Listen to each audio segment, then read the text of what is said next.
Since I was born, but now I am getting youth.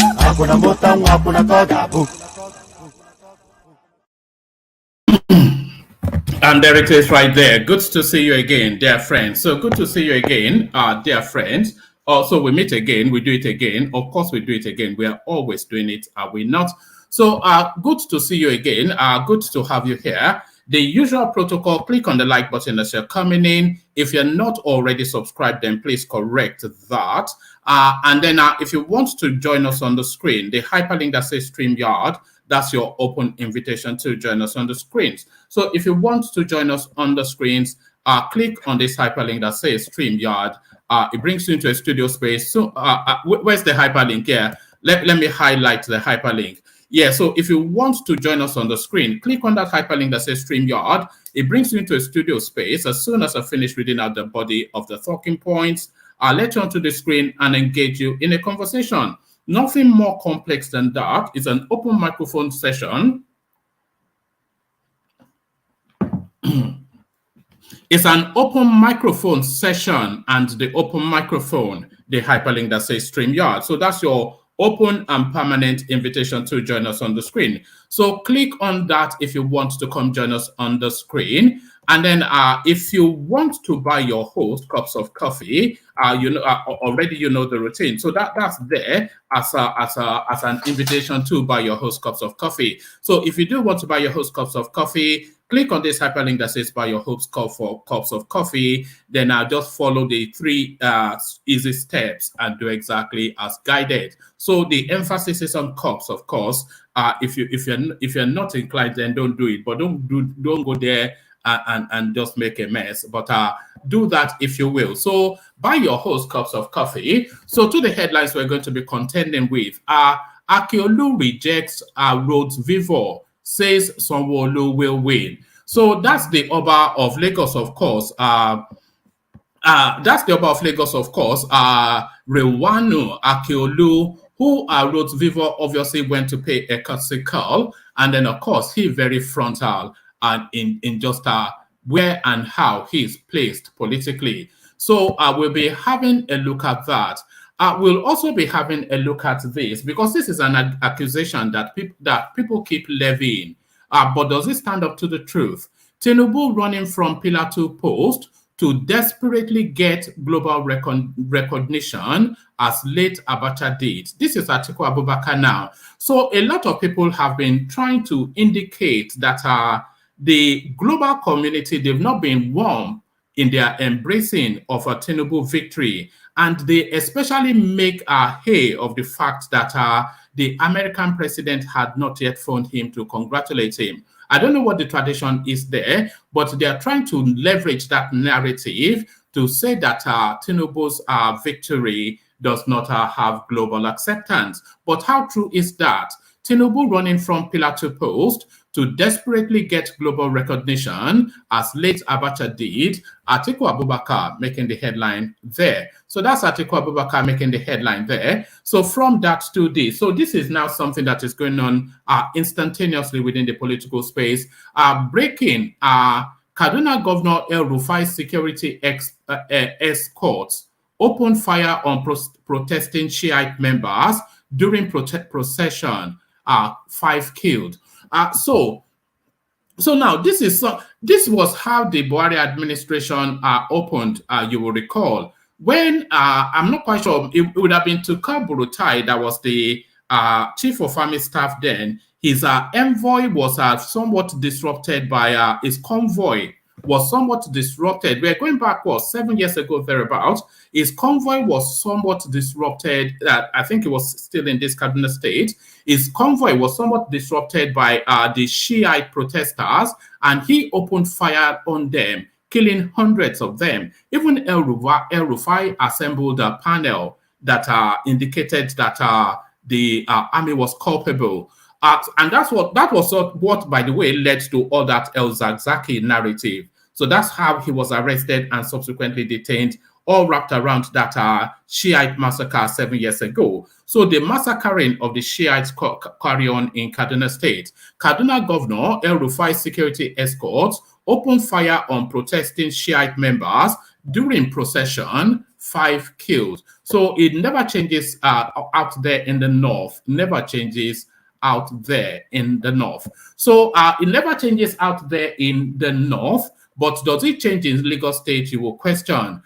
Gubernatorial election, stay at home if you won't vote APC. MC Oluomo wants IGBOS in Lagos.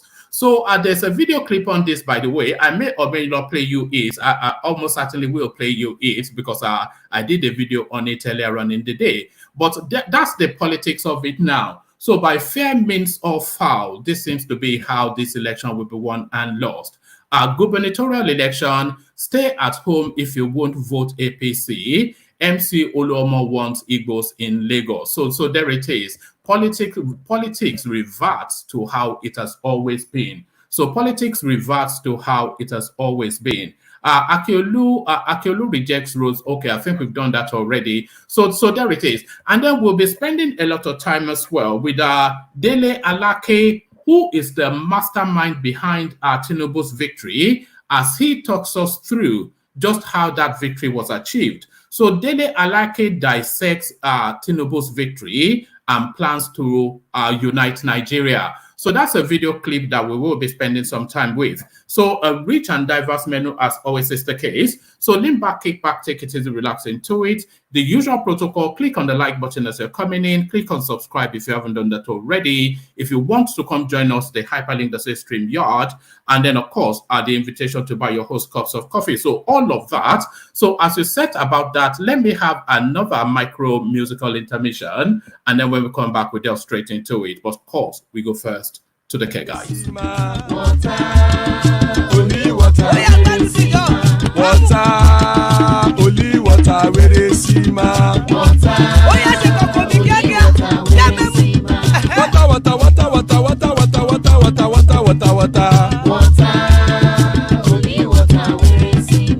Hapa o naido.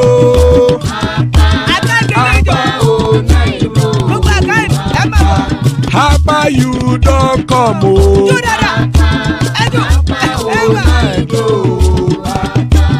Hapa o naido.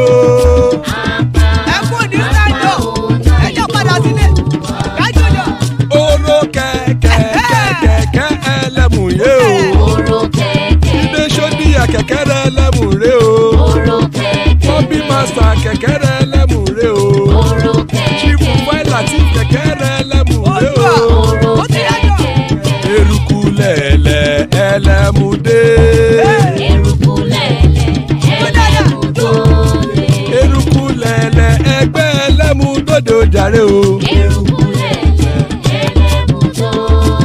Eruku lẹ̀lẹ̀ Ghana ti dé ẹgbẹ́ bọ́ọ̀dì o. Ọmọ ẹlẹ́yẹ ẹ̀yẹ o ó dìle o. Odúyẹ̀lá ẹ̀yẹ o ó dìle o. Petrosonama ẹ̀yẹ o ó dìle o. Petrosodúnkẹ́ ẹ̀yẹ rẹ̀ ó dìle o. Ẹlẹ́kọ̀ ọ̀run mú ìní o.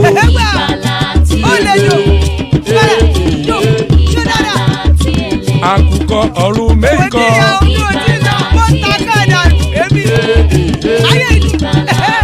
Ikú kò ní ríwà gbéṣe o.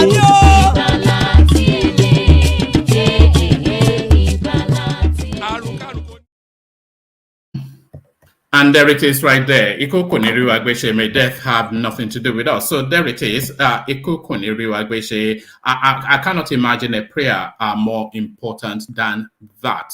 So Iko Kuniru Agbeshe, as guys, I bring you this. Tinubu running from Pillar 2 post to desperately get global recognition, as late Abacha did. Atiku Abubakar making that headline. Pardon me. Atiku Abubakar, the People's Democratic Party PDP presidential candidate, has berated the presidential campaign organization of the All Progressive Congress APC for allegedly shopping for endorsement and begging United States President Joe Biden to call to congratulate the president-elect, Bola Tinubu. Correspondent, and by the way, anyway, let me not pause there for a moment, because already there's somewhat of an irritation, a colonial mentality at play there. I don't think that the phone call from the United States presidency legitimizes or delegitimizes anybody within Nigeria. The Americans will partner with Nigeria, whoever sits atop that presidential seat, because Nigeria is too big a strategic partner to the United States for them not to fall in line. So whether Biden calls or not, the Americans have already congratulated Tinubu. So I'm not quite sure. This is just grasping stuff, isn't it? But I will carry on. Atiku Abubakar, the People's Democratic Party PDP presidential candidate, has berated the presidential campaign organization of the All Progressive Congress APC for allegedly shopping for endorsement and begging United States President Joe Biden to congratulate the president-elect, Bola Tinubu. Correspondents on Tuesday reported that world leaders, including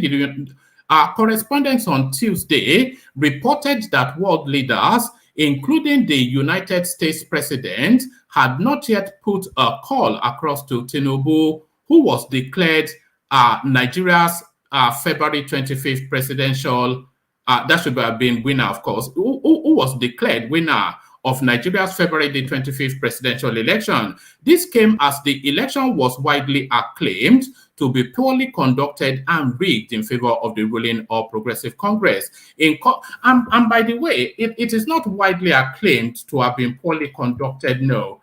Because all of the feedbacks, even the Nigerian Bar Association scored it an 80-something% as the most progressive yet that we've ever had. Everybody acknowledges that it's been the most transparent election we've ever had.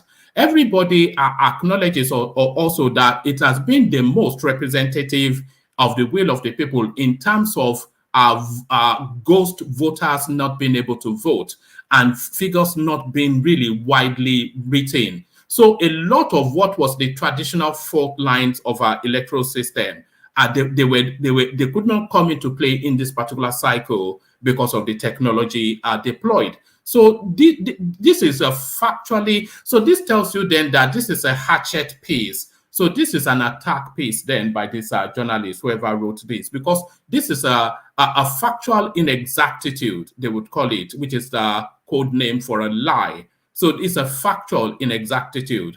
This came as the election was widely acclaimed to be poorly conducted. It's not widely acclaimed to be poorly conducted, no. And by the way, I'm going to pause there for a moment. You see all this language of widely acclaimed or the Nigerians.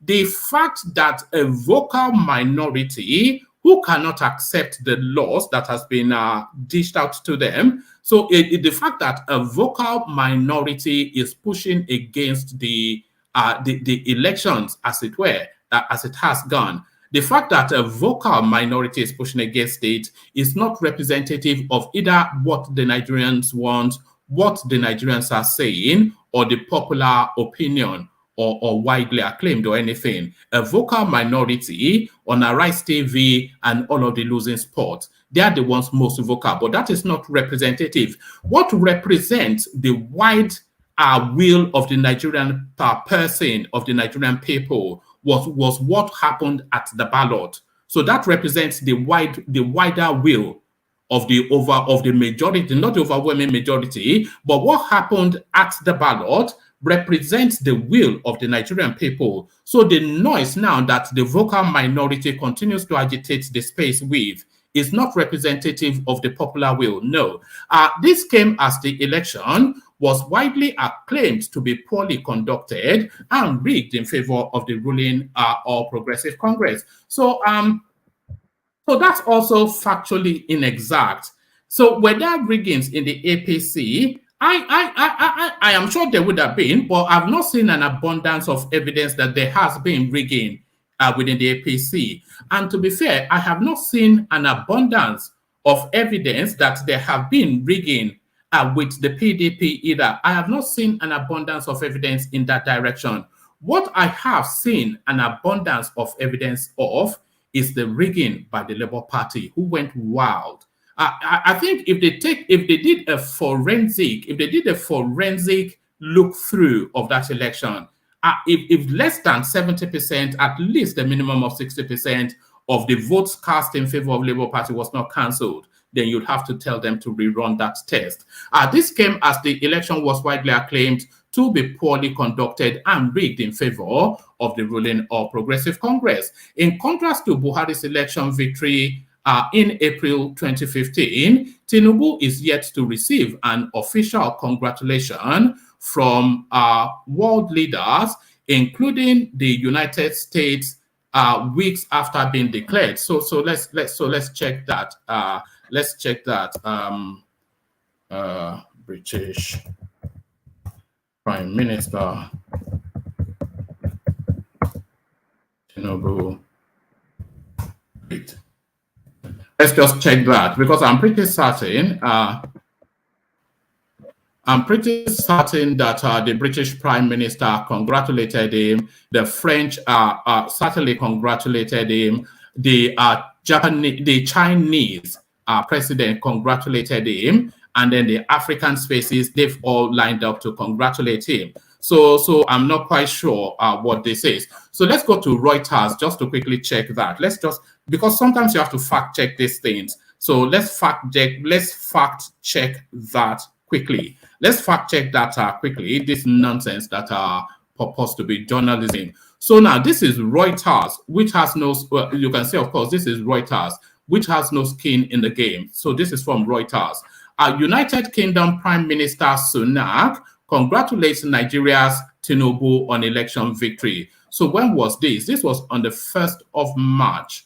So this was on the 1st of March. So that's just one example. And if you want me to look at other world leaders, then I can look them up. So a factual inexactitude, which is a lie by any other name. It says British Prime Minister Rishi Sunak on Wednesday congratulated Nigeria's new president-elect Bola Tinubu on his victory in an election which has been disputed by opposition parties there. The United Kingdom and Nigeria relationship remains strong. I look forward to working together to grow our security and trade ties, opening up opportunities for businesses and creating prosperity in both countries, as Sunak said on Twitter. So there it is. So there it is right there. So already we know that that's a lie. What this piece is. But let's carry on. Let me just remove that from the screen. All right. It says, in contrast to Buhari's election victory in April 2015, Tinubu is yet to receive an official congratulation from world leaders, including the United States president, weeks after being declared a winner. Although for Tinubu, the United States mission in Nigeria has congratulated him. Not only has the United States mission in Nigeria, which is the embassy, you would say, not only have they congratulated him, the State Department has also congratulated him, which I think is the usual form in America, and I can look that up as well. So we see where this is going. Although for Tinubu, the United States mission in Nigeria has congratulated him, meanwhile, the United States president has not either called or issued a personal statement congratulating Nigeria's president-elect. Few hours after the publication, the APC-PCC Director of New Media, Femi Fani-Kayode, took asked Biden. I think that would have been two. It says a few hours after the publication, APC-PCC Director of New Media, Femi Fani-Kayode, asked Biden. I don't know how this reads, but let me just read it how it's been written. So he asked Biden, essentially, is what he's saying, to pick up the phone and add his voice in congratulating the president-elect. Yes, the American State Department and the American ambassador to Nigeria both congratulated Ashwaju. For this, we are eternally grateful, and it reflects a measure of respect. However, it is time for Joe to pick up the phone and add his voice. We are a big nation. We deserve no less. Fani-Kayode had tweeted. Responding in a statement, however, Atiku, and by the way, you want to query whether or not Fani-Kayode should be putting out that tweet, but he should be putting out that tweet because he has moved outside of the electioneering and campaigning to now the Nigerian status as a big nation. And that is what he's speaking to. But it looks as though that's been latched onto by the Atiku space to leverage that as even more reason to delegitimize TINUBU'S victory. So let me just run through now without any further interjection. It says, yes, the American Department of State and the American ambassador to Nigeria both congratulated Ashwaju. For this, we are eternally grateful, and it reflects a measure of respect. However, it is time for Joe to pick up the phone and add his voice. We're a big nation. We deserve no less, Fani-Kayode had tweeted. Responding in a statement, however, Atiku, through his special assistant on public communications, Frank Shaibu, said Fani-Kayode's remarks were evidence of desperation. Shaibu described the APC chieftain's action as appalling, even as he called on Tinubu and his team to stop forcing foreign countries to recognize the sham election conducted by INEC. He added, after being the beneficiary of the worst and most fraudulent election in the history of Nigeria, I don't know why they do these things. Tinubu and his ilk are now running from pillar to post, begging Western powers to recognize Tinubu. This is the height of desperation. It is reminiscent of the Sani Abacha days, where the maximum ruler tried to ingratiate himself with the West after refusing to recognize MKO Abiola as the winner of the June 12 election and deciding to seize power over a people that did not want him. Even the United States ambassador to Nigeria, Maribeth Leonard, stated expressly that Nigeria's election was below the expectation of Nigerians. Several credible media houses, locally and internationally, as well as the European Union observers, have all questioned the credibility of this election. Yet, Tinubu and his ilk want a stamp of approval on it. What a joke. Shiabu noted that even Chatham House, an independent policy institute based in London, in an analysis by one of its fellows, said the February 25th presidential election showed that the Independent National Electoral Commission failed to learn new lessons. Articles aid advised Tinubu's campaign team to save their strength for the legal challenge in the coming weeks, rather than beg the United States president to recognize his tainted mandate. So there it is right there, and there it is right there. So I'm not quite sure what this means or what this adds to anything. And I'm not sure that Fani Kayode should be sending out those tweets either. The election has been won and lost. A victor has emerged. The processes is going on. You know that Tinubu is in the defense guest house now, as the country now shares sensitive intelligence with him and all the information he needs to know for a seamless transition of power, which is what we're in March 16 now. From March, we're going to April, and from April, we're going to May. So it's 2 months away from taking the reins of power in Nigeria. So all it needs now is to clear Lagos out of the way, and there it is. So I'm not quite sure if they should bother with that back and forth. But then, of course, Fani Kayode, he would never let that go, of course. He's like a dog with a bone, isn't he? So a dog with a bone. And by the way, there are still spaces on the platform if you want to come join. It's not that when it's now crowded, then you're struggling to get in. If you do want to join us, Alexander Akashi is querying what I'm talking about. I'm talking gibberish, as I always am. Oh, all right, let's carry on. I'm not even sure where I am. So let's carry on and let's go on to the Lagos State space. Let's go on to the Lagos State space. Your future is bright, but Governor Sanwo Olu will win. Oba of Lagos tells LP candidate Rhodes Vivour. So there it is. It'll be interesting how the elections play out on Saturday. It'll be interesting. The Oba of Lagos, Rilwan Akiolu, on Thursday declared his support for the Lagos State Governor Babajide Sanwo Olu of the ruling All Progressive Congress APC when the governorship candidate of the Labour Party, Rhodes Vivour, visited his palace. The top monarch in the state, let me take that again. The Oba of Lagos, Rilwan Akiolu, on Thursday declared his support for the Lagos State Governor Babajide Sanwo Olu of the ruling All Progressive Congress APC when the governorship candidate of the Labour Party, Rhodes Vivour, visited his palace. The top monarch in the state, who praised the LP flag bearer for coming out to contest because he had every right to do so, said his support was with Sanwo Olu, who the monarch projected will win the election on Saturday, March the 18th. Akiolu, who prayed for Rhodes Vivour and wished him well in his future endeavors, maintained that Rhodes Vivour vying was not wrong. The monarch stated that he, Rhodes Vivour, had a bright future, but that he would not win this election. Please do not relent after this contest. But I am fully behind Sanwo Olu, he told Rhodes Vivour. Akiolu commended Sanwo Olu for many giant strides he had recorded as governor, noting he became governor at the most difficult time in the state. I am not an hero worshipper or a gossiper. For Gbadebo, the future is open to you. God will not kill you. There is nothing wrong in you contesting. All of those contesting are my children. I pray by the authority in this palace, God should help us turn this state better.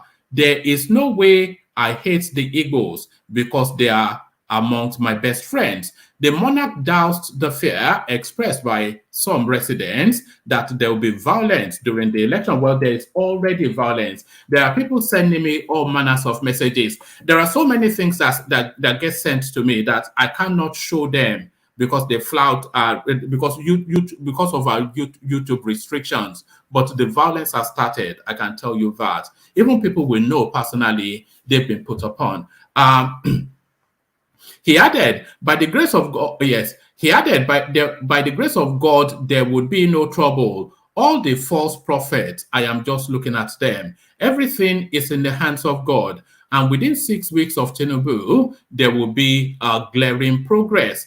Akiolu implored all residents of the state to come out to vote and be peaceful in performing their rights. He also noted that the majority of politicians were after personal benefits and not after improving society or serving the people. So there it is right there. So, I mean, at least it's quite frontal to tell him that, look, you are not my guy, and that's just the end of it. So there it is right there. But should the Obas be so frontally partisan? That is more the wider question. So should the Oba be so frontally partisan? So that is the question. The Oba frontally partisan, let's go to this one now.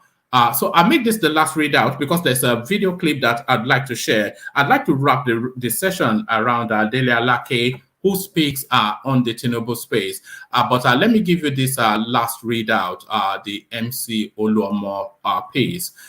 Stay at home if you won't vote APC. MC Oluomo wants IGBOS in Lagos.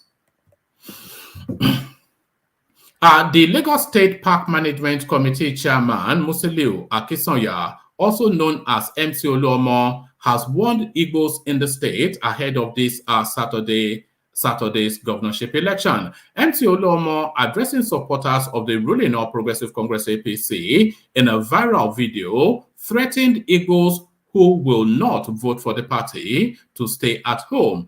We beg them, if they don't want to vote for us, it is not a fight. Tell them, Mama Chinedu, if you don't want to vote for us, sit at home. Sit at home, he said. His threat comes after Peter Obi of the Labour Party won in Lagos State during the presidential election on the 25th of February. Obi's unprecedented victory, or unprecedented, I call it unprecedented often, but people try to correct me on that.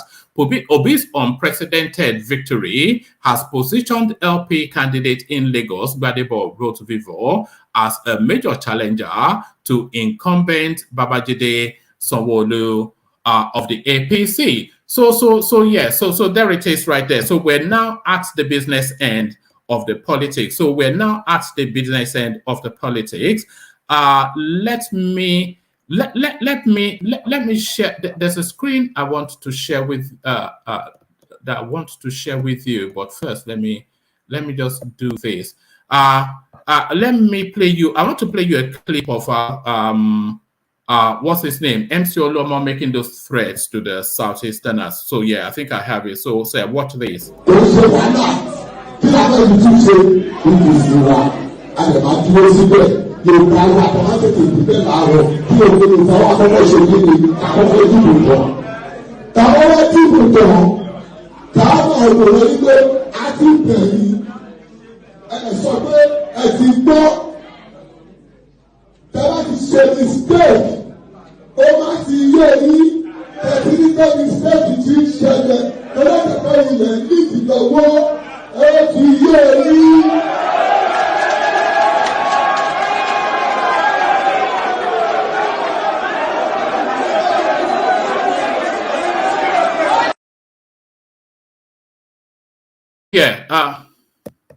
So, oh, sorry, yeah, I vape, as some of you may or may not know. I used to be quite a bit of a smoker about a year, 18 months ago, but I completely packed it in.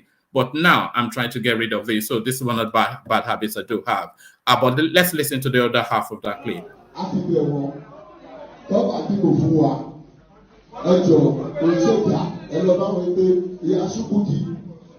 Please, if you don't want to vote for us, please sit down for Oluomo.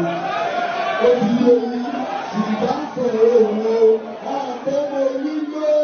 Thank you very much. I can't take our shaking. Cannot people for the same one can So there it is. So there it is. We've got our Thomas, we've got Fatai, and we've got our Janle Koko with us at the moment, and then we've got this clip as well. So good to see you, gentlemen. Let's kick it off first with those opening pieces. So let's kick it off with you, Janle Koko. It looks as though violence very much returned to Nigerian politics. So MC Oluomo, as we know him, so this is where he earns his money. It's just a short period, vast wealth. Mama Chinedu. If you are not going to vote for us, it's not a fight, but don't come out. Don't come out, oh. What are you making of that, Ajanle Koko?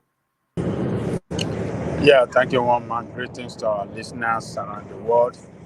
Click on the like button, share, and subscribe if you haven't done so. I think that is too reckless. I think it's not acting maturely. If actually this video is a new video, if it's not an old video, because we know what is happening in the what do you call it now? It's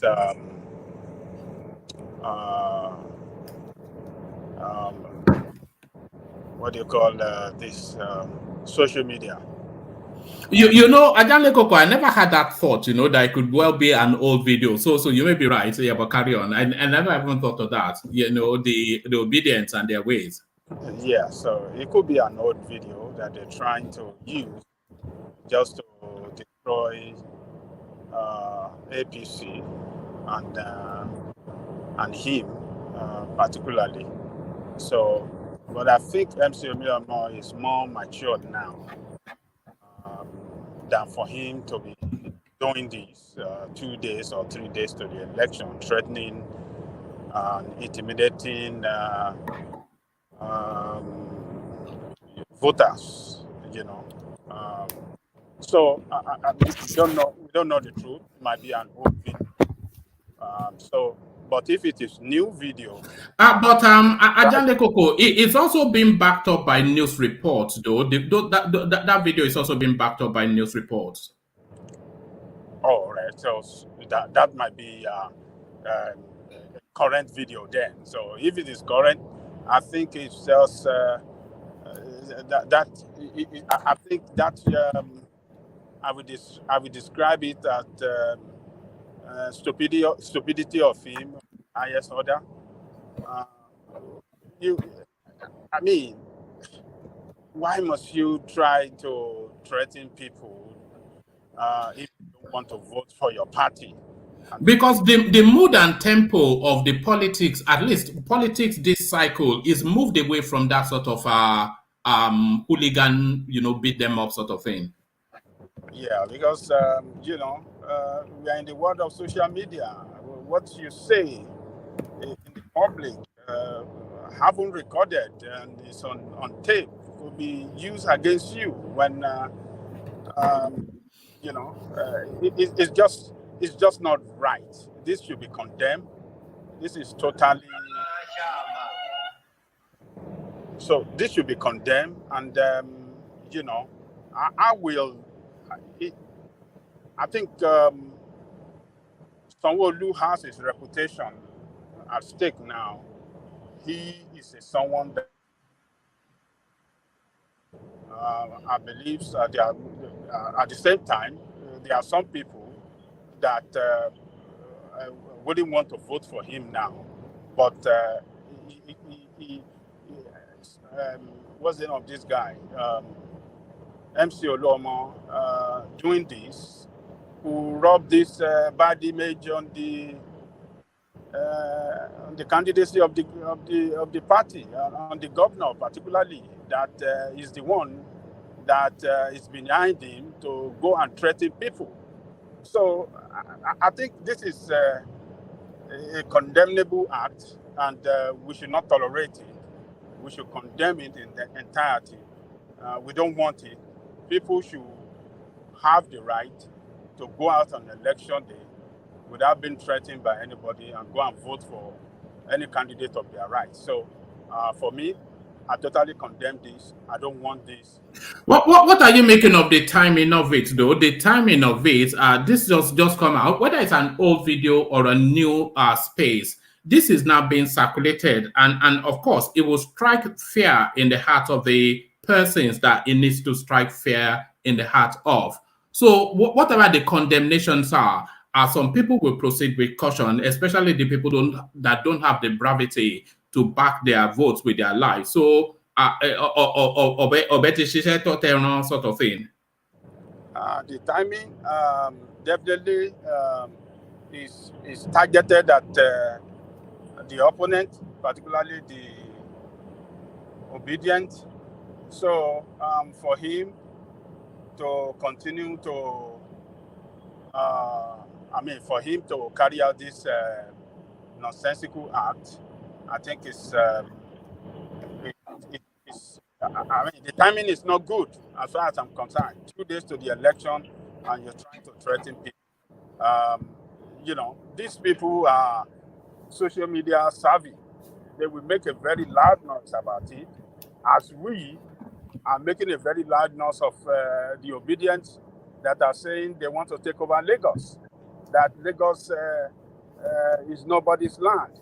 There's a particular video I watched when the obedient were having their campaign in a town hall meeting for their candidate in Abia State.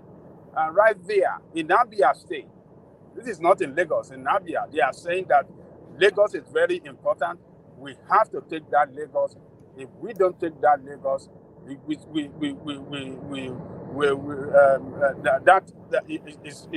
is going to, the next election, if they fail to take that Lagos, it will be regarded as a failure on their side. Lagos is very important to them, and they have to take it.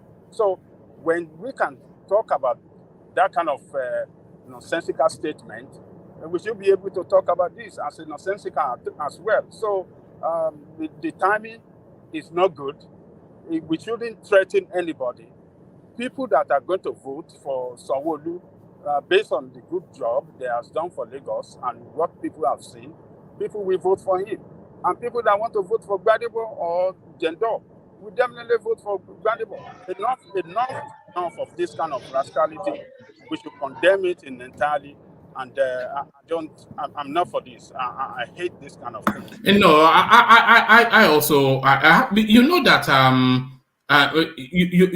somebody close to the platform, I'll probably tell you in the private chat, he nearly had an encounter with that sort of thuggery, which his friend did not get lucky. One of our favorite voices here based in Nigeria. Well, I'll tell you in the private chat, but certainly that's not the sort of victory that Sanwo Olu should be looking to get. Let me move you on to the Oba of Lagos, who in the traditional courtesy visit that candidates pay to monarchs, and we saw it endlessly in the presidential space. They traveled all of the high stools in Nigeria, from Sokoto to Benin and everywhere else. And universally, all of the Obas and Emirs and whatnot, they said, "I wish you well." And they did not go beyond that. And they said that to every single candidate. "I wish you well. Good luck," which is all you'd expect, because you don't expect an Oba to be partisan. So now, Rhodes Vivour, as with tradition, he goes then to the palace in Lagos to not even to seek blessing, but to acquaint the Oba that these are my intentions and this is what I'm trying to achieve. And the Oba told him frontally, "I hope you fail, because I don't back you." So what are you making then of the sort of language that the Oba of Lagos deployed against Chinedu? Okay. Before I go to that, let me still say a little thing about on that rascality of MC Oluomo. You see him particularly mentioning Mama. He's targeting women. He knows that women are huge voters and anywhere in Nigeria. When women comes out in their, en masse to vote for a particular candidate, there's possibility there that candidate will win. So mentioning Mama Chinedu and not Chukudi or Okorocha is to scare women away. Women of of Eastern region in Lagos not to come out and vote.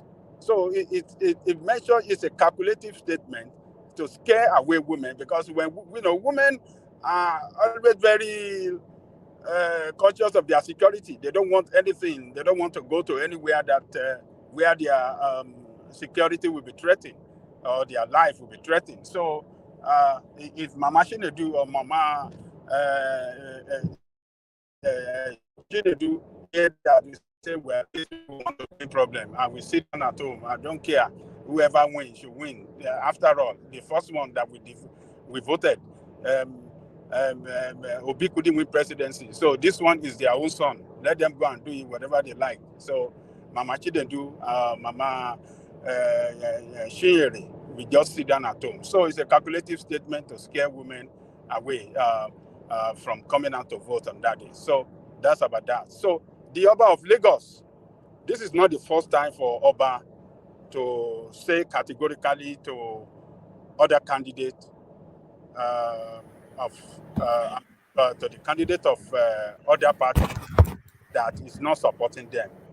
He did that to his own nephew, Jimmy Agbaje. When what's the name of that guy that was sent out after 4 years? Ambody, yeah. He said that to Jimmy Agbaje.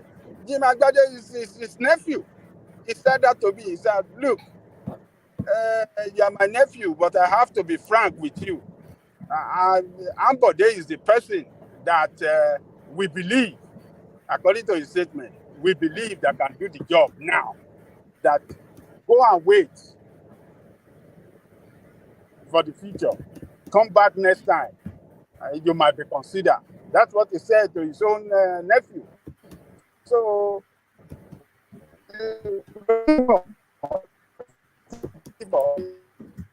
it's something new. We have done it before. So, and it's always be frank. It doesn't dribble. It doesn't.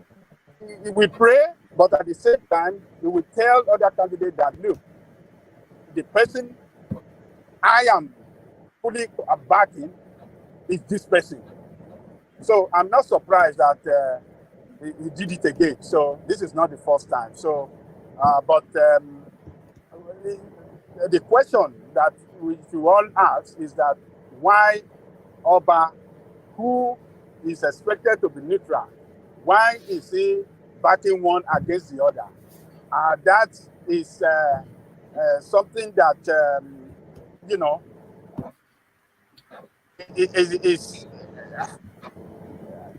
this Oba is just this is just who he is. It's just a straight. It's a bit like a hooligan, though, isn't it? That Oba. I said he has some hooligan-like traits, doesn't he? That Oba. It's a bit like MC Oluomo in some of his ways. That or it's a bit like Agbero, king of He's a former police chief. Yeah. So, and police officers. Police officers. They are the superior officer to Agbero now. So, what are we talking about? So, it's just committed to APC and very attached to Tinubu. Anywhere that Tinubu interest lies politically, that is where that Oba stands. He doesn't shake to say it in the public that I'm standing with Tinubu and where Tinubu stand politically. That is him. I don't see any prominent chief, king in Yoruba land that always come out strongly to support APC in Yoruba land. But except this Oba, he doesn't hide, and he doesn't play game, and he doesn't shake. He will just say it straight. This is who I'm supporting, and next time try again.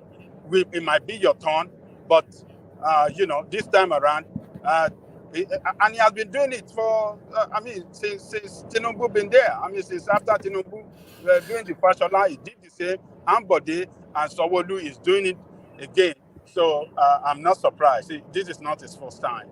It doesn't not present somewhat of an untenable position for somebody vying to be the governor of Lagos State and being rejected frontally and publicly by the Oba of Lagos. What does that say to his ambition and his chances? What did you say? I can't hear you, woman. I said, does it not present somewhat of an untenable position that somebody vying to be the governor of Lagos State has been so publicly and frontally rejected by the Oba of Lagos State? So does it not place him in an impossible position? Look,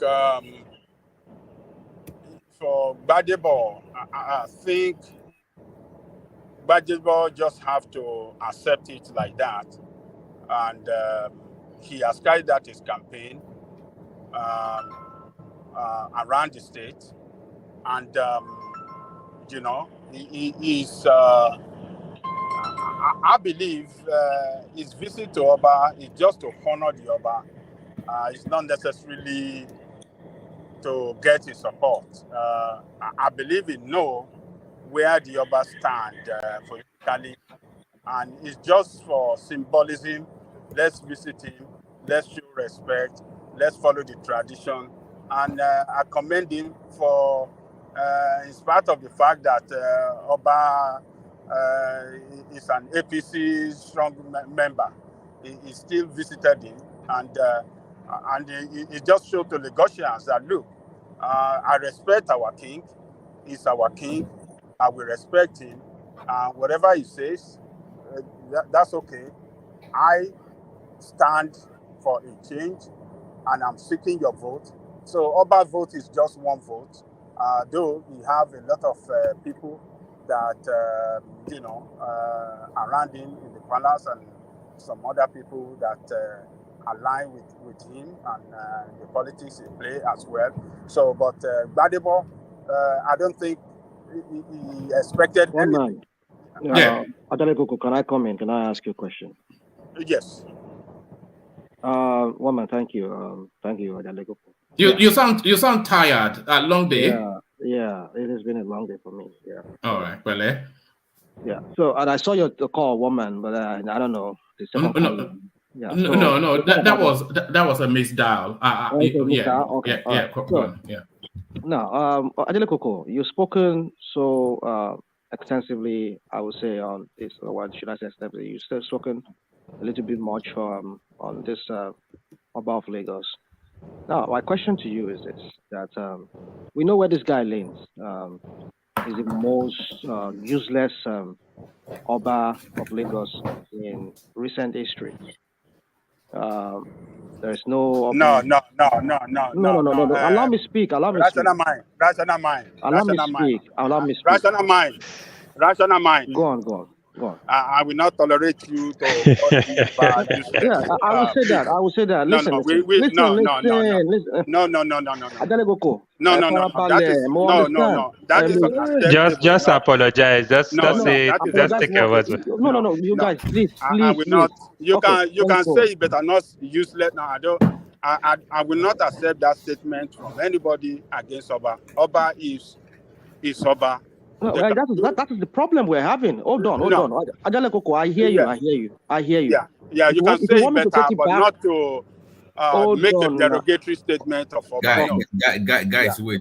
Basically, respect the stool, not the person. But that's it. That's what I'm saying. That's what I'm saying. Don't call the person. That's it. No, use a different language. The office that he occupies is a revered office among the Lagosians, Yorubas, or the Lagosians. But the guy occupying it, that's what I'm attacking right now. And some people can still will still argue that he's the same person. It's like they will say Louis XIV will say l'état c'est moi, which is he's the state himself, is the ruler himself. But then that's not what I'm talking about. The person who occupies it, I would separate it from the office itself. So now let me ask you this question, Jalekoko.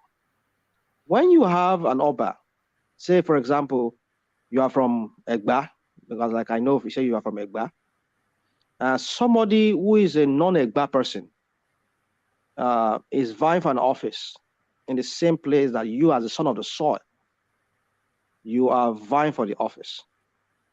And because of some political whatever, because of whatever he gets from the table of TINUBU or whoever that person is that is vying out for office for you, with you. Sanwo Olu is from Ogun State. This guy, his father is a Lagosian, and he comes for you just for a blessing. Which should you vouch for more? Which should you support?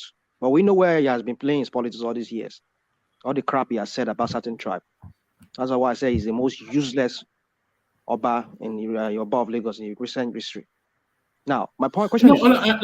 Before you land that question, add this to the thought process, rational mind. What if the Oba actually genuinely thinks that Sanwo Olu is the best for Lagos and is doing an excellent job? Okay, well, you can say that, you can argue that. Like I said, I'm not the person who is more of a... But you people, I want to throw this same story, this same narrative that you people are throwing here every time, that because somebody cannot speak Yoruba, because somebody is not a full Yoruba, but all these things. This bigotry kind of narrative we'll be hearing every time. Oh God! How is it bigotry? That is. Oh woman, let me know the. I don't want to deviate because. No. Because I've heard that you're not the first to suggest. So maybe let's tackle that.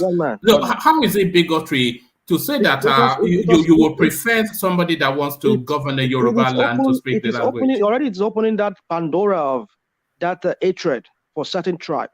Like you play on this guy, this idiot, calls himself MC Oluomo. I mean, you can see how the APC, I mean, it's like you don't, I mean, I've not even sent you clips or one man to go to, I mean, see how the APC people are turning this whole thing of this guy not being a full Yoruba because his mom is a Yoruba. How they spin this thing? Rational mind, why don't you call out one man? Should be one man said the same thing on that. I actually just watched it a few minutes ago. What's the name of that comedian guy? That was doing. I was doing my yam routine. Yeah, you already know one man. So I should be locked up. Really, I should be locked up. No. When I was cautioning you guys that let us not go down this rabbit hole of having to start this conversation around somebody's true identity, where it's from, because it will open that box of that Pandora box. It will open that way whereby people will start attacking one set. Like me, ethnophobia and whatever, it starts from something. Like we saw, oh, these people are dirty. They are known to be dirty. From there, they start singling out one particular tribe. From there, before you know it, it just escalates to another thing. That is what APC propaganda machine has been doing with this issue of this guys. Sorry, if I might chip in, what you keep on saying that Obi's votes and his position in the political landscape is hinged on him playing tribal politics. So can you also say that APC now? I don't want to go to that one right now. I've not said anything about Obi. Let us focus on the question I'm trying to ask Mr. Adelekoko. Adelekoko, now you be an Egba person, somebody's from another place, is vying for an office, you will be son of soil. When your Oba does that to you, will you see it as a betrayer? That you as a son of soil is not supporting you. I understand what one man said, because if he's better than you in terms of governance, well, that is another thing we can debate. But the question I'm asking is this: how would you feel? Then another thing is this: remember what happened at Oluomo and one other Oba in Lagos, one Oba in Yoruba land? How we dethroned him based on that. Now, was that not the Awujale? something like that. Or supporting is it the other party? I don't know, whatever. So that's another issue. So, but what I'm saying is this: you see, when an Oba is being partisan in this way, now let's now. This is an hypothetical question. That's number one question I ask you. How would you feel? Now, number two question is this. Now, let's assume hypothetically now that this guy wins this election. This Agbadebo wins this election, and he dethrones this guy because of his Oba, yeah. Or he gives him some kind of cold treatment. Does he have the authority? Well, it might. It can. If you look for a loophole, it might. Because you know the what brought this guy in, the Oluomo himself, it was flawed in some ways. But we know what they did, the shenanigans they did. They will look for one thing to look at what the emir of Gadu did. That emir of what's his name? Emir of Kano. How you look for some loophole just to just emasculate the guy as being the real emir. So that's the other thing. So now, if this guy becomes the governor and he starts treating this Akiolu or cutting to size, how would you guys be feeling at that time? That's the question I want to ask you. I want you to answer that question. Also remember that the APC is the same thing, doing the same thing. And Oba is that was Oba Adediro. That was the laughing for you, not Ujale Mama. Sorry, right. Sorry, yes. How would you feel, Ajale Koko, at that time if it start doing giving me that kind of treatment? You also remember one thing though, if it's APC too, that APC is the one having one Oba that is defying them and seems to be taking side with one political party. How would you? Oh, fucking me, go now. Just let him. Let Ajale Koko answer, and then I want to do like a 10-minute slot each so that everybody's voice gets documented. But Ajale Koko, yes, as Rational Mind just presented. Look, Rational Mind. You see, Oba is one person, but the people that he have around him sometimes can influence Oba to take a particular action, and that is the tragedy of Oba land. Most of the time, is the chief. Those chiefs. What do they call them in? How can I describe it? How do I describe them in English? It's warrant chiefs. It's close. Those chiefs around him. Baron and Baroness, all the chiefs around him influences Oba. Most of the time, it's their own decision that the Oba will follow, and then they will announce in the public that this is the Oba's directive, whereas it was a collective a collective decision between Oba and these Hina Caucus chiefs. Oba doesn't impose his own wishes all the time on his society. So that is number one. But what I'm trying to say here is that, look, this man has been coming with this party since the inception of this party, this Oba. He never wavered. He never shook. He's an APC man. And you have to understand what party membership means. He might not be their a party member in their register, but by his action, this man always supports APC all the time when it comes to governorship. So, Gbadebo, being a Lagosian, yes, he might feel disappointed, but this man have known this man, all his white cap chiefs, all of them are APC. All the white cap chiefs in Lagos, all of them are APC.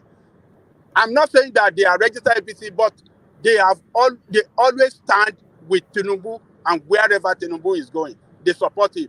And every governorship candidate that Tinubu presented, they align, they support him, they back him. So them doing this time around, I don't think you can you want to use that to describe him as what you described him the other time, that he's rejecting Lagos, is supporting somebody from Ogun State.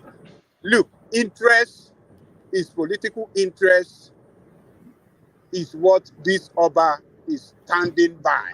So does his political interest supersede his what should I say, his stool? Does it have more power? Does it have more weight or control over that his position as an Oba? Because from what I see, I think APC as a party has more influence over the Oba himself, and that is why he's so because what I see as an Oba, I believe you should be neutral. If you have two sons, I don't know how to explain it, but if you have two sons, two Yoruba people from your state contesting, the appropriate thing is to give them your support and equal support, and leave the decision to what if you feel that one of them is not suited? What if you feel that one, or rather, not one of them is not suited, but one of them is more suited? What if you are absolutely convinced that one of them is more suited? I still feel, even as an Oba, because our democracy is very weird. I don't know to what extent it's democratic for somebody in the Oba's capacity to align himself with partisan politics. I really don't. What I feel is for him to actually support, because you can assume that he's the father of the Yoruba, the Lagos Yoruba nation, and should give support to either candidate and leave his people to vote. Because that's how I just see the issue happen. Because I think that stool is just too powerful for him to actually be involved in politics. There's no, if that's the case, there really isn't any even point having elections in Lagos State. Let me tell you this. Look, like I said earlier, TINUBU is his son. TINUBU is his trusted political son. TINUBU is that person that he believes in the most, that have the interests of Lagos State at heart. TINUBU is the one, and his team rather, are the one they believe that really have that plan to really develop Lagos and position Lagos as one of the best states, or rather the best state in the country.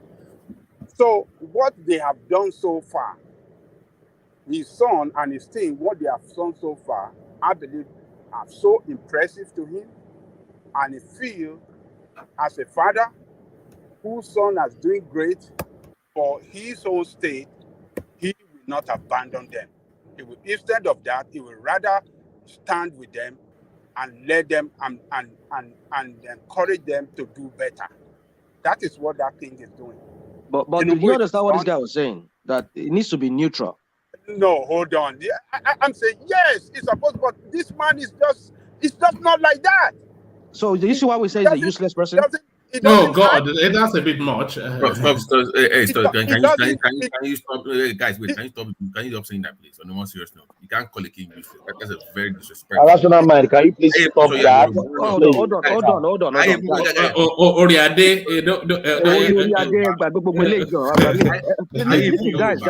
You see, this is the same thing.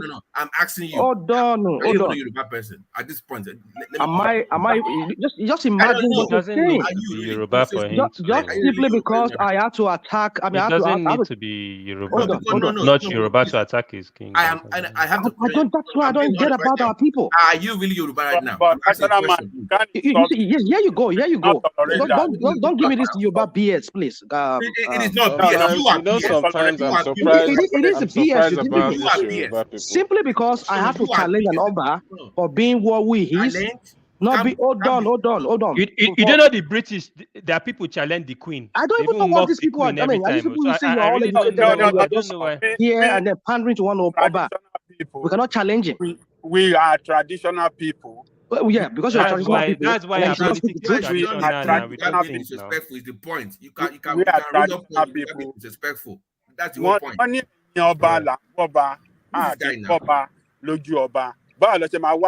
space we should take it. It's not it's a taboo. Hold on. When I've not said anything derogatory, I said useless. Really? No, when I say useless, you see, hold on, you guys allow me to speak. Hold on. You know. Hold on. Yeah, one voice. Yeah, go on. You know what it means? Okay, then let me explain what it means to you. Let me know what. No, you won't tell me what it means. I'll tell you.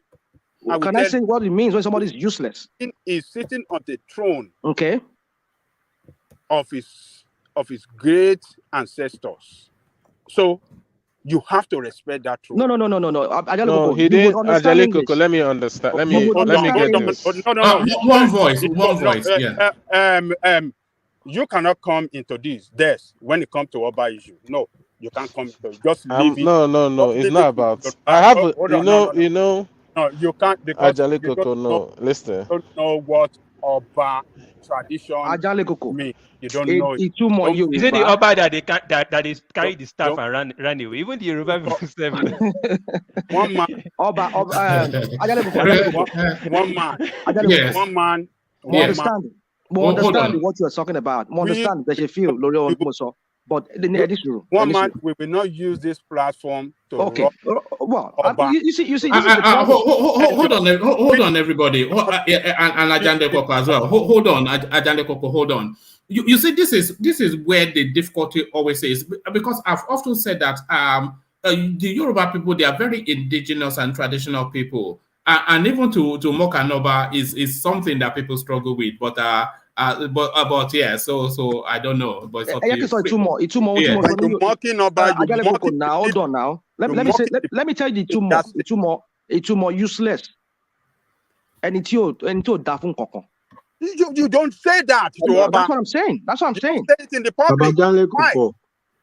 Abajale Koko. Hold on. If rational mind, it could if be, you want to mock somebody, because this platform, we cannot use this platform. You're stifling my voice. That's what you're trying to do. They're asking me to sanction you, rational mind. Let's move on. Well, it's up to you. It's up to you, one man. But of course, I'm not going to sanction you. Of course not. But it's just the depth. Remember, listen, guys. His name is.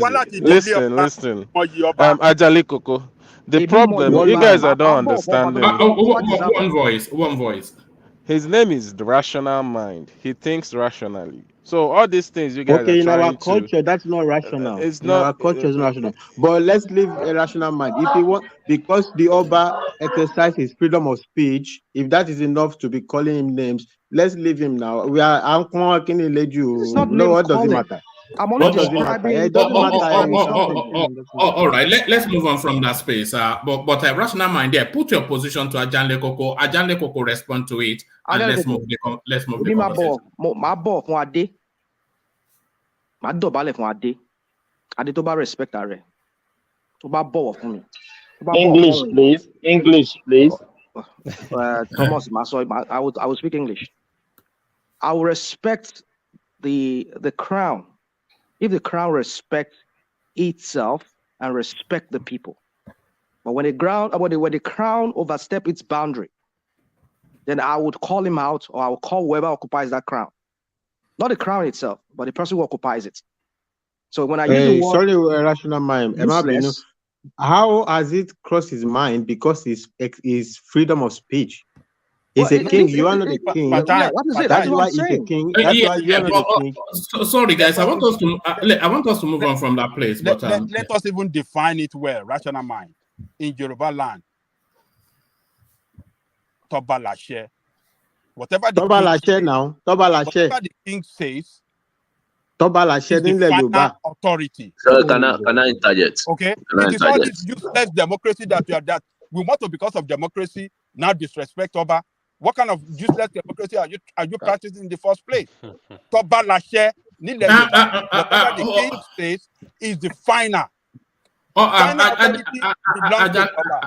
Ajale Koko, just to present a counter narrative, for instance, we were saying in the earlier space that all of these tools in Nigeria at the presidential space, they were non-partisan and they wished everybody luck. But he was very partisan. So by being very partisan, has he not opened himself up to that space that people can make this sort of comments about him? If he's launched himself into politics, then he has to know that it's a dirty game. No, you can't disagree with him. It's just the way you do it is the point. You can say you don't exactly. Like, yeah, but you cannot. Rational mind was very disrespectful. I mean, that is just at this point.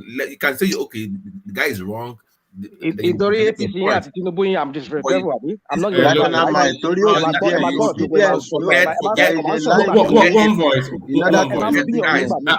One voice. He has to be guys. He has to be one voice. Otherwise, nobody hears. Forget APC or PDP. Forget that one. That's not the issue. You can disagree with the king. Even I have a disagreement with Ashikpa or Obana, I want chiefs now. I have issues with them that we go back and forth, but we never call them names. One man, if you remember, I was having this discussion with Chief Gomez earlier, a few months back, about being nice and being welcoming. And I told him I have had this discussion with chiefs in Yoruba, in Egbaland, but I would never call them names now. You can stop people without being disrespectful. That's the whole point. Sorry, my brother.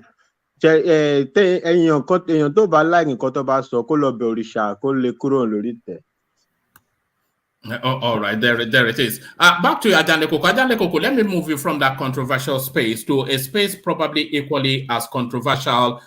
So Tinubu has been declared winner, but the victory seems somewhat flat. There is no sense of celebration coming through, and there is no confidence coming from the mandate. A lot of it wrapped around the narrative of pushback and the challenges that is to come. Everybody's still threatening and trying to delegitimize his mandate. So a lot of it coming from that. But another space that people are speaking to is that the global community has not yet fully embraced TINUBU'S victory. Do you buy into that narrative, Ajale Koko, that the congratulatory messages coming into as important an office as the Nigerian president is not as forthcoming as it should be? Do you think the world are still undecided rather on TINUBU'S victory as being put forward by Atiku? Look, let me tell you, Atiku is just jealous of that guy, and is coming out with this useless narrative that nobody congratulating him, this and that. We have seen the Prime Minister of Britain congratulated him. Some other head of state, China is a world power, congratulated him. Those are two world powers right there: Britain, China, United States State Department have congratulated him, and we know what State Department represent. They represent the diplomatic mission and foreign affairs of United States. So they carry a lot of weight when it comes to foreign affairs for United States. So that is the institution that drive United States foreign affairs in relationship with other parts of the world. So they have done it. They have congratulated him. The United States ambassador in Nigeria that represent the interests of the United States and the interests of the president of the United States as well have congratulated him. So what is Abubakar? What is Abubakar talking about? So look. Well, Ajale Koko is different. It's different between, because this is like the first time that. Let me finish. Okay. Let me finish. Look, it is a matter of time. Everybody will come around. Everybody will, including the president of the United States, he will send his personal congratulations to him. He might even invite him to Oval Office to come and discuss, for them to sit down and for them to open a new chapter between the relationship, between the two countries, as it regard economy, trade, commerce,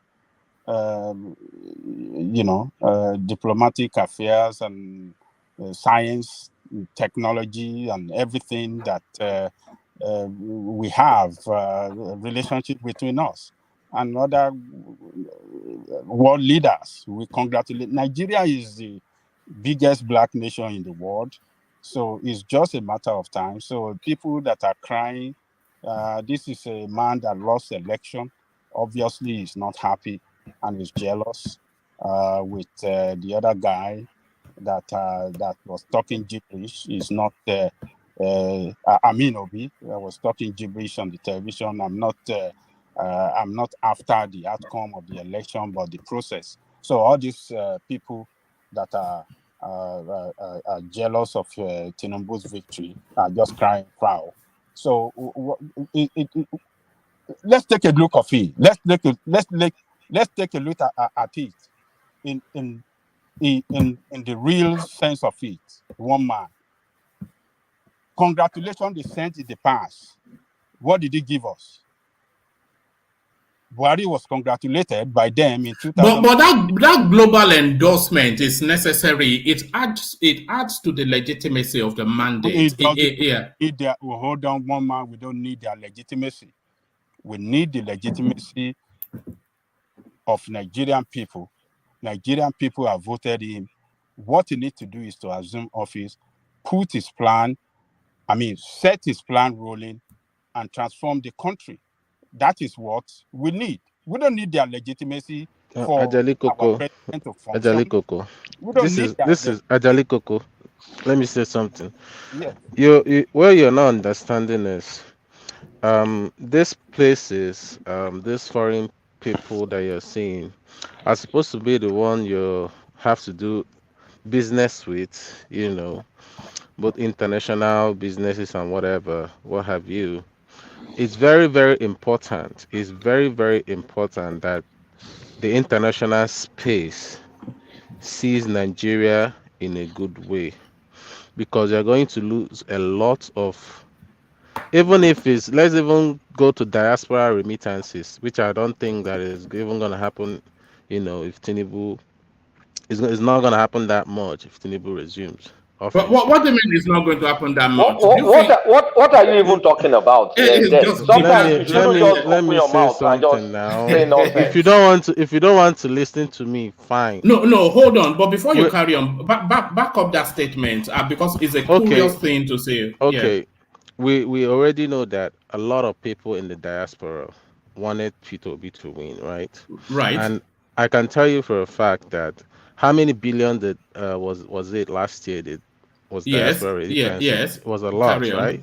Yeah. So now a lot of people are not happy. That is just the truth in the diaspora. And are they gonna be engaged as much as they have been in the past years? I really doubt it. Okay. Oh no, don't worry about your doubts. Why do people send money to Nigeria in diaspora?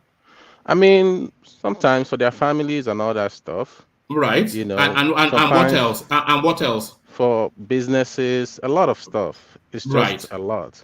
So that's what I'm saying. So they will just like I told Ajali Koko, I'm beginning to sell my properties. I told That's just me. I'm sure you find buyers. I told him. I'm not just trading it. That's what I told you. I probably won't be the only one. That's why I said they're probably going to lose a lot. You know what you are doing. Hold on. If you are starting to sell your properties, if you have not sold them, then our advice that you do not sell them, because you will only have to come back and buy them at a higher price. You belong in Nigeria or not America, and when you start to, but it's up to you. But talking about the influence of the West on Nigeria's democracy, they hold us and most African countries to ransom in terms of us even able to run our country ourselves. Nigeria's existence in terms of its economy and everything is hinged on being able to actually trade with most of the Western nations, even when it comes to all supplies and everything. We get our revenue in USD. We do our trade in USD.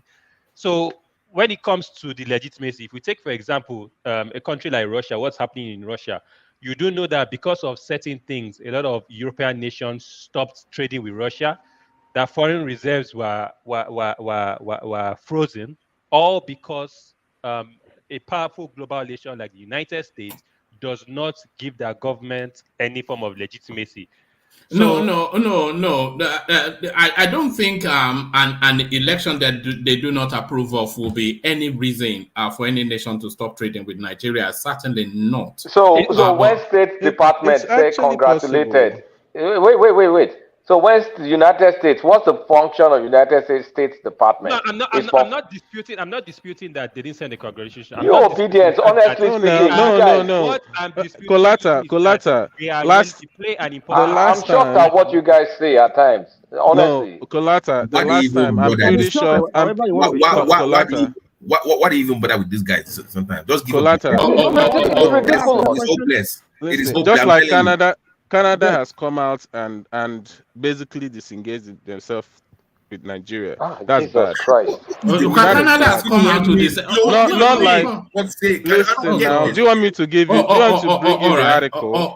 I can send you the article if you want. Yes, send me, but not from Igbo Digest magazine though. Okay, but, whatever you call it. We know that magazine. But yes, let Ajande Koko carry on. I'm not sure that you're saying anything that about because I want to get the conversation round. But back to Ajande Koko, leaving the interjection by that told us that Canada has stopped trading with Nigeria. I've not heard that, but Ajande Koko. No, I didn't say they stopped trading. Oh man, listen very well before you misquote me. All right. There is a news media that said Nigeria has elected a kingpin drugman in Canada. News media. A kingpin as a president in Canada. That is a news station in Canada. I can still show it to you. It's just what it is, you know. All right, well done. All right, back to you, Ajande Koko. Look, come on. Every nations around the world need each other. As we need them, they need us as well. Nigerian people are spoken and they're spoken very loud. Yes, some people are not happy they're not happy that Tinubu won. They are taking the matter to court. We're going to see what the court will come out with. But at the moment, the president-elect is Tinubu. And whether those foreign countries like it or not, that is what we have at the moment. Do you feel a sense that his victory is not yet complete somewhat? There's just a sense of feel. Do you feel, because a lot of people feel that the victory doesn't feel totally and fully complete yet, that there's still something missing? Do you feel a sense that it's not a full-throated sort of victory? Do you feel that sense? The only thing that is missing, I don't know what is missing, but I know that those that lost out in the election have taken the matter to court, and we have to wait until the court rule. So this is not the first time for losers to go to court to challenge the result of the election. So this is what is typically known with, this is what is known with typical Nigerian politicians. They don't accept defeat. They will always go to court. So for Obi and Atiku, going to court, contesting the election result is court will decide. But what we should know and what we have on record right now is that Tinubu won a balance. He got a balanced victory. from the two regions. You can't say he had a balanced victory if he did not get any. He did not record a decimal in the southeast, so he doesn't have the endorsement of the totality of Nigeria. Not to say that the voter number, but the main geographical hubs. There's a significant portion of Nigerians that is missing from his endorsement. The southeast. I'm telling you that this guy got a balanced victory. Now, right. As constituted today, we have two regions. Northern region. Oh, right. Okay. And southern region. Okay. And 1 state in southern region and 6 states in the northern region. That's a balanced victory. So, for some people to look at its victory and say, oh, this man have not won, the heaven must fall, we no go agree or we no go agree. And Atiku turned to, what do you call it? How did Wike describe it? What is the slogan of this student union? Aluta. Aluta. Turn to Aluta. Aluta continua. Aluta continua. So look, let me tell you, international community, go and mark it down. The moment that the court affirmed this guy electoral victory, you will see congratulatory messages from all the leaders of the world. They will, because look, the Western world believes in the institution. Once it's been taken to the court and the court affirmed that, yes, this guy won the election, they believe there's no other place to take it to. That is the end of the discussion, end of the road. Then let him govern. So they need us, we need them. So I don't even as a matter of fact, I don't even need. We shouldn't even be looking forward for their congratulatory message. What has their congratulatory messages done to us? They've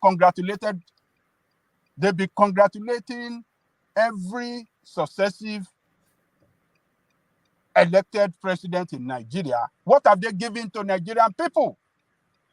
Failure. They congratulated Jonathan. They congratulated Buhari. So if they don't congratulate this one, let them hold their congratulation. We don't need their congratulation. Do they want to trade with us? Let us know. If they don't want to trade with them, we take our business to other parts of the world. Look at Russia. They impose. How many nations can face such kind of economic sanction that they impose on Russia? But go and look at the economy of Russia. Today, their ruble stands to be one of the strongest currencies in the world. Their economy are you comparing yourself with Russia now? Hold on, man. Hold on. Let me make my point. Their ruble stands to be one of the strongest currency in the world. Their economy is picking up. Again, according to information, why the economy of the West are going down. We have seen what is happening in Britain with energy costs. We see what is happening, killing us here with inflation. The water, the 24 bottle of water that we buy for $3 before, it is now $12. Inflation is killing us. Look, every African country must start to look inward to see how they can develop on their own without relying on the Western power. You mean consumption to production, right? we should start relying on how we can develop on our own without looking up to them. We have looked so much up to them. What have we got in return? Failure. We didn't get anything. So, but I have a strong belief that after Tinubu, get that confirmation by the court, that is the the actual winner of the election, they don't have no other choice. They will even invite him to Oval Office and to some other leaders in the world. We invite him for them to sit down and see how they can improve on trade relationship with Nigeria. So, look, Atiku Abubakar can cry as much as he like. He lost the election, and we all know why he lost. He failed to resolve the crisis within his party, and that was what was responsible for his loss. He can't continue to cry every day. He lost woefully. So let him go to let him go and sit down somewhere. Nobody care about him. And Obi that is crying too, that one has told us that he's not contesting the outcome. He's just contesting the process. The process. And the process, the power by the law, the power belongs to the INEC, according to the electoral law. INEC can run the process the way they believe that is good for them to carry out free and fair elections. So I don't know I don't know their who and cry over this this guy victory. So we don't have to worry about ourselves about Western nation congratulations. The little Indian has congratulated him too, Indian president. So we have seen. So they're gonna fall in line. It's just a matter of time. Just leave them alone. They're gonna fall in line. That's the way I see it. So I don't see it as a big deal. One man. All right, brilliant. So brilliant. So you were talking about TINUBU'S victory, and a lot of people say the architect for that victory is a man called DELE ALAKE. So there's a clip that I would like us to react to, which I shall bring on the screen just later on. But before I bring that onto the screen, Ajande Koko, I want to like about a 10 minutes no more slot for everybody just to react to the conversation that is going on at the moment. So I'll circulate just as it is on the screen, and I'll kick it off with you, Fatai. So Fatai, so you're up next. Let me take you to the Lagos State space. There's been developments in that space, and have no mistake about it, without equivocation, to borrow grammar from Thomas. One man, can I talk a little later?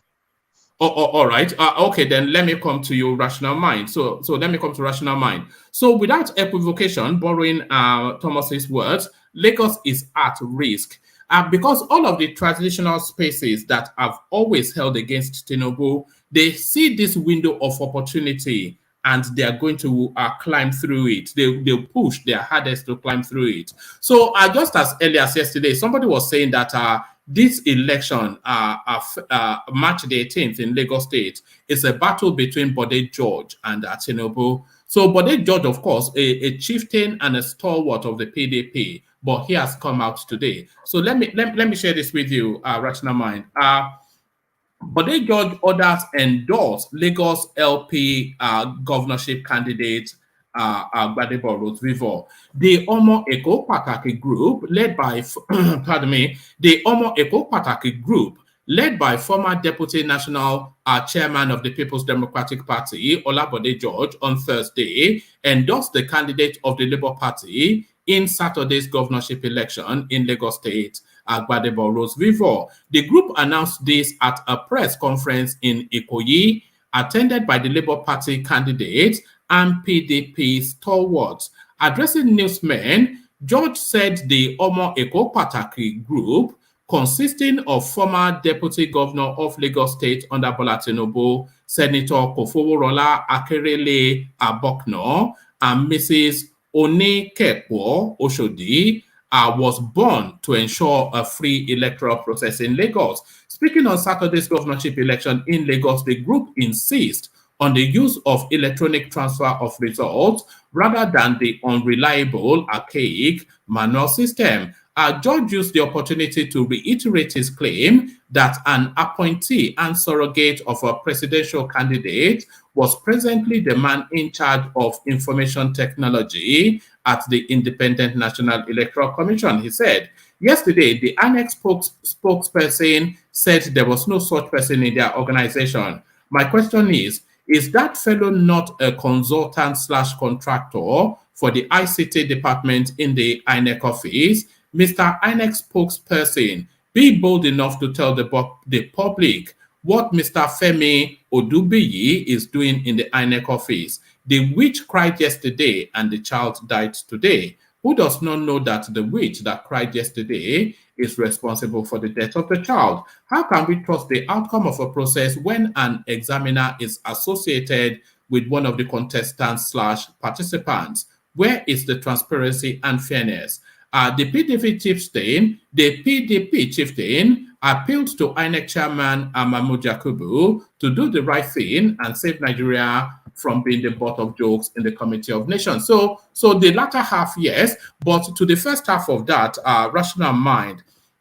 But the judge endorses Gbadebo Rhodes Vivour. I don't know if you ever have. I don't know if you've ever been to a casino, but sometimes you put all your chips on red. So all his chips on red. But the judge, what says you, rational mind? Yeah, you could put all his chips on red. Yeah, because he is a son of the soil. He's a Lagosian, but the judge is a true Lagosian. And Akerele Bokno, she also is a son of the soil. The Tejo shows and all of them, the Oshodis, they're all, I think they are Wori. They are all also. Oshodi is not a worry. Oshodi is Nupe in origin. Okay. Yeah. I know it's they occupy that the Awori space there, but I don't know. Yeah. So Oshodi area there, I think it belongs to the Aworis, if I'm not mistaken. The Oshodi name is Nupe. That's the origin. I understand. I'm just saying that area, Ikeja area, those areas, I think it used to belong to the Aworis. They own those areas, but then let's forget. My point is this. Yeah, what I'm trying to say is it is the son of the soil. That's why if you look at that press conference that they gave, I saw that, I think I watched it on channels. They are now rallying around their own person, the son of the soil. I think the Lagosians, for far too long, they've allowed non-Lagosians, non-Indians perhaps, should I say, people who don't have their origin from Lagos to dominate the political scene in that state. They've relegated themselves to the background, and that is why these people they've all swayed for this long time than they should have. And now they're suddenly realizing that, I think it's too late for them. Maybe it's too late, but then I think they can still salvage it in a way if they can get the majority vote and they can rally other Lagosians like themselves to vote their candidates and win the election. But some people have said, I've heard in some camps that, especially the APC camp, that that's another godfatherism in the brewing there, in the making. Well, I don't think what a judge is a god. He's going to be a godfather, because this guy explained it when he was interviewed on Arise. He said that he's just his mentor. He's mentoring him and all of that. And this is the same man who is almost. Is that not just semantics? What's the difference between a mentor and a godfather? Yeah, you might spin it that way. We can spin it that way. But then this is a man who is almost 86, or but he just 86, so he's almost leaving the space for us. The thing I realize is that definitely you will need a mentor. You will need the backing of people. That's what these people, these concerned citizens of Lagos, the indigenous of Lagos, they are doing, because they've had enough of the Ragbiji man who has always bringing people who are non-Lagosians to come dominate the whole space. So so I think it's not out of line if I say if they decide to want to do that. But what's their motive? That's the question. That would we will see the 4 years if this guy ever wins the election. The 4 years of his tenure would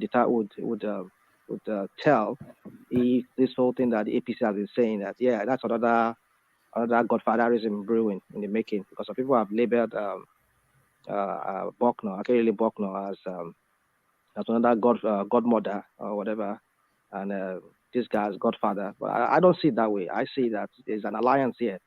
If you have to if you have to retire or put out TINUBU'S dynasty in in Lagos, you need to form an alliance of people who seems to have some kind of. What do you think is propelling Bode George? Is it the greater good, or is it a case of one oligarchic space wanting to wrestle power from another from the oligarchy? Is it not just the same thing but are different clothes? Yeah, I'm not sure that Bode George is after the greater good of anything. Yeah, it looks like it because it just wants what Tinubu has. That's just it. It looks like, well, one man like myself, I want him out too, but then it looks like it. But then you see, to be replaced by what? By Bode George? Not Bode George. Bode George is not. Last time I checked, Bode George is not on the ballot. Oh, all right. It's it is not. Really? No, it's on the ballot. Oh. It's Bode is on the ballot.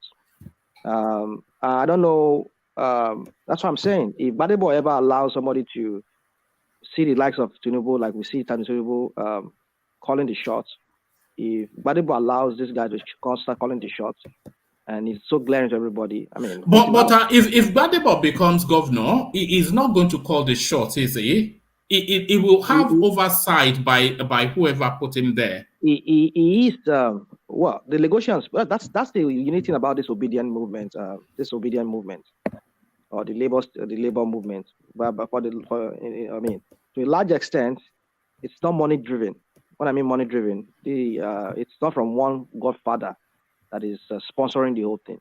Each person within the obedient movement, they're all using their own finances, their own money to support the movement, to finance the movement. That's how Awolowo did it back then.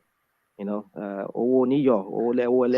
obedient to Awolowo like now, Abi. Hold on. According to rational mind. I know you will always. I'm just. Let me talk. Let me talk. I know you always attack me. You always want to challenge me on anything. Anyway, it's okay. But then the parallel I'm drawing here is that it is the people who are using their own money. Like in Awolowo's case, the people, the cocoa sellers, the farmers, the peasants, all of them, they are the people that who supported the Awolowo struggle back then. That's how politics should be. Because in this modern age, one man hijacked one state resources, state treasury. I mean, he controls the whole. Even the second largest economy in Africa. He hijacked it to himself, and he was making it to realize his ambition. I mean, that's the height of selfishness. So he built it.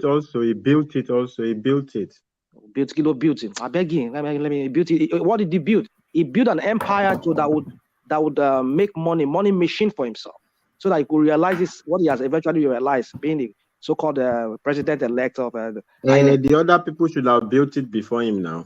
Why didn't they build it before he came and built it?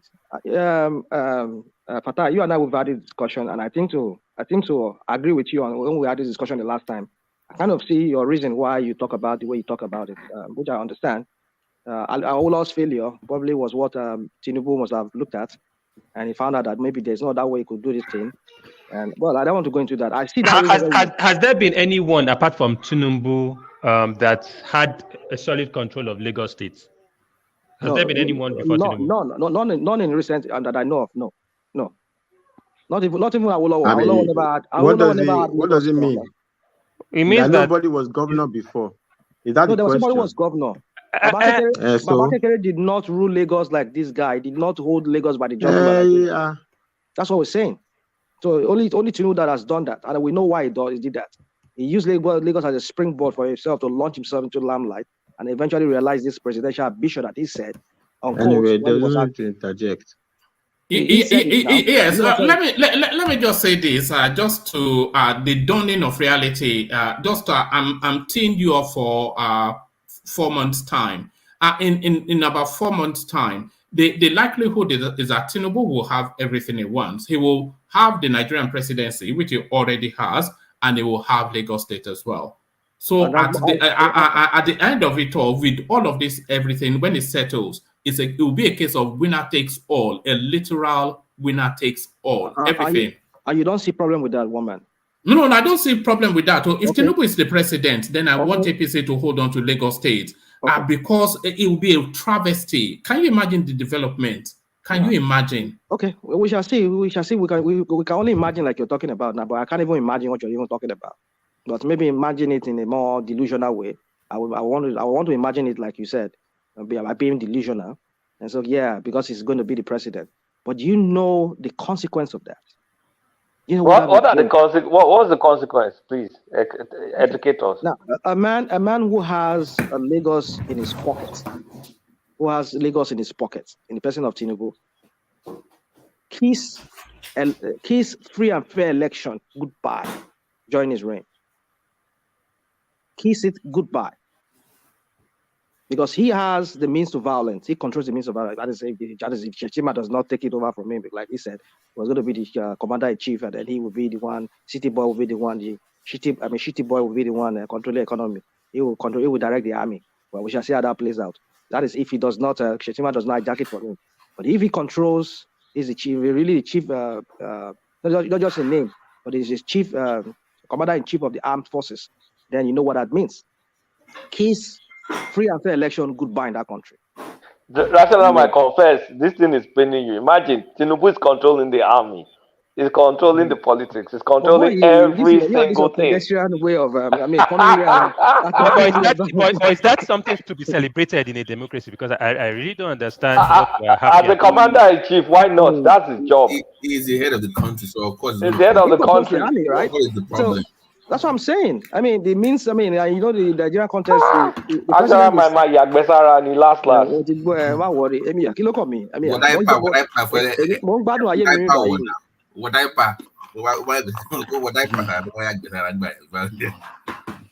I mean, emi gbádùn ayé mi báyìí. Mi ò ní problem lágbó Ọlọ́run. So, I mean, I don't have any problem. Àwọn tó kàn wá Nàìjíríà ló kàn kọ́ mi lóminú ni pé báwo làwọn èèyàn mi ṣe máa wà lọ́wọ́ yẹn. I mean.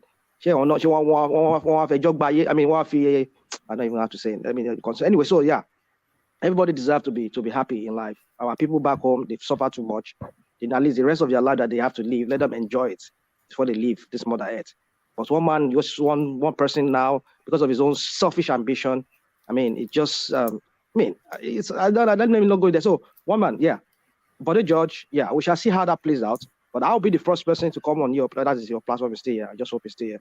I'll be the first person to come on your platform and condemn GRV if he allows another godfatherism in Lagos. So, but then what we want is hold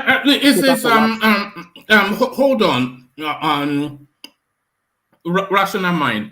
Gbadebo, he is a 40-year-old man who we have been interrogating his past, and we've not really found anything substantial in terms of, he has his academics, which he vaunts, the MIT, but we've not really found anything of real substance in terms of the rounding that makes somebody a leader. He speaks like a leader, he looks like a leader, and you can see leadership in him, but he has not led anything, done anything. You know, it's just a void in terms of his CV outside of his academics.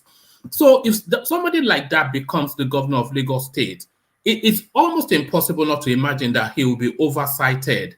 And that oversight is godfather. How can you govern without a godfather? It won't last 2 minutes. It looks like it, because in the Nigerian context, I know the politics in Nigeria is so, you must be heavily invested in some kind of mentorship, and the mentorship in the Nigerian context, it's about godfatherism, you know. Yeah, you see, that's why I said sometimes there are times I almost want to give up on that nation, on that country rather. I want to give up because everything in that country, every fabrics of it is just flawed in any way, in any way you look at it. Well, but yeah. So just to go to your. But rational mind, 30 seconds. You said something some times ago, and I remember very well. You said between Tinubu finally win this election, you may not come on social media anymore. Yeah. When are you going to stop coming on social media? Yeah, I said it. Hold on. Recently, I thought about it too, because somebody was saying that this guy said he was going to leave Nigeria, and then I said, "Oh, it's like you yourself. You said it now. You said if Tinubu ever win this election, you know, yeah." I mean, at some point, I would stop. I will stop because the reason why I'm still here, get it? I mean, I will stay by my word, Thomas. The reason why I'm still here is that don't stick by your words. So you are one of the favorite voices on this platform. Everybody waits to hear from you. Well, the thing is that if the court ever decide that Tinubu wins the election at the year, he won it. He won it. Well, forget it. You might not see me anymore again. Come online. Maybe I will just be. Oh man, don't make another commitment now. You mean me or one man? I mean, sorry, rational mind. Don't make another commitment now. It's just because I can't just imagine but one man. But one man, will not hold now. It will not hold. How relevant is Bode George that you consider him being able to control? It's not that too relevant. I don't know why. Because I don't know, apart from these elections, apart from this particular Gbadebo guy and the whole labor movement, has he actually been that relevant in the political landscape for him to control? It was a member of the when the Obasanjo was there. It was very active and it was very powerful. But what he is relevant as a voice of influence. Is relevant as a voice of influence because he has been the one that has been holding Tinubu's feet to the coal for years and years, and is one of the voices that actually pushes Tinubu to the point that agitates him. So he has that relevance. Politics Omoluabike is not an Omoluabike. I don't think there's anyone. I don't think there's anyone in Lagos State that has actually put Tinubu or given him a run for his money or anything like that. I don't think Bode George is that powerful. Yeah. Honestly speaking, maybe I don't think he's that because. Apart from this guy, has there been any candidate that Bode George has stood by that has challenged Tinubu or his whoever he sponsored in the elections? Yeah, well, I mean, the last person that did it, that tried it, that almost really gave Tinubu was during his partial time when this guy Jimmy Agbaje. I think Jimmy Agbaje really, even though we know how the election turned out, that ACN won back then. But what I'm trying to say is that, you see, I don't know why people keep touting this Bode George relevant. This is an ex-criminal who has been jailed before. But let's just leave that aside. But for me, the way the politics in Nigeria, like you said, it seems that it's going to need some kind of mentorship, which I know it might translate to, okay, now they are being his godfather, and they're using him as a means to also start getting contracts and start turning the LIRS, which is Lagos International, maybe they to creating their own kind of alphabet too. It could happen. But my point is this, woman, I'm a no respecter of any man. If you don't do what is right for the people, if he does that, well, let Tinubu come back. Whoever wants to let them remove him, vote him out. That's it. So I'm not that kind of person whereby you say, oh, because he's my man, even though he does what is wrong, I will support him. No, vote him out. If after 4 years he does woefully and he continues to perpetuate the same kind of style of governance like we saw in Tinubu's dynasty, vote him out. So, but then what point I'm trying to say is this: like, let us try something new. But I know in the Nigerian context, we're always afraid of change. Even though we talk about change. Go on. Who's that? Ife. Oh, Ife. Okay, go on, please. Look, have you seen the video that's where the Lebanese are throwing palliatives to people for election in Lagos today? Yeah, somebody sent me that clip. I think I have it. No, if I can find it, then I will. Whoever sent it to me, if you want to resend it, yeah. But carry on. Look, there's Oluomo. We are the ones shouting Yoruba. It had the logo of Labour Party, the palliatives. Yeah. No. It has the logo. It's even APC that is doing it. Is it? All right. Yes, from the trucks. Look, there are some things that, as Black people, even though I don't normally like referring to us like that, but let's say people from sub-Saharan Africa, if we see it in our generation, it's a slap to us. I don't want to know the guys it came from, either for party politics. It's one thing for them to create these things, give it to either APC representative or PDP representative, but for them to come in the trucks throwing it to people. I just look at, I don't even know the type of message you are sending to our next generation. And we are blinded by partisan politics, not to even know how to dignify ourselves as a people. For me, when I saw that video today, I just started thinking, like, okay, what's the meaning of all this? Is it just for power, just for control that we are allowing ourselves, making a mockery of who we are as a people? Where if maybe we have had what do we call it, education center that could be like incubators for knowledge. There's nothing these people are doing that's very spectacular that we cannot do in our country. I'm not saying expatriates cannot seek contracts in our country, but the question is, why should we stoop our indigenous people so low to the extent that even they trying to do that, putting on APC party logo or whatever party there is, our people cannot even tell them, please, no, this is going extreme, don't go, we'll do it for you. Let's even say you want to save the face of the, because there are some things that I don't know what has happened to us, but unfortunately, poverty is everywhere in that country.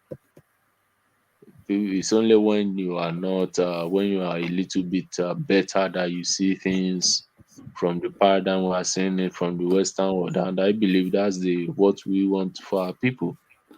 I don't care if APC win, LP win, PDP win. Let everybody in that country have a sense of dignity.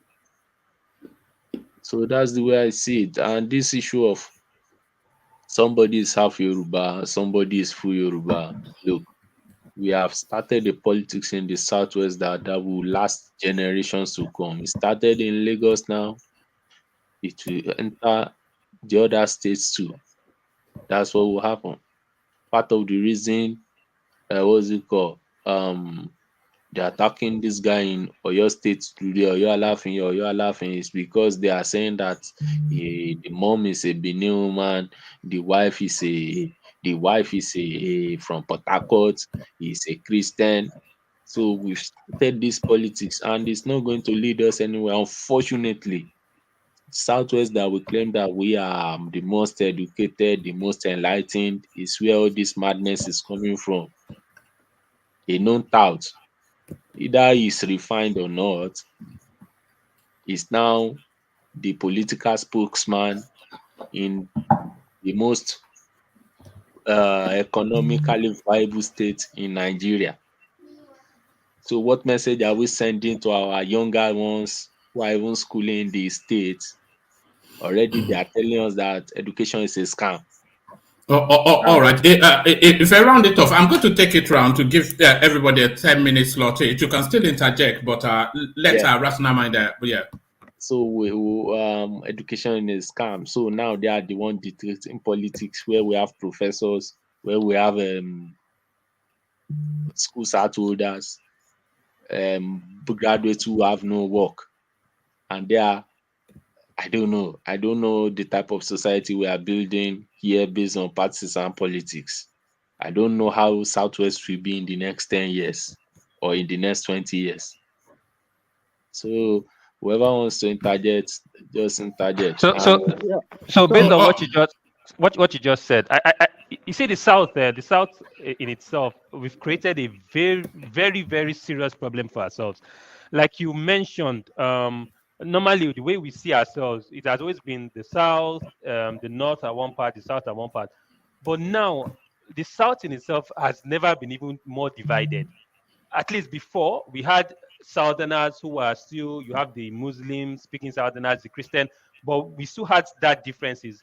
But now, even people of the same tribe, you are still breaking it further, classifying them as either Christian or Muslim, then breaking it again further, classifying them as you're half Igbo, you're half Yoruba. So to be honest, I think even among ourselves, we're continually losing that power completely. The way I see things, I do not see the South after these whole elections, after these TINUBU elections, before we can come together as a union, is going to be very difficult. I think we've divided our hold on, Charles. Has that chasm not always been there? But it's never. There's always. Hold on. Okay, go on.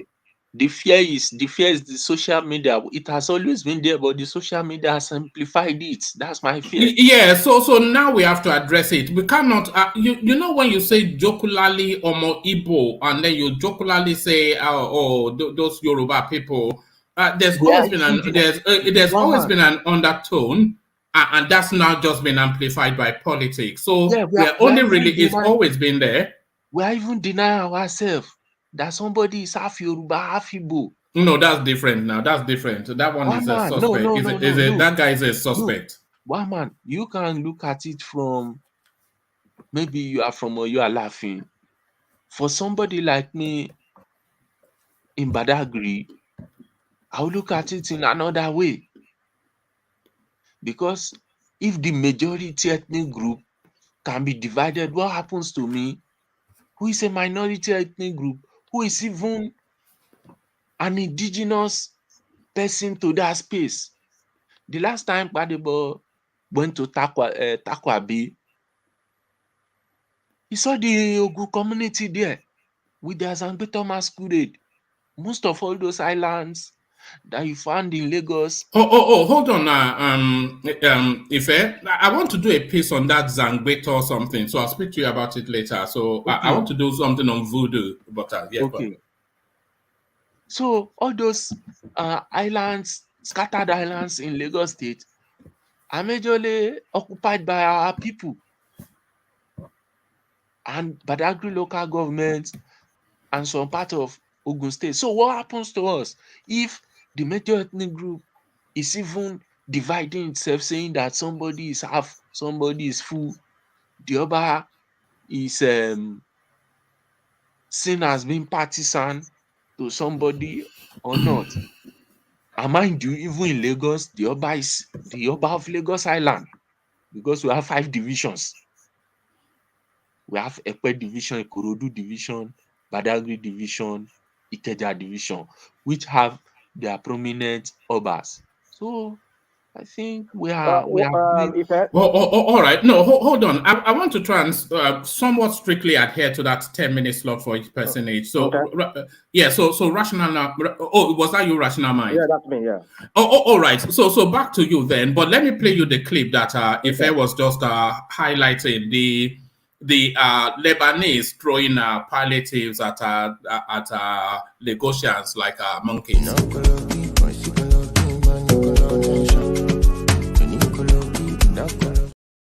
Let me stop it there because there's music in it, and I don't want to be struck. But so there it is. That's what he was referencing. Yeah, I mean, what I'm saying there. I mean, they were handing it over. I'm not saying that, but maybe because you didn't play the full video. Maybe. No.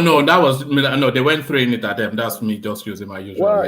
Well, I mean, I think I understand where Ife is coming from. Our people has been their psyche has been bastardized. It made them feel like they are inferior. You know, they have this. I mean, on the average Nigerian. Sorry. No, hold on. If let him have his slot. Yeah. No. Let him have his slot. Carry on, rational mind. Yeah. So the average Nigerian.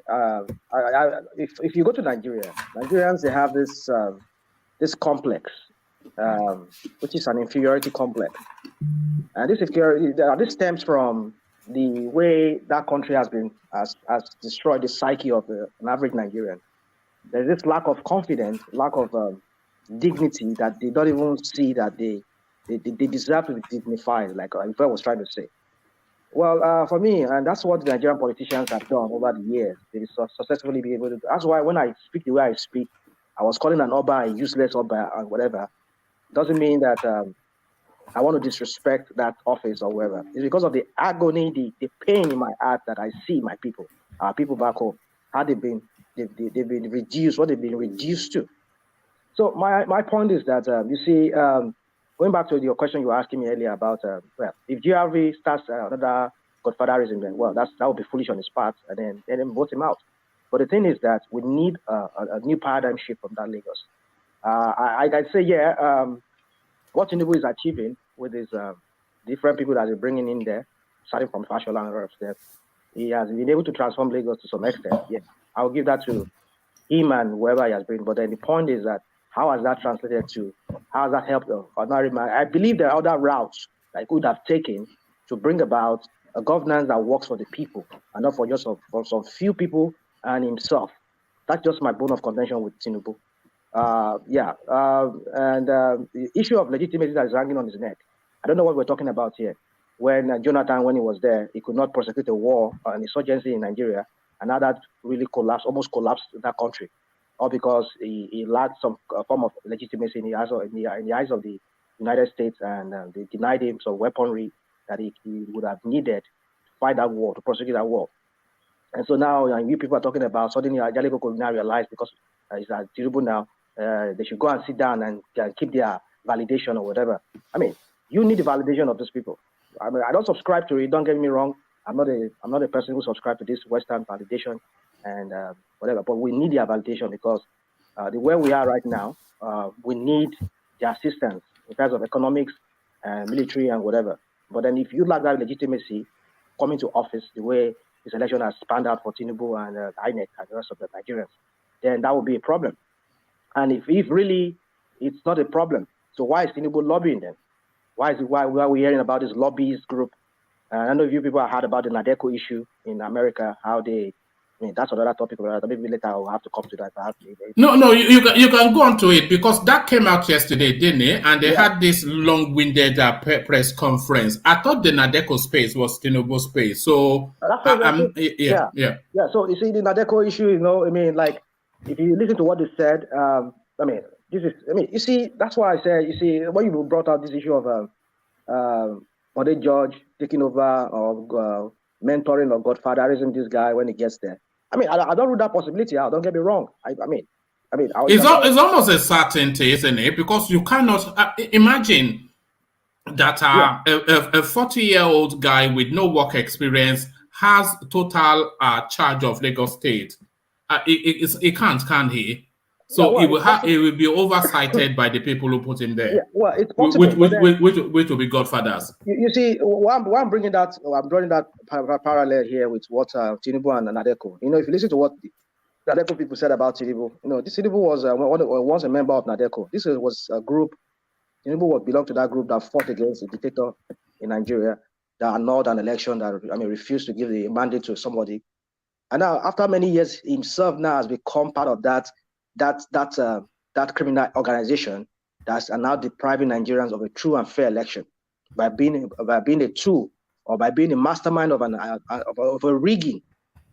So that is what the Nadeco streets were talking about. Now, this is a man that usually that was part of us. Suddenly now, look at the election that brought him in. He even won like less than 15% or 10% of the election. And how did he even come about those numbers? They were questioning so many things, and then Tinubu, who was once one of their members, and now he's even himself part of the criminal organization that is, running that country and making that country the way it is. How quick people change, all because of power and ambition, or whatever ambition they have. So I'm not surprised if GRV, I'll be surprised if GRV himself turned out to be that way. But like he said, let's trust him by his word. Let us take by his word. And if he fails, vote him out after 4 years. That's all I can say, one man. What credibility does his words have? How does it get to have a word that is trustworthy? You can say that we have not had him. He has not been an active player in the political scene in Nigeria. Besides all the things we see on his Instagram and what people say about his previous comments and all of that, and how people twist it. I would say, they twisted so many things about the guy. His support was not only just for IPOP. He's also supported Sunday Igboho and the rest of them. Yoruba Nation. He's a nationalist, the way I look at him. I don't know when people talk about he's not a Yoruba man or whatever. I mean, he's a nationalist guy who believes in the self-determination for people. I mean, that's to tell you that this guy, he's just like somebody like Tinubu himself too, who once believed that, I don't believe in Nigeria. A lot of his belief systems, they've not been tested. He's not been in the trenches. He's not gone through the processes. He's not out on the. Was he even part of the NSAS protest? I'm not quite sure if he. I think he was. Because I'm not sure that he was. Was he? I don't know. But I think there's some posts I've seen on. I mean, I've seen some Twitter posts that we made of him, where he was present at one of the rallies. I don't know. I think that's what I saw. I don't know. Maybe that's a different rally. I don't know. NSAS rally. So yeah, you see, you can see all of this one man, and I can understand that this guy is not part of the oligarchs like we see in Nigeria, the TINUBU'S school of political school, whereby you have to go to a school and become maybe commissioner. From commissioner, you become an SSA. From SSA, maybe you become something, and then local government, and then you rise to become maybe a deputy governor or a governor, like in case of Sanwo Olu right now, or like Fashola, who was his personal assistant, and from there, so. We might say it doesn't belong to this, but all these people that have been there, I mean, what impact? Don't get me wrong. These guys, I wouldn't lie to you. Fashola, Ambode, Sanwo Olu, they are not my problem. But the problem is the blueprint, the blueprint which they are working with, the person they are associated with. There is nothing they can do outside. Any of them who tries to win or Woju, which is TINUBU is the Ekun here. If you try defying that you want to deviate, like we saw in, what's his name? Fashola tried it himself. He almost lost his ticket. This guy that was so gullible, was so foolish, was his name? Ambode. He could have just play along with them the first year, maybe second year, putting himself in the limelight. But he was so foolish and he did this foolishly. That was why this one that is there now. Let's play what if for a moment. Let's play what if. Let's say Ambode had played along, then he will be completing his second tenure now. So that is his constitutional limit. So now in this cycle, so everything remains the same, but Sanwo Olu is a fresh face to the politics now being presented by the APC. And then, what do you think? Without the backdrop of his antecedents, what do you think Sanwo Olu's chances would have been against Gbadebo? Because it's a better orator, Gbadebo, more presentable, more governor-looking like. Yeah, I mean, it's a scenario that I can't even. It's very difficult for me to even imagine right now. I mean, Gbadebo will flog him if he was just fresh face to fresh face. It's going to be, but then that will all depend on Ambode's performance to be what will be the determining factor here too, because that's if someone is going to run on that. What do you mean, one man? You say you will flog him in debate or what? Yeah, it will flog him in everything because Gbadebo is more. Sanwo Olu. I think Gbadebo has a better mastery of language. I think Gbadebo has a better confidence. He has a better presentation of an aura of is a more charming guy. He engages better with the youth space.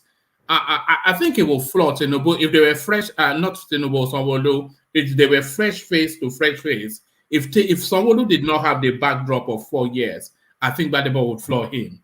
No, Sanwo Olu will bring in that experience in government. He will bring it in, and we will be able to show that class against him that he is a person with wealth of experience in government, and it really matters. Experience matters when it comes to doing this job and articulating your plan in such a way to convince people. If you are meeting people that are. Have you listened to the? Sorry, Ajale Koko. Hold on, Ajale Koko. Have you listened to that Gbadebo speak? Oh yes.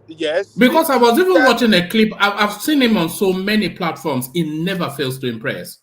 Never. Yeah, it's good. I'm not saying that it's not good, but what I'm saying is that it's better than Sanwo Olu in terms of presentation and articulation.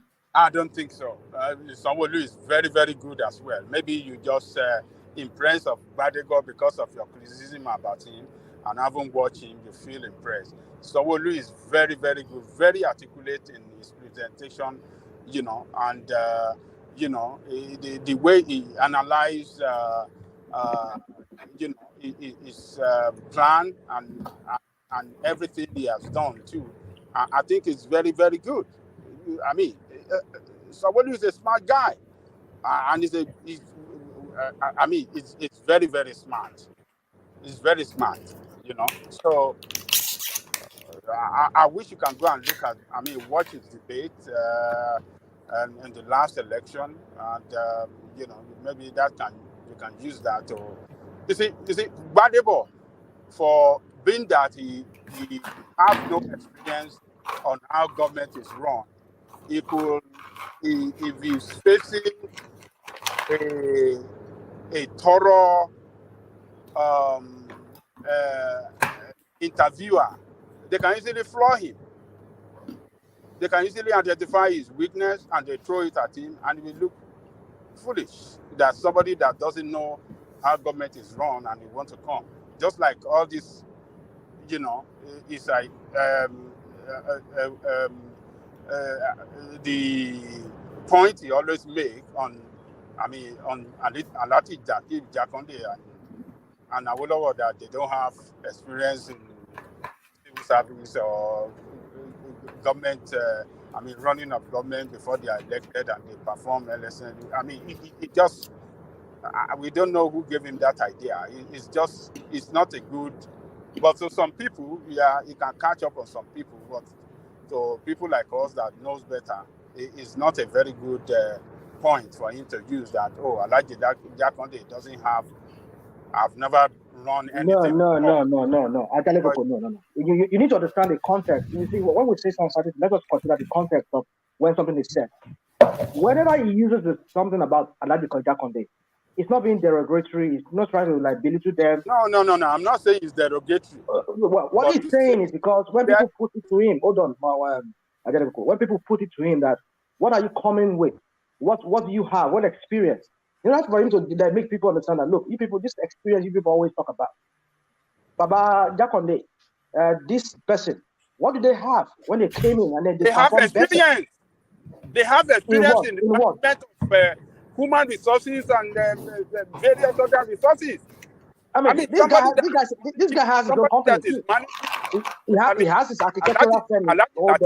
Jakonde managed the Tribune, and Tribune was one of fine. Yeah, but like you and I, we've argued here, besides the Tribune you talk about, has he ever been in governance, like be commissioner or whatever, or being like a deputy governor or whatever? No, he has never been.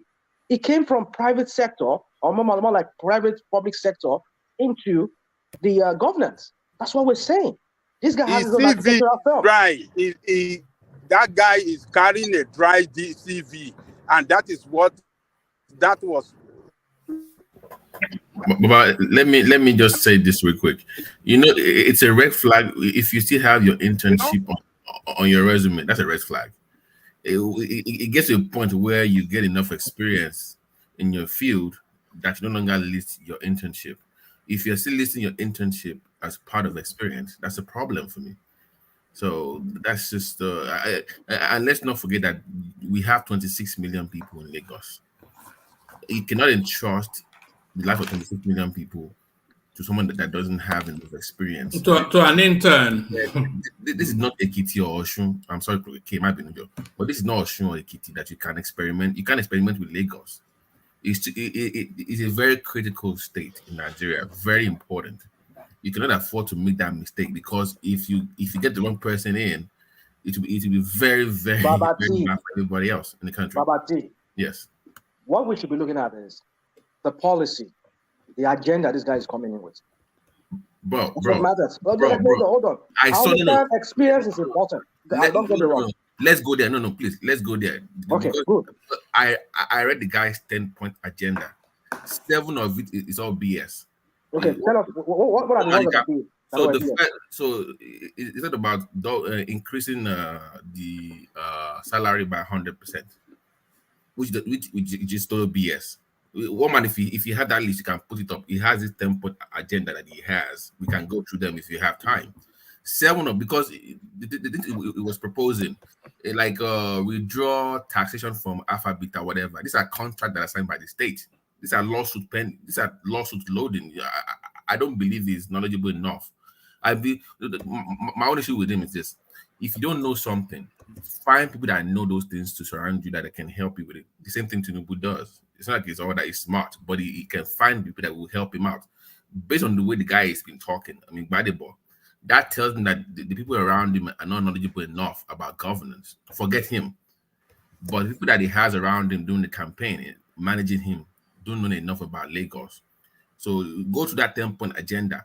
Okay, let us talk about one you just mentioned. Salary increase. The salary issue, yeah. And the Alpha Beta matter. Now, the salary issue. Lagos has what it takes to pay every single worker. If they can damn those loopholes where there's corruption, which TINUBU said he did, and if really in fairness, I mean, if really in fairness to him, I would say he was successful in that. But then the question is, at the same time, there is still more loopholes that he seems to damn. Ordinarily, that money, that revenue they get from motorists and from shop people or whatever, those people that put something on their head and it sells like that, I mean, they give them tickets. If he can account for that money, if you can account for those money, you can pay civil servants a living wage in Lagos. Lagos State civil servants should be the highest paid in Nigeria. But they are. Maybe they are. But what I'm saying is that you should be able to pay them without having to even owe them. No, because he said, listen to me. He said the first is 60K, right? Then he wants. I can't find the 10-point something, by the way, but I'm just looking for it. If it's actually for my first 100 days in office, by the way, it will come up on Google. Okay. But it says he's going to go to 60,000, then go to 100,000. So he wants to make 100,000 the minimum wage. Do you know what happens?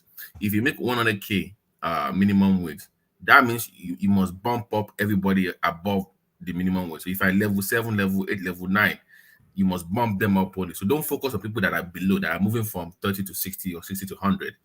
You must also move people above them by about 20 or 30% as well. So can you afford that? Where would the money come from? I don't know. That's what I'm saying. Because it's possible. You see, well, let's say these things. I understand the economic factor, the crunch, the economic crunch, whatever it is they call it, the economic factor of Nigeria, right? But I'm saying Lagos has what it takes. Lagos is just it's not about just engineering the whole thing. Allow local government function. Let local government employ their own employees. Set the bar for your own states, your state workers, whoever works in the states. This issue of lawman, whatever, is going to give it to local government.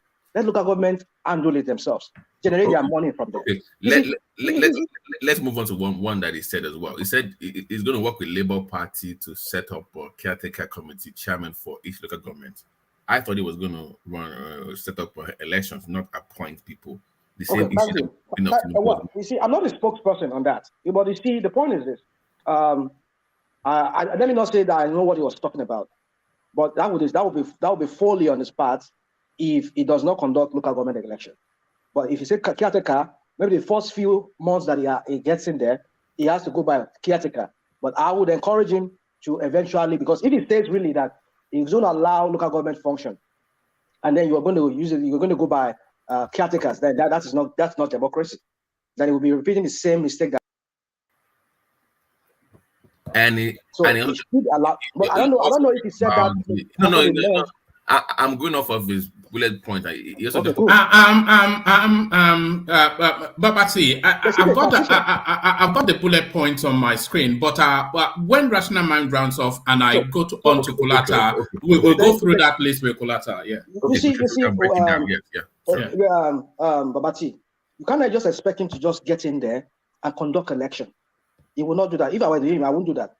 I will go by a transition team whereby I will have caretakers. I will structure everything fine. I will have to restructure everything, see everything, whatever mess they've made before just trying to build on whatever they left behind. I will look at everything. Other thing you're talking about, it's not gonna, I mean, even trying to take out Alpha Beta, like you said, there must have been maybe some kind of contract Alpha Beta has signed with Lagos State that we're going to do this for 10 years with you or whatever years with you. Then we can renew the contract. You can't just go to get in there and say you want to fire Alpha Beta. But that's what he's still. That's what he's saying. I get you, but we don't know. That's what I'm saying. But that comes from inexperience. If you know, you said that. We can say that. You can say that. But from what I understand is this: that you see, sometimes you don't know what is there until when you get in there, because these are people that are not transparent. Lagos State has not been transparent about their relationship with Alpha Beta. We don't even know whether they signed a contract for 2 years, 3 years, 10 years. These are something that should be on their official Lagos State website. This should be public knowledge, whereby people can go on the website, but we don't see all this in the shrouded in secrecy. We don't even know. So that guy doesn't know what is going on until when he gets there. But he said his intention is that I'm going to get rid of Alpha Beta. Whatever it takes. No, but hold on. Is that not in itself a sort of a naive thing to say rather? Because a better thing to say is that I'm going to review the relationship of Alpha Beta with right. Yes. You don't know what purpose they have. They are copying Alpha Beta in other states and African countries. The man even said that even the Ikoyi Bridge is going to cancel the whole thing. That is his ultimate goal, to cancel it. How can he cancel it when it's not established if it's fit for purpose or not? It doesn't have. I get you, one man. I get you. He's telling you that, yeah, because listen, this is just political run. He's running that. Listen, I want to change the status quo in Lagos. After anything that has to link with TINUBU'S dynasty, I'm going to get rid of it. But why? Why you see, because but does it not speak to the lack of experience that we're highlighting? Because it doesn't have the antecedents to know how to think. But that's Nigerian politics now. That's Nigerian politics. I will get rid of everything. Continuity has always been a problem in every. This is not continuity. I mean, continuity. When we talk about continuity, there will be area like the light rail. It doesn't say it's going to scrap it. It says it's going to continue it. But it's going to take it to another level whereby there'll be accountability for whatever money that's hold on now. You expand it. No, because I have it here. It says it's going to expand it. But let me ask you. You said it's going to what? Say that again. Did that the train is going to go by like 100 kilometers more across Lagos State. So that one, like I said, 7 out of 10. I give him that. He wants to expand that across Lagos. The orange line, green line. Yeah. But what he's failing to understand is this: these are PPP projects that he wants to cancel. There is the private element that is he does not recognize. What's the PPP here you're talking about? Private-public partnership. I know. But which one? Give me an example of the one that says like the Lagos, the link bridge in Ikoyi, for instance. He wants to get rid of the private part of it. These are contracts that are signed. These are lawsuits that you're going to face as a government. Lagos, what bridge is that, please? I'm sorry, the Lagos Ikoyi bridge, for instance, the Aja one and the Ikoyi link bridge. These are PPP projects. So if you say, okay, when I get rid there will be no more tolls over there. That's lawsuit right there. So because they are PPP projects. So you cannot like you said, what I agree with you and one man when you said experience. It could have been elegant in its way. The way he worded is maybe I will review it. And if we find them wanting, but what I'm saying is that his ultimate goal is to read anything that has to do with corruption that's linked to Tinubu. And I'm sure he's not going to totally just take away all things that Tinubu did or his people have done. But the thing is that anything that he sees as corruption laden or a cesspool for corruption within Tinubu's and his whatever governors are put there. Well, no, that's a given anyway. If it is corruption, then they'll get rid of it. So, but to say that it will wholesale cancel Tinubu projects, this is just political campaign talk, whereby he says, "Yeah, I'm going to get rid of Alpha Beta because there are people like myself. If I'm one of those voters, I'm registered to vote in Lagos. I have my voter's card. But if like me now, that will resonate with you. Yeah, it will resonate with me. Yeah." Spinner, they already signed the deal for the Fort Milan Bridge. This guy wants to get rid of that. That is lawsuit right there. It's already signed. You see what I'm saying? They could have listen. No. You see, they already signed the deal now. You can't just come down and cancel stuff. I get you now. I get you. I mean, we saw when Medvedev came to Nigeria and he signed a pipeline from this Trans-Sahara pipeline from Nigeria through Sahara Desert to, I mean, they signed the memorandum of understanding. They could do that. It's possible. We don't know what they signed. It's not MOM. No. Fort Milan is already signed. My sign on paper. I don't have all the details in front of me. I'm telling you, it's already signed. But if he identifies the project as not financially viable, doesn't he have the right to cancel it? Okay, go on. No, he cannot cancel it, or he might want to renegotiate it. But if he cancels it, like Babati is saying, then it will just be locked up in the court. Well, that would be foolish. That would be folly on his part if he's going to be doing things that is going to, land him in lawsuits and it's going to derail his government, and then he has to pay out. Of course, because he's naive, isn't he? He's naive. He has no experience. You see, one man. It's easy for us to continue finding faults with this guy, which I definitely will find so many. But my point is that its ultimate goal is what he's talking about. This is my end goal. This is what I'm trying to achieve. A Lagos that is devoid of anything that has the relics of TINUBU'S dynasty, that is enmeshed in corruption. Alpha Beta, like you said, maybe you should have said we'll review Alpha Beta's contract.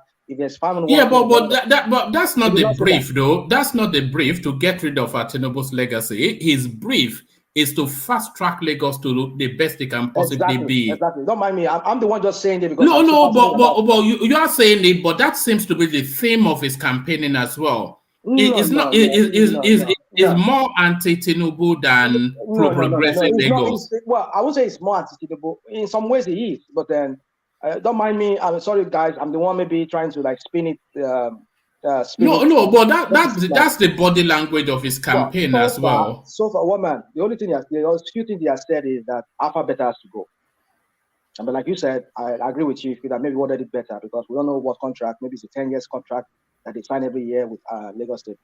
We don't know yet. But when it doesn't even know if Alpha Beta is good for Lagos or not, because it's not how they look at the books. Because they are linked to the 10% is there. That's what I'm saying. They are linked to banks. They are linked to accounts. But the guy is not doing wrong for hammering on Tinubu and Alpha Beta. Nobody's saying he's doing wrong, but what he's saying is that there is more to do. Okay, go ahead. We know there's more to it. Yeah. He's playing the politics the best way. That is what I'm saying. So that he can galvanize,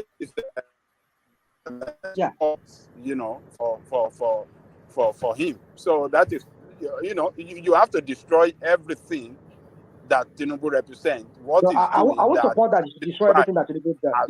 As fraud, he has to destroy them. He has to create an image that look at what he's doing. That to perpetrate corruption and continue to loot your resources, and he's doing it good. So don't say he doesn't know. Get into office now to do to make it better is a different thing. But you have to play the politics well to destroy your. Exactly, that's what I'm saying. That you just have to say it to win people like myself. He's doing it right. Okay, what about the one about apartments that are empty for 180 days? All right, Babati, let's go through that list with Kulata. But round up that space, rational mind. Yeah. So for me, you see, there's a lot to talk about this Tinubu and his Lagos State, his dynasty in Lagos State. There's a lot to talk about it, but just let me allow other people because I think I've been talking for a long time. Body George and we love you, man. You know we love you. Not that Oba thing. Just I love all of you too. That Oba thing, you went too far. For me, my issue is. The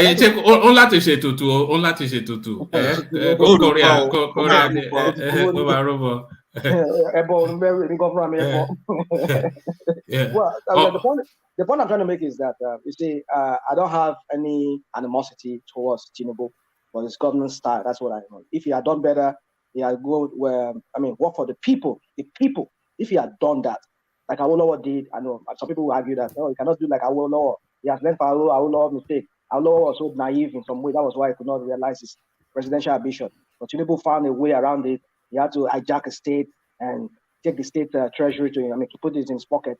That way he could then springboard himself into the national limelight by using those resources to buy people, buy interest from different regions so that people will see him. And that is what he has done.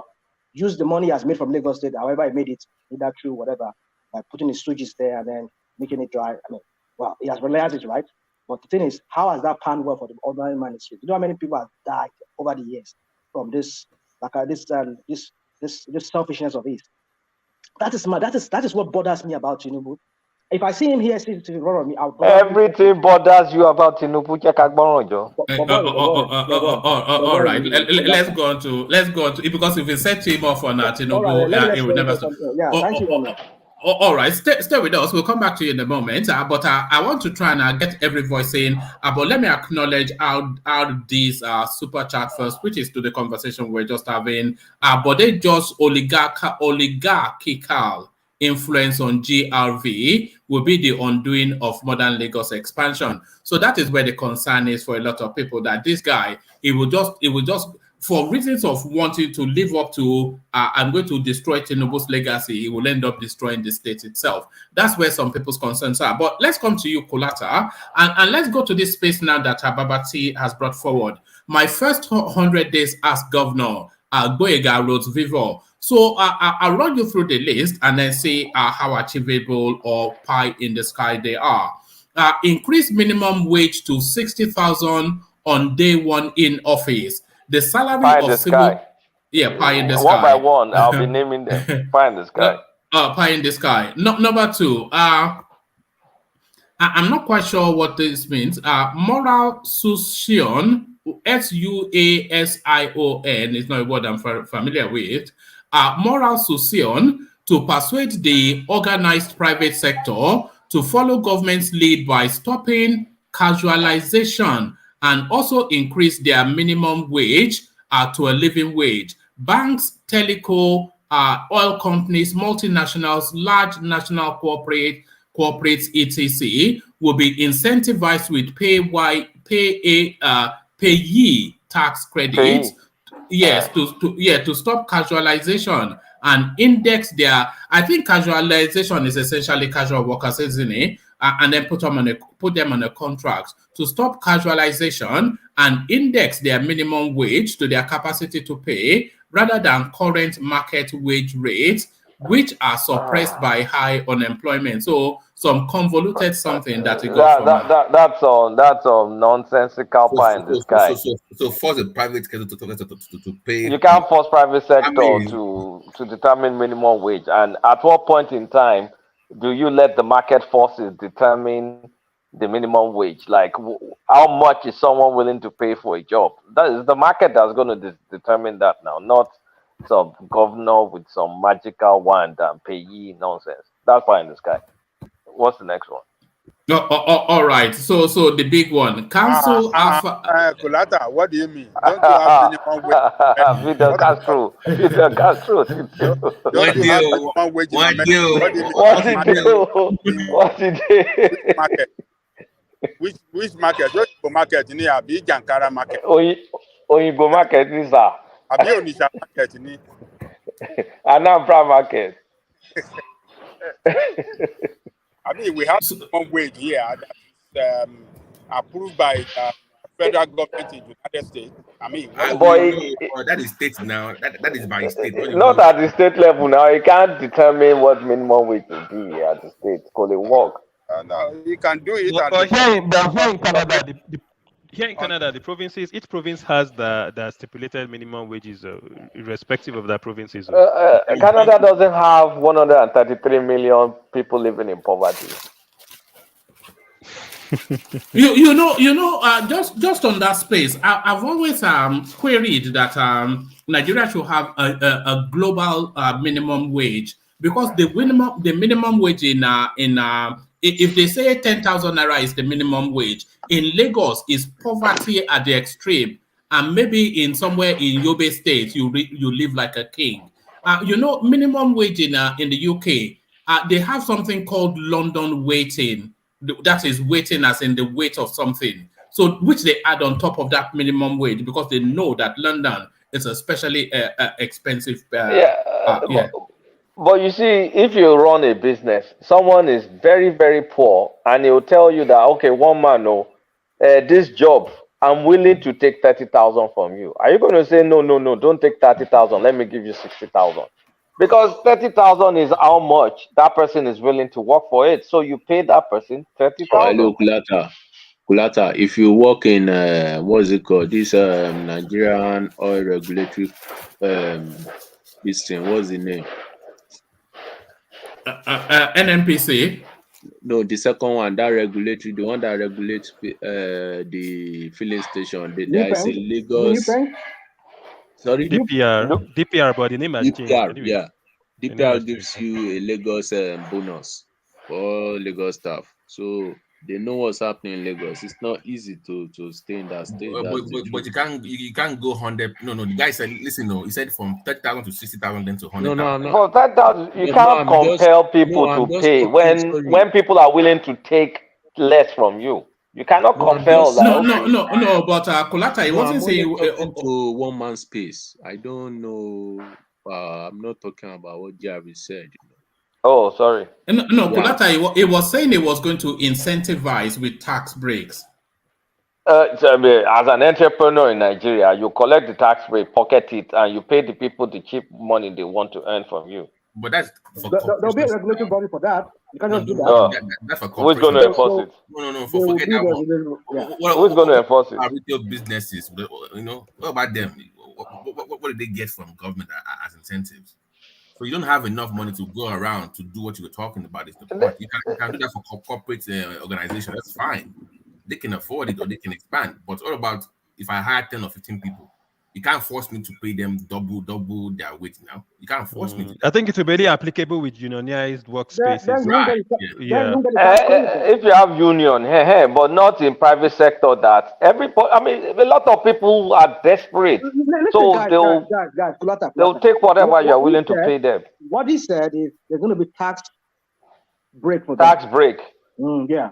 So if you want to key into that and you want to continue paying your people, then you have to abide by their rules, whatever. And I'm sure they're going to have a form of enforcement. Oh, so I can't give fake pay slip, Abi. Hello, guys. I'll be leaving now. Sorry, I'll be leaving now. If you're not keying in. Hold on. I think Ife is about to leave us, so let him have a final word. Ife, you have to go to bed. Yeah. I have somewhere to go to rush to later in the morning. So basically, politicking will come and go. Let us know the type of message you want to pass to the younger ones, because their mind is still fresh. Don't let us more or less clone their brain to be tribal, because they will grow up to define the future, and we are a growing population. So that's my only fear. So that they don't have stereotype to one another. Yeah, thank you very much. Have a good time, everybody. See you hopefully tomorrow. Bye. All right, brilliant, Ife. And thank you. I'll call you later in the day. So thank you, Ife. So that's Ife. And I want to do that video on Zangoto or something. The spiritualism in Benin Republic. Tell us a little bit about that. It's going to be not a session, but a video, because they have this thing in. Anyway, we'll do that video and then you'll see. It's quite a thing. The voodoo religion of Benin Republic. It's voodoo, but actual real voodoo, not Babalawo or something. Real voodoo, the spirits of the ancestors. But I thank you, Ife. So back to you, Kulata. Let me take you to. There are 22 items on this first 100-day list. So I'm going to take you to. I'm going to run you through 5, and then I'll run everybody through 5, just so that you can get to speak on other topics as well. But number 3 is the big one, Kulata. Cancel Alpha Beta's contract, which cost the state 5 billion naira monthly. So on that one. I mean, why will he? I mean, he needs to say review, because he needs to understand what the contract entails before you say you're going to cancel it, right? So that's too presumptive, in my opinion. he needs to review the contract to determine whether he should cancel it or not. But that's realistic, because if he has an alternative way of collecting the tax or generating the revenue that the state needs, he should do it. But I will say that's fair enough. Fair enough for him. Fair enough for him to have the ambition of canceling what probably is the foremost revenue generating vehicles that the state has. Maybe he has alternative, right? We don't know. I mean, he says he's going to cancel it, but if you cancel it, you need to replace it with something.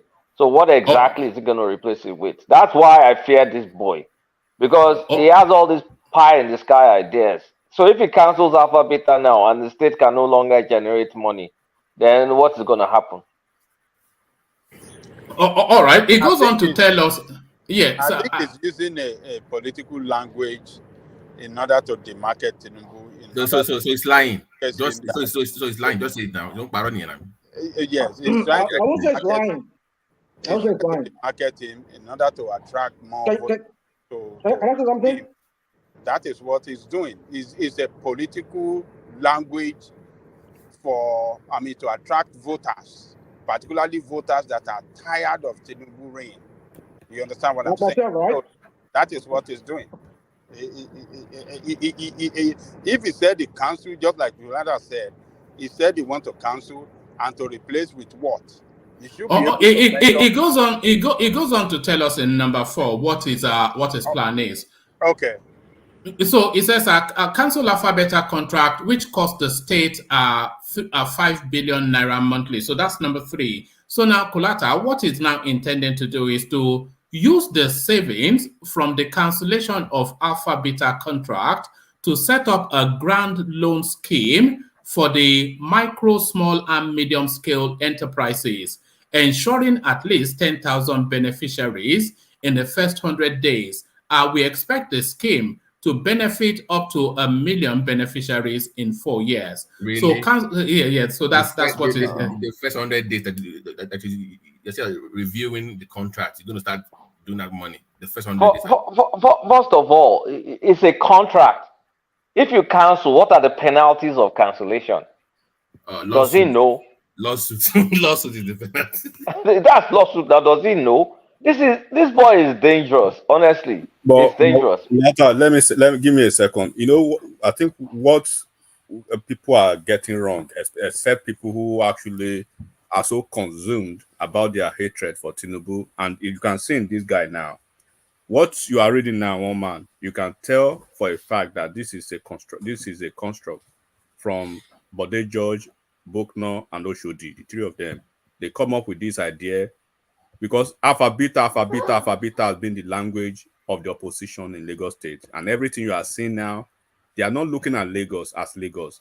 They are looking at Lagos in the face of Tinubu now. So these are, and then people are pushing. Are you aware this guy is an intern? So Lagos want to hire an intern to run the economy of Lagos. An intern. 20 million people. Do we have any intern in what?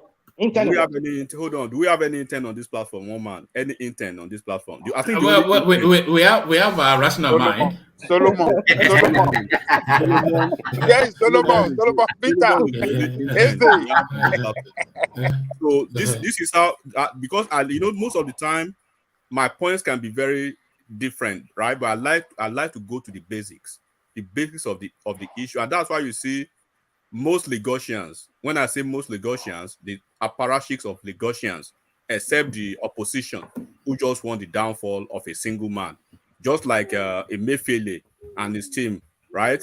Puts Nigerians into agony and sufferness because of a single man. So you cannot say because you are targeting only one man and you want to crash, you want to bring a whole state, right, to decibels. You don't do that. Just look at this nonsense he's talking about. Alpha Beta. But Enigmatic. Why must the state be paying 5 billion naira every month for? Okay, Babaja. That's a huge. That's what you should. Ajale Koko, what's the opportunity cost? What's the opportunity cost? Apart from opportunity cost, hold on, enigmatic. Yeah. Can we do better? Why must we be paying 5 billion on monthly? So if you cancel that 5 billion and you are not making more money, then you cancel 5 billion and then you are not making tax money. There's another way to it that we can pay less. 5 billion is a lot of money. That's what we are saying. Hold on, enigmatic. Ajale Koko, you know that 5 billion naira, you know, is performance related. And it's a percentage, not a figure. It's performance related. So no. But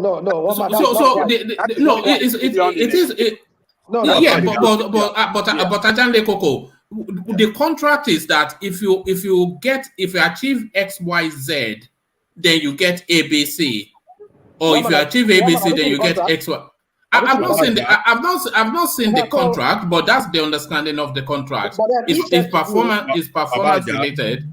Babaja, my thing is, okay, this is saying 5 billion. I don't really know. I'm not going to speak much about that, but I know Alphabeta is operating in beyond Lagos State. I think there are maybe 6 or 7 states, right? That Alphabeta is having their footprint in Nigeria. And then, have you gone to all those states to check, even because people are saying they have have you gone to those states to check the contract books or to check the papers? And then, are we even sure of these figures that these people are reeling out?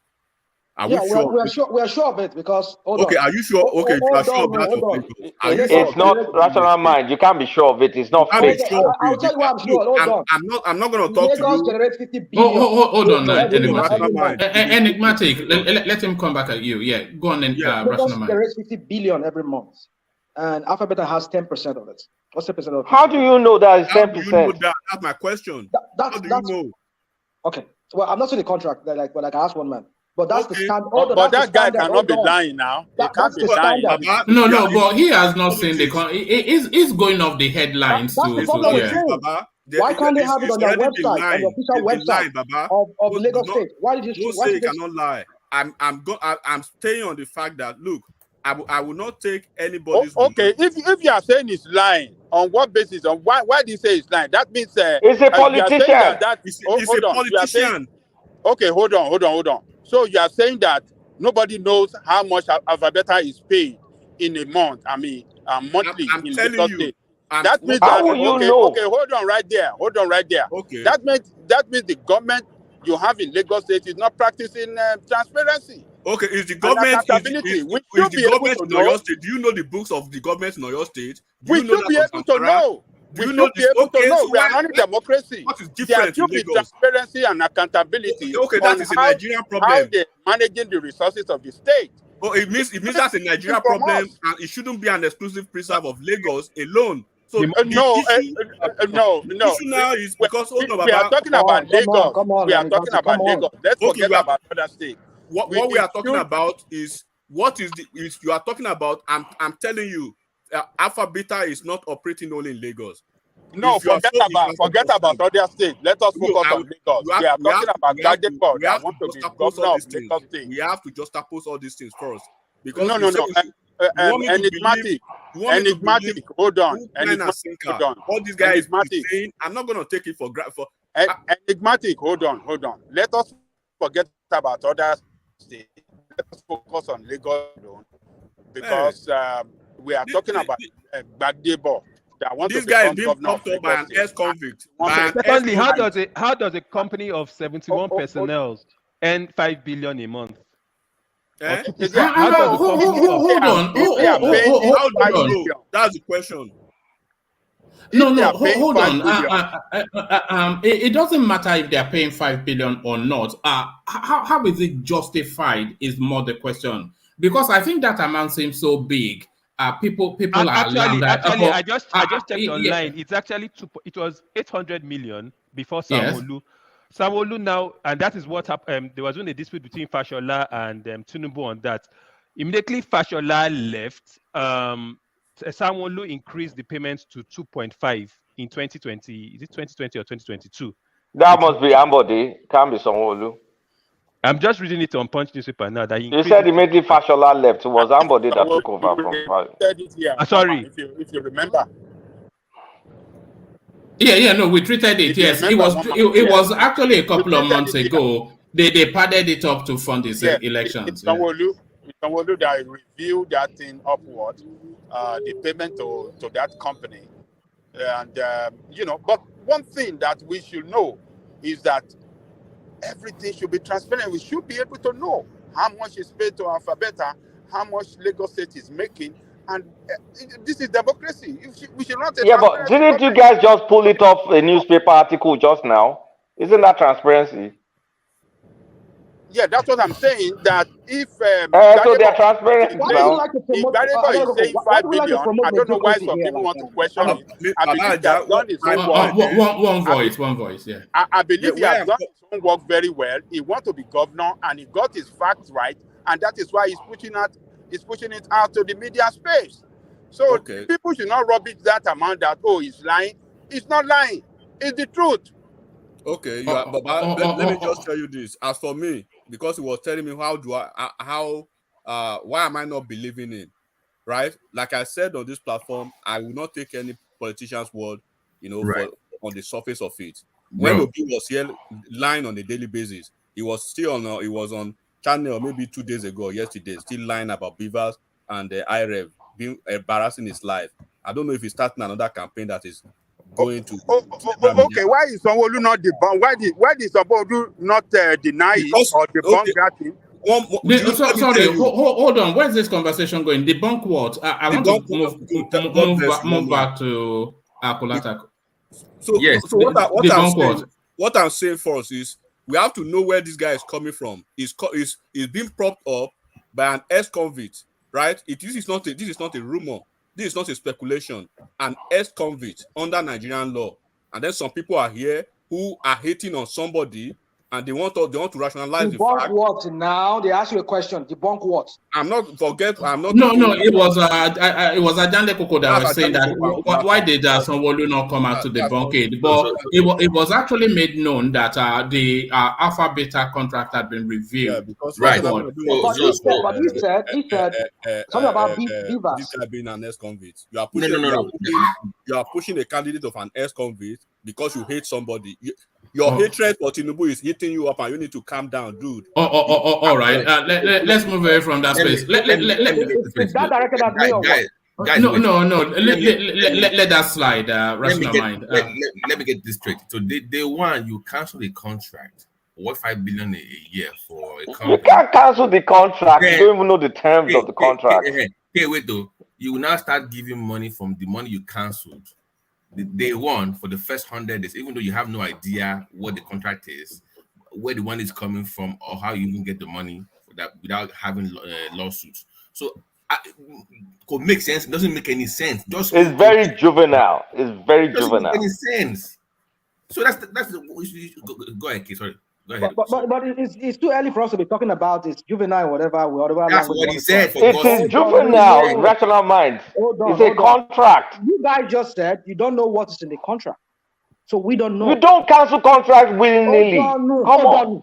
We know the frame contract. Isn't that why we're almost paying 15 billion to PID now? It's PPP for God's sake. It depends on how the contract is framed.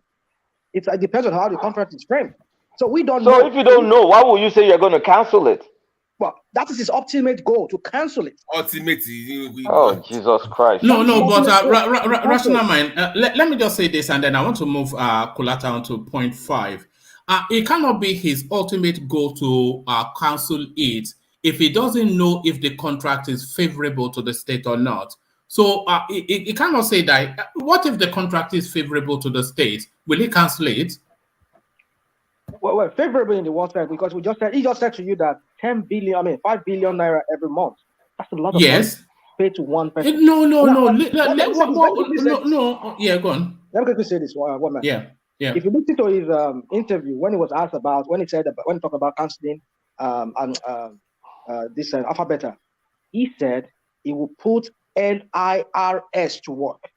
He said that most of the bulk of the thing that Alphabeta, we're talking about Alphabeta, is they only just have the blueprints, but LIRS is the people doing the job.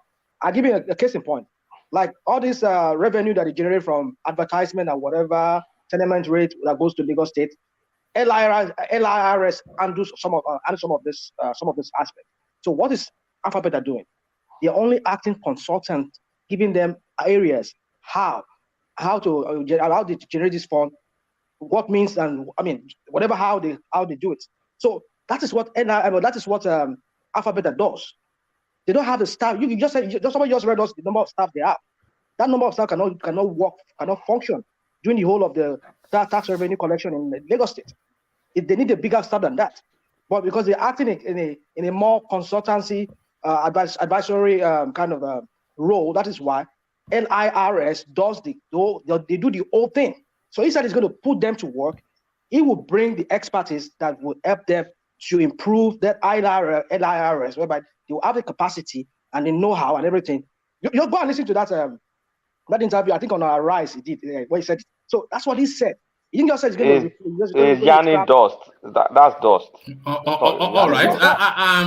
Kulata, I think he resolves all of this debate in point 5. He says, so after the cancellation and everything, he says he will establish a portal for publishing cost of all government projects and compare them to World Bank standards to eliminate waste and corruption. So that's how he's going to, that transparency.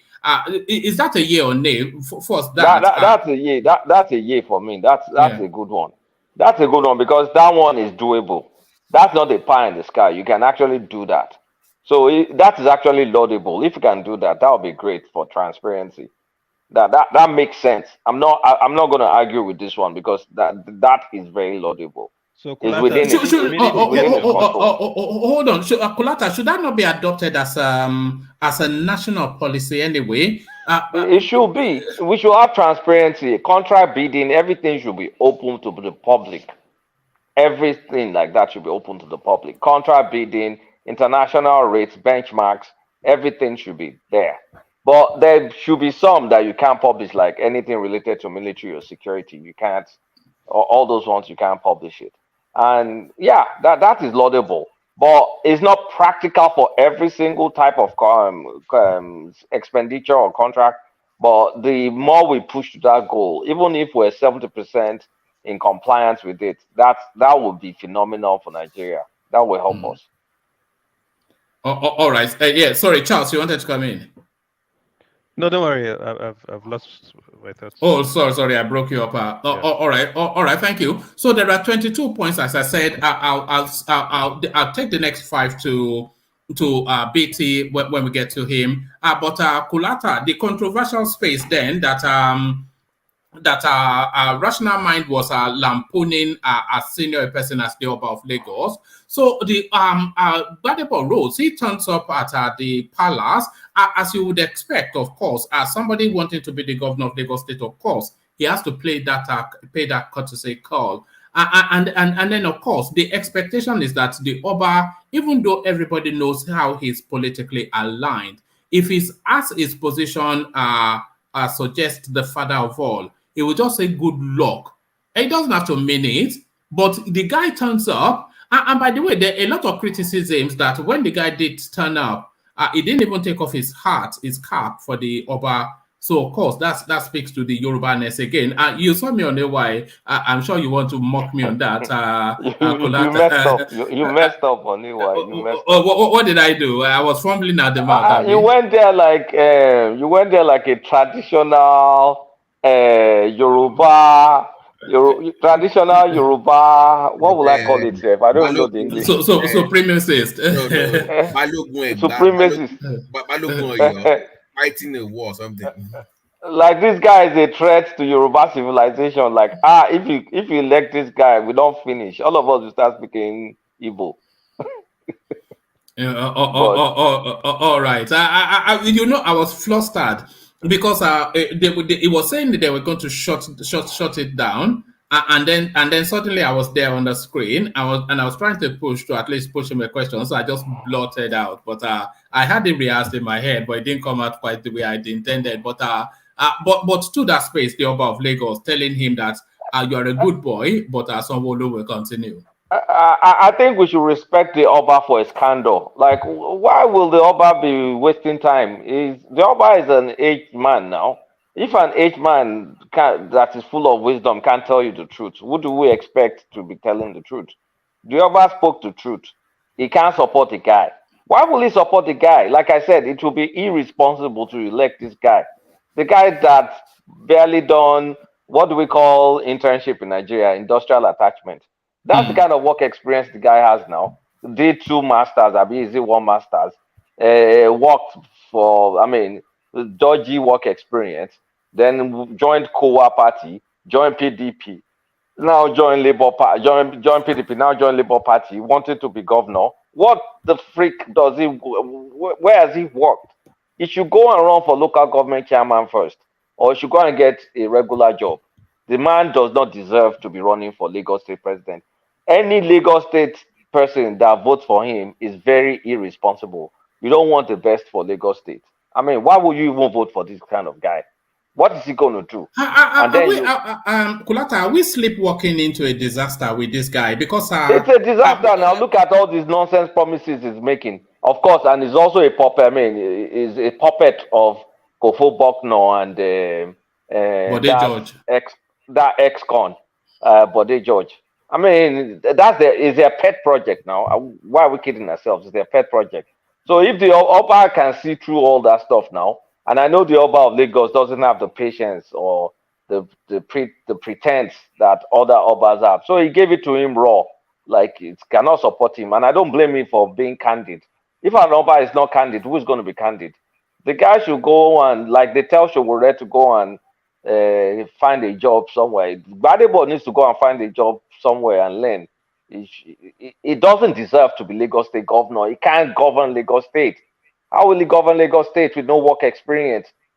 What's his leadership experience? If he was a pastor now, I can say that, okay, he's learned how to lead people. What has he led before? Is it his NSAS protest? Is that what we're going to use as a benchmark? What are we doing? But Kulata, I was asking you if we're sleepwalking into a disaster, and we may well be. Bode George, he's the foremost PDP person in Lagos State. Ex-con. Yeah, he's an ex-con, but still a senior politician. The PDP chieftain, essentially, in Lagos State. He has come out, I have the clip, he has come out to endorse Gbadebo Rhodes Vivour. So that's to tell you that they've thrown Jandor under the bus. So, in fact, in one of the interviews he did on Arise, Jandor, he was saying he's essentially running as a solo candidate. So yeah, but they just couldn't have done that without the nod from the party. So the weight of the PDP behind this guy, and then Peter Obi was in Lagos campaigning for this guy. If you see the crowd, you know, Peter Obi for who? For Gbadebo? No, for Peter Obi. But then, of course, he's only there to hold that guy's hand up. So if you combine the Peter Obi phenomenon with the PDP structure in Lagos State, is this guy actually not the forerunner? Is he not the foremost candidate in this election? And that's why I'm asking if we're sleepwalking. I would say he is, though. I would say he is. I would suggest No. Don't compare the presidential election with the state election. Politics is local. All politics is local first. Sanwo Olu is not Tinubu. There's no Muslim ticket. There's no Emilio Khan phenomenon. There's no distaste for Tinubu here. Gbadebo is not Peter Obi. There's no, I mean, the limits of ethnic sentiments people have for Peter Obi is not with Gbadebo. There's no, it's the town of the East in Lagos. Lagos is Yoruba land.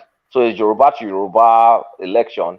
So it's not like, oh, Igbo has not been president. So that sentiment is not there. And there's no consumption to production with Gbadebo. And there's no, he did miracles in Anambra. He has no record.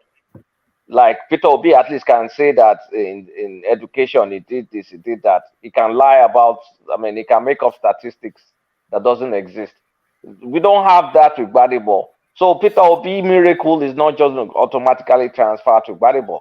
And again, the obedience that sorry, Kulata, do you not think it does though? Because there's a part of me and there's an argument to suggest that in Gbadebo, the obedient spaces an opportunity to take back what they feel was denied them. So you say that, yes, you say that all of these things that are that weighed against Tinubu, that is not Sanwo Olu, but people see Tinubu as Sanwo Olu as Tinubu.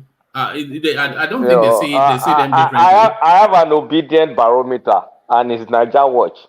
So once in a while, when I listen to it, I looked at the barometer. Before obedient election, it was like 95% Obi is going to win the election. They were fired up. But when I go to that space now, I see, the 5 stages of grief. I'm seeing them go to maybe like stage 3.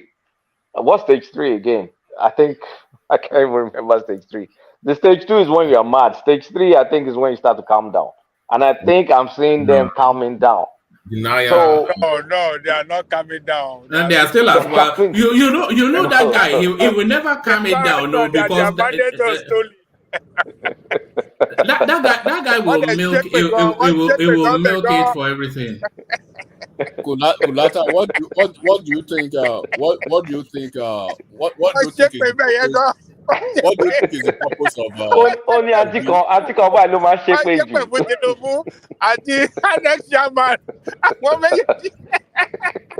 So why do you think Obi is going to several media houses now? He's trying to still keep keep that. He's trying to keep the fire burning. Fire don't die. But remember, guys, I said when Tinubu won that my concern with the Labour is like this: how much of the people that won in the House and Senate can he keep together within 1 year? They're going to defect with the way this thing is going. Within 1 year, they're going to leave the Labour.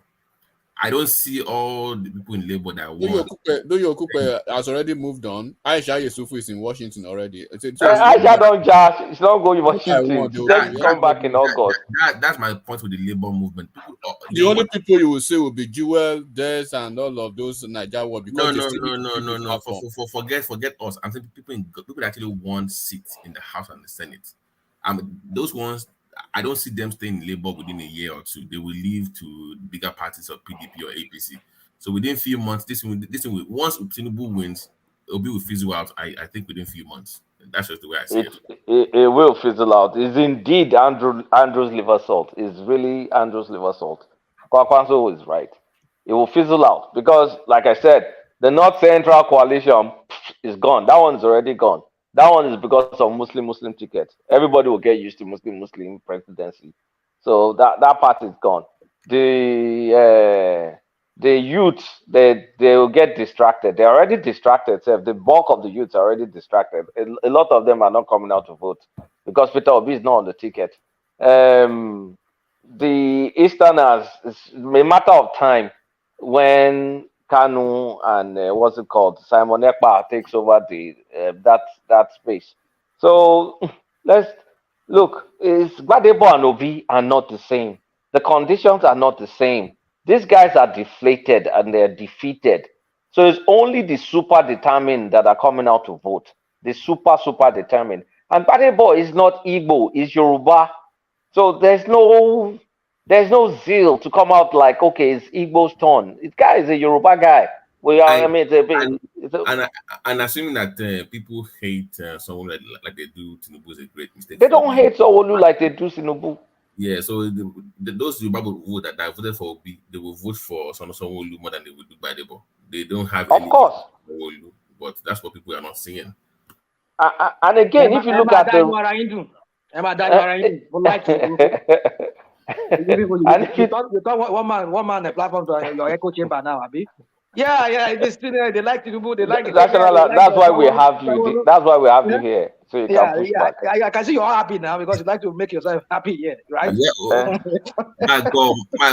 Where's Sanwo Olu? Don't disappear again. No. Just come back here and discuss it. Don't worry, I have his number. We'll hunt him down. I would love to be in a bar with Rational Mind and we're watching Tinubu's inauguration. I'll buy him. I don't know what drink you like. I'll buy for you. We'll sit down. Buy the ticket. I'll fly in and come and meet you in Georgia. Okay, you know him now. The man said that TV is fake. There's something wrong with the TV. We'll find a way to justify. He'll deny it. Yeah, we'll deny that would be Rational Man. Imagine President Bola Ahmed Tinubu, GCON, Commander-in-Chief of the Armed Forces. Every single power. in the hands of your enemy. GCFR. Yeah, but sorry, GCFR, sorry. Yeah.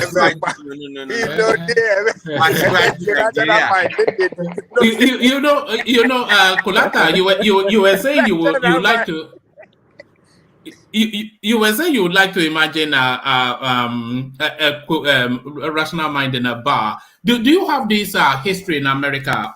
There's this Charles Dickens film that they play every Christmas in here in the UK, Ebenezer Scrooge. It reminds me of that bar humbug to everything. It's like a bar humbug sort of a guy, but I know.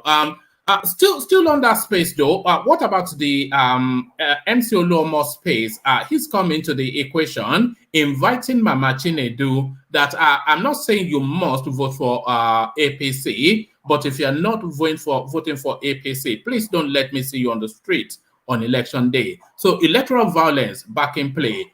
Everything changes. Honestly, while what MC Oluomo did is condemnable, but let's be fair, that's exactly how they voted in the Southeast. They made it public. If you're coming to vote, you better be voting for Labour Party in the Southeast. You better be voting. The people that attempted to vote for other parties, they were met with scorn and met with violence. So Oluomo is just trying to replay how elections were conducted in the Southeast. And if you don't believe what I'm saying, there are videos out there. Because in the Southeast, you better not be found voting for APC or PDP. You better not try it during that election. So Oluomo is just being lousy about it. And really, I don't think he can carry it out in a state like Lagos. There are too many non-Yorubas there that I don't think they can carry it out. Yes, Abdul Salami Abubakar, the former military dictator, no less a person, he has come out to respond to MC Oluomo. I'm saying respond to MC Oluomo only because look at the headline. A governorship election. We are worried. Governorship election. We are worried by the open threat of intimidation and violence by certain elements. So that's the he's of course the peace committee guy. And this, of course, has to be directed at the MC Oluomo space. So the hierarchy they are monitoring. But can I say something? Yeah. I'm seeing a pattern here because, should I say a pattern? Maybe not a pattern, but it's seeming like that to me. You see, during this election, we saw how Bubu deployed this fearsome-looking military personnel to Lagos. Now we thought maybe with all permitting, maybe they were trying to stifle TINUBU'S vote or whatever and stop his urchins from rigging the election for him. But then we saw what played out. They all looked away when so many violence were going on in front of them. Now we didn't see any deployment. So far, I've been scanning through the internet so far just to see if there's any deployment of like military personnel to Lagos.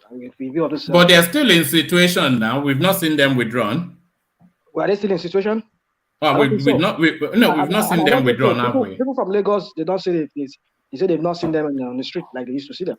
So I don't know what you're talking about, one man. If anybody in Lagos is there who say they've seen them in that, like in the Ojota area, where they say they surprised some of them and some part of Western Avenue going to Surulere there. Yeah, that is Fushali Williams Avenue. So if anybody sees them, let us know. So the point I'm trying to make is that it is seeming that Bubu has given up because he knows that this guy is coming in. So he doesn't want to cross him because he knows Tinubu has, he's the president-elect, according to INEC. And so, Why are you giggling? You put the disclaimer. He says it's president-elect. Yeah, that's what I'm saying. I want the Supreme Court reverses it. A qualified statement. Let's continue. This denial thing is because why you keep saying denial? Guys, denial. I will qualify it that way because that is how it is. INEC announced presidential winner, so that's what that's how I qualify it. Until when the Supreme Court makes the pronouncement, then I. And I go. Rational mind no go fit sleep. Me. You know when he's sworn in, you know what you will call him? You will call him the so-called president. Yeah, you will never. It's just like I have been calling Buhari Malam Buhari because I refuse to accept. So my point is this: that I expect Buhari to have, sent in these forces or whatever they call them into Lagos, because Lagos is going to be an hotbed for this, because with all this violence we're hearing. I don't know, but I'm seeing that Buhari has given up because he knows that this guy is coming in. He doesn't want to cross him. Rational mind. Buhari has been defeated twice now. First of all, Tinubu won. Next thing, Supreme Court canceled this currency stuff. So imagine now people that have been hoarding the old currency, they'll bring it out, and believe you me, the Lagos election, it will be they will buy votes. In as much as money can buy, they will buy, because now the old currency is now legal tender again. So imagine. So forget it, rational mind. Yeah, I see your point. Yeah. Are you guys actually paying attention to what is happening in other states, especially River State, Akwa Ibom State? Those two places. Not really. Kano State. Oh my God! Kano is going to be bloody. Yes, and this is what I'm saying. People are so focused just on Lagos alone. Wike have to come out today to call out names, to call out Rotimi Amechi. It's going to be, because what happened during the presidential election, these guys at the local election, they are not giving up. They are not giving up easily. They are going to fight for their life, for their political lives in this gubernatorial election, and people are making the mistake of just focusing on just only one state. Wike already has read the Riot Act, and he has called the chief of army staff, right? As I'm talking right now, I think they've even called back all Rotimi Amechi's military men and those security guards around him as I'm speaking right now. Like Kano State, people should look out for Kano State too. Like, can I ask you a question? If you have to look at it, how many states do you think PDP or APC will win? If you have to tabulate it, how many states do you think they will win? Or Labour, if you want to include Labour? Is it for this? I think APC will do better than the presidential, because even if you look at Lagos State that they lost, you know that APC still won all the Senate, majority of the Senate and the House of Rep. So the Senate and the House of Rep, Tinubu lagged those ones. So I believe from a local election, just governorship now, how many do you think that they will have? Because that they will have. I believe they will have more than 19. About 19 or 20. 19. More than about 19 or 20. And Labour will have one. Abia, right?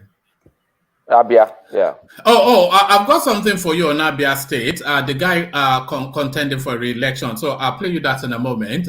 Somebody sent it in. They wanted you to react to it. It's unbelievable. What I want you to juxtapose everything in this clip. It's a 30-second clip. So look at the person, look at the vehicles, look at the environment, and then look at what it's asking people for. So all of that, just watch this.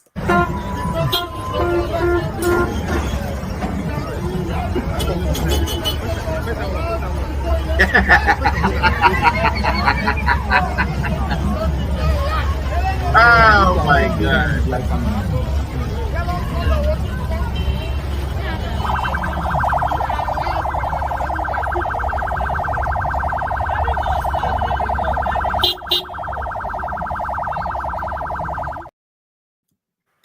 Look at that. That's some Jesus Christ. What is that? You can't make is that in Abia State? Yes, that's in Abia State.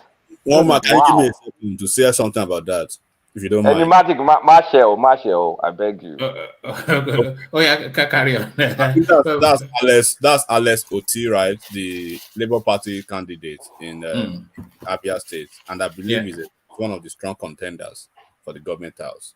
I'm not going to say too much, but like Pulata said, I was actually going to say a lot, but thank God he called me back real quick. I just want people to understand what is happening, right?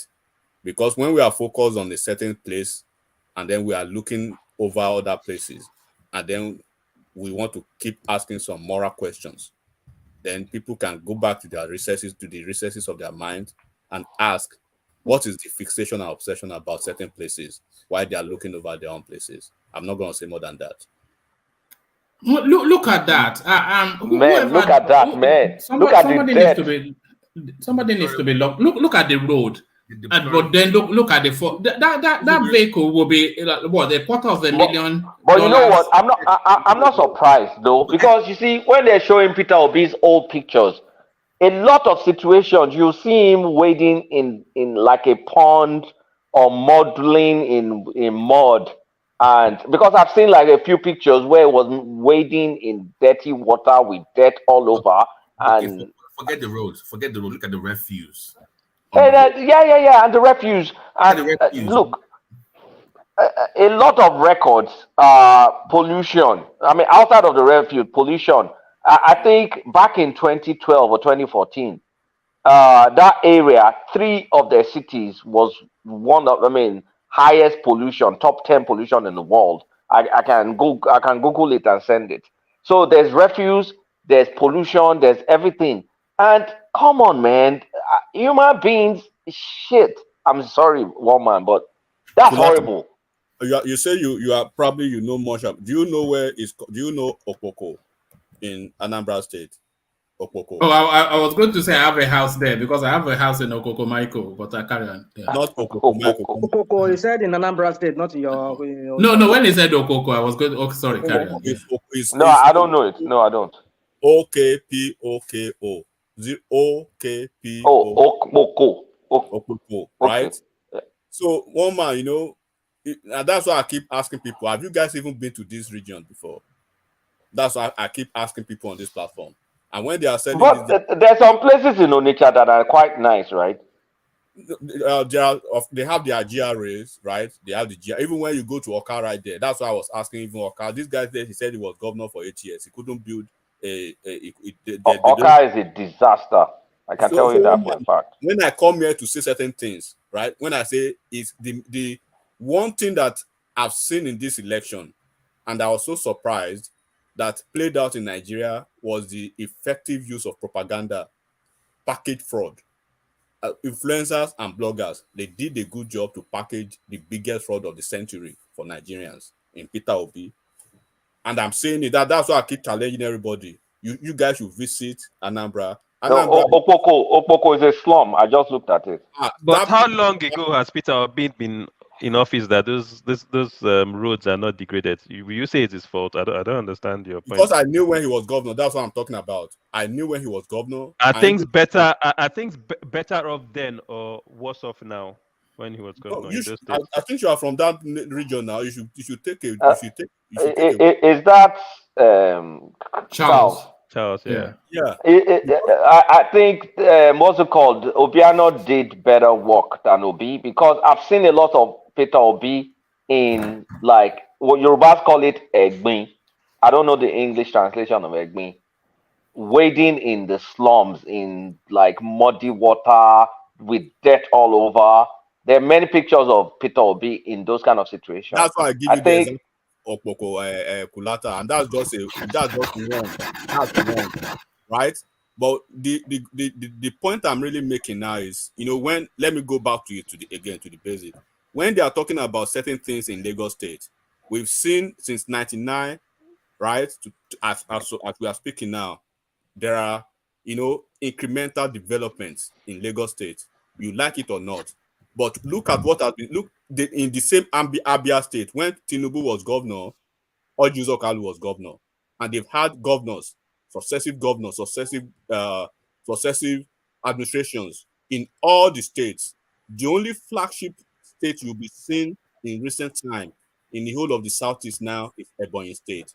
Ebonyi State. Every other place, don't be surprised when you get to that Anambra, you are seeing the same, a replica of what you are seeing. Look at the gubernatorial candidate, Alex Oti, that everybody talking about CBN this thing, what this thing. Look at where he's campaigning and look at the mess. So when I ask everybody, do you guys know these places they are talking about? You guys have not even seen this guy before. I've seen him before. close quarters, not once, not twice, not 5 times. Do you even know the? You are lived in Anambra State. One man, can I say something? Can I say something, one man? Yeah, coming after Babate, yeah.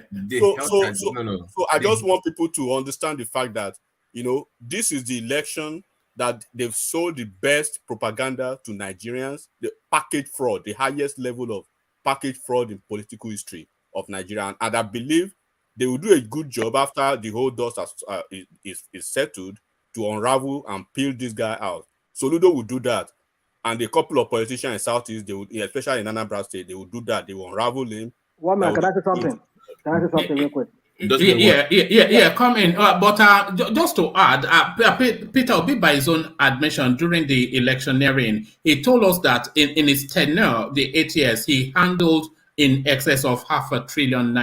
So there's no excuse for that admin narrative. Yeah, let's hear from you. Let Rational Mind come in, and then you come after Babate. I think it's. I mean, sometimes I'm taken aback, but when somebody comes on here and tries to characterize some people as having fixation on certain people. Hold on. Okay, no, carry on. I won't get to that. Okay. But then, I mean, if you look at the conversation we've been having so far today, I don't think anything has to bother with anything besides Lagos State. And most of us talking about Lagos State here, we're talking about Gbadebo, right?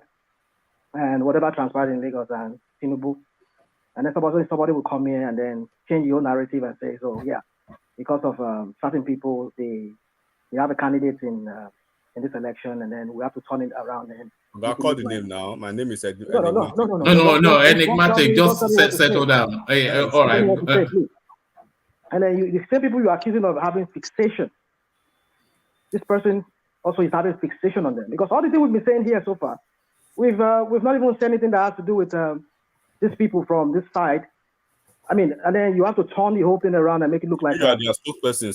Speak. Go ahead and speak now, because what? Yeah, but one man played a video, and we are reacting to that video. I'm making a categorical statement about a certain video, a factual statement about a certain video, and you over here that you are speaking now. If they ask you a question about Biden now, you will find a way to get to rigmarole back to Tinubu. You do it every minute. Over here, if they ask you what is enigmatic, but bring the ratchet down a bit. Ratchet it down. No, he needs to be subjective in his ideas and understand. No. It's quite healthy that we have rational balance, rational mind joining us on the platform, because it gives a balance to the narrative. So he pulls it back from people not running too wild with the idea of what Tinubu can do or cannot do. And rational mind, he's long-standing Lagos State. He loves the state, and he wants the best for it. And he doesn't feel Tinubu is that best. So it gives the conversation a balance when we have rational mind. Guys, my point was this: like watching that video, because it was heartbreaking. You're gonna have kids playing in that rubbish. Number two, the health risk to that area. That is why you put your local councils to work. That should be the local government clearing that up. So you just forget Igbo land, for instance. Across the country, you see the same thing everywhere. Even in Lagos, I think people bad. We don't have it in Osun State. Oh, I can tell you for a fact we don't have that. Forget that thing. Show me a video of Osun State that looks like that. Even Osogbo there, Osogbo has shanty town. What are you talking about? The point you are saying, right? I've given through Osogbo so many times. The point that's not mine. You're lying. You're lying. Yeah, I have. You're lying. It's not. Show me video. Hold on. When was the last time you were in Osun State? Because sometimes not you, Kulata. Because sometimes when you speak about Osun State, I think you speak from nostalgia of 10-15 years ago. Can you even know the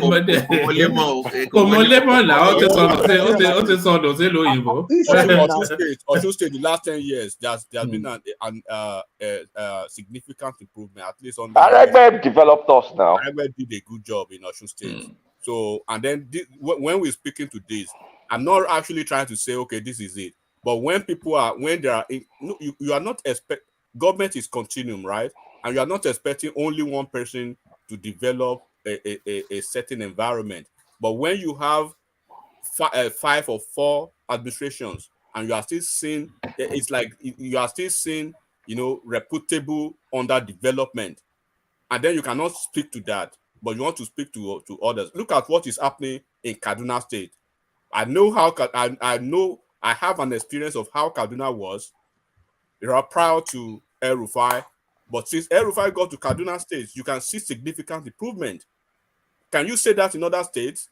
Sorry, in this area, in this places that we are my train of thought. One man, there used to be a program in the 80s on NTA. Which other state are you referring to? Hold on, Adele Koko. Let him land the point.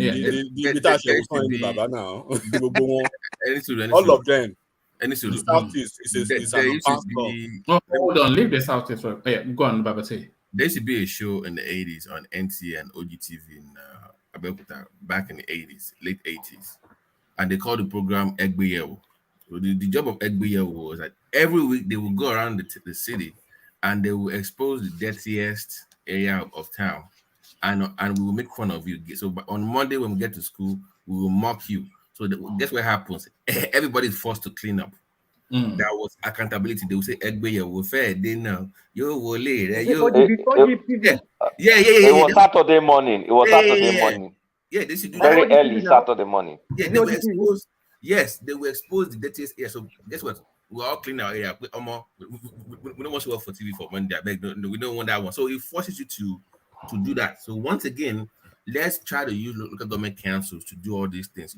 We don't need the state government to be cleaning up towns and cities. You can have your locality do all this job. But to me, it's very sad watching all this stuff. And that video was very terrible. I'm one man. Come on, there are places like that all over Nigeria now. It wasn't even a bad road. No, you see, one man, if you guys don't know, that road is called Falks Road. If someone can correct me if I'm wrong, FAULKS or something like that. That's the main road in Abia. That's the main road. In Aba. That's the main road in Aba. Someone, if I'm lying, or if I'm wrong, someone correct me. Kulata, you see, Abia State is one of the most dirtiest state in Nigeria. That is the main road in the state. You see, that's the main road in the state. I don't know. Do you know Makoko in Lagos State? Forget that one. We do. No, I'm asking you now. You pay. We do. You pay a company 5 billion every month, but places like Makoko and so many other areas, of course, have not been able to be addressed. Makoko is a shame too. Yeah, it's a shame. It's a shame. Yeah. But you can. But that same state pays a company. But that's not the main road in Lagos. That's not the main road in Lagos. That's the main road in Aba. That's not an excuse. Sorry, I won't take that excuse. What do you mean? It is an excuse because you see, one thing about Abia State is that I don't even know why Uzo Kalu is even in the equation in this political circle. I don't even know why Abians are even returning him back to Senate, because this is a guy who governed that space. Him and his Dada Uda Oji that took over from him, and this one and every other people that were there, they never developed that state. They just keep making that state right. And you people, you have so-called intellectuals among you, so-called billionaires among you. You can't call these people, hold them to ransom.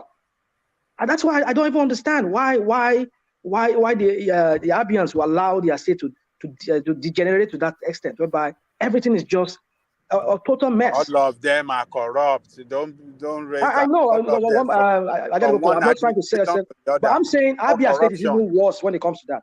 Abia State as a state. Rational mind. Worse. Baba, when it comes to that. Their ex-governor Theodore Oji, right, is under investigation for 550 billion naira. His son is the incumbent Speaker of the House. The current the incumbent governor, he was a commissioner under the current leaders, the current political leaders.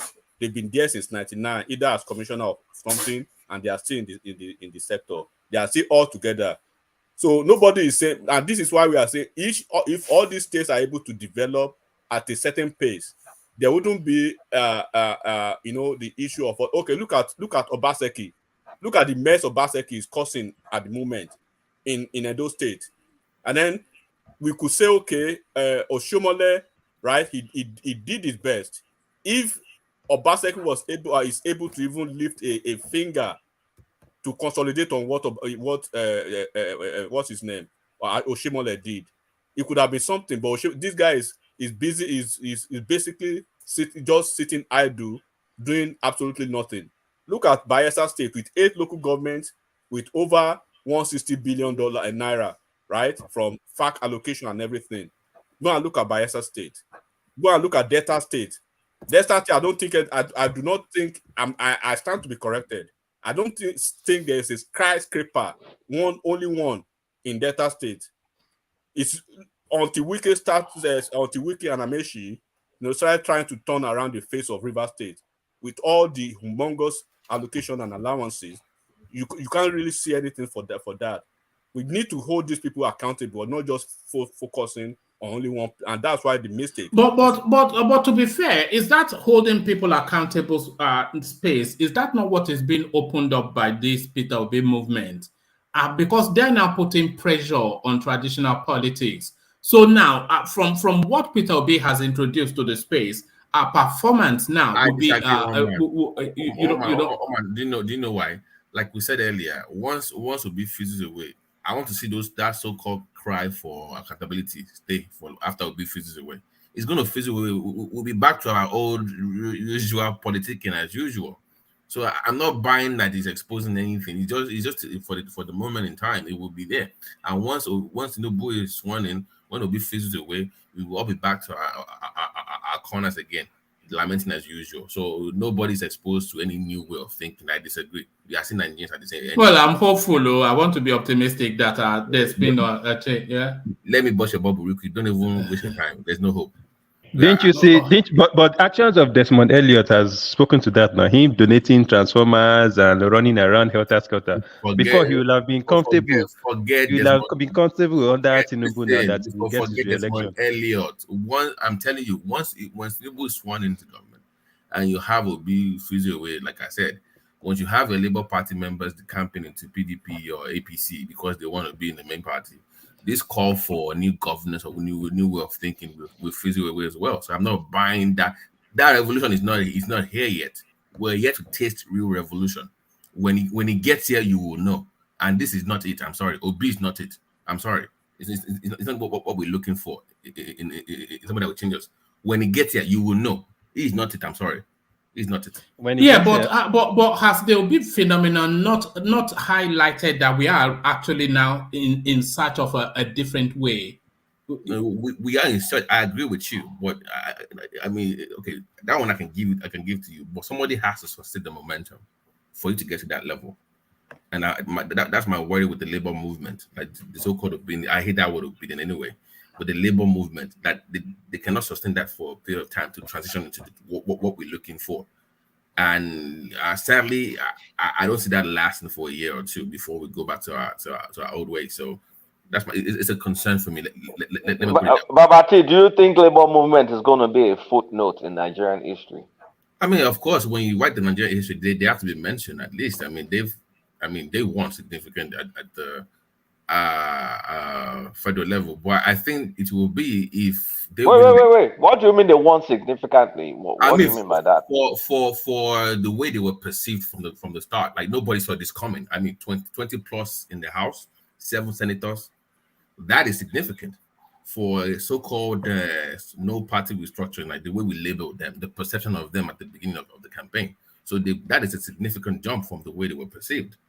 So, but my own concern with them is like, I don't see them sustaining the momentum for a long period of time. I don't see it, man. I'm sorry. I just don't see it. Babati, the momentum itself, something changed though in this cycle.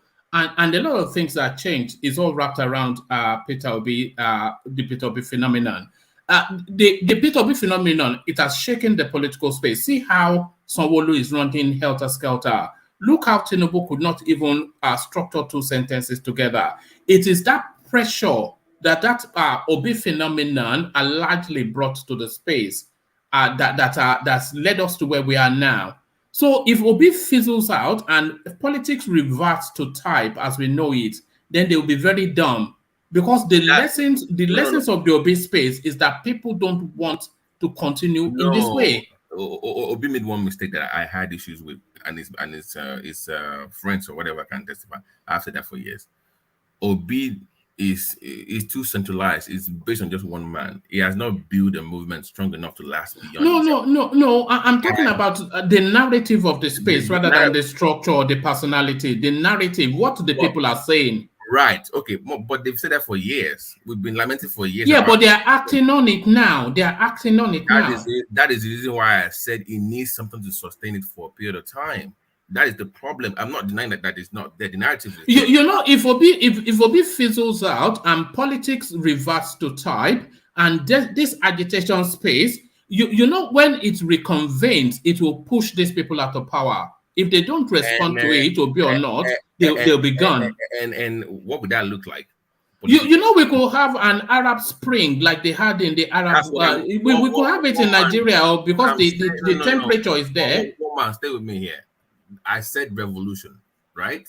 That's what it should be. That's the end game. If you really want change, for you to forget the political space, that's not where the answer is. I'm sorry, I disagree. Are all of the mix for a revolution not in place now? Are we not in play for a revolution now? Are we really? Are you not watching the landscape? People are angry. People are fed up. People are agitated. Everybody is hecked up. No, we have always been angry. We've always been. It's always been the Nigerian way. Yeah, but they are actioning that anger now. Are they not? No, man, we always move the goalposts as Nigerians. You know this. We always do. Come on now. Babati, you're such a pessimist. No. When we had good luck in office and we had the petrol, whatever, what are you saying? For 2 weeks. Oh, this is it. When you had answers, what are you saying? This is it. We always find a way to move the goalposts. But does it not feel like it now? Actually, I've asked that question on this platform for several times. When are we going to hit rock bottom? Remember, I always ask that question on this platform. Babati. We always move the goalposts. Babati, do you think we can ever reach rock bottom? Do you guys just imagine what we just went through? No cash, no petrol, and people still went to vote, and they still voted for Tinubu. That's my point. That they always move the goalposts. That's my point. So if you have to tell me that, imagine in America that we had this cash situation, or imagine in the UK. And that's my point. Nigerians are error. Yeah. That's okay. That's okay. They probably can take it, but in the US, in the US, people will carry their guns. Babati will be shooting everybody. 48 hours, one man. 48 hours, there will be a state of emergency in the US. No cash, no petrol, and bad economy, and people are still surviving, and they are not rioting.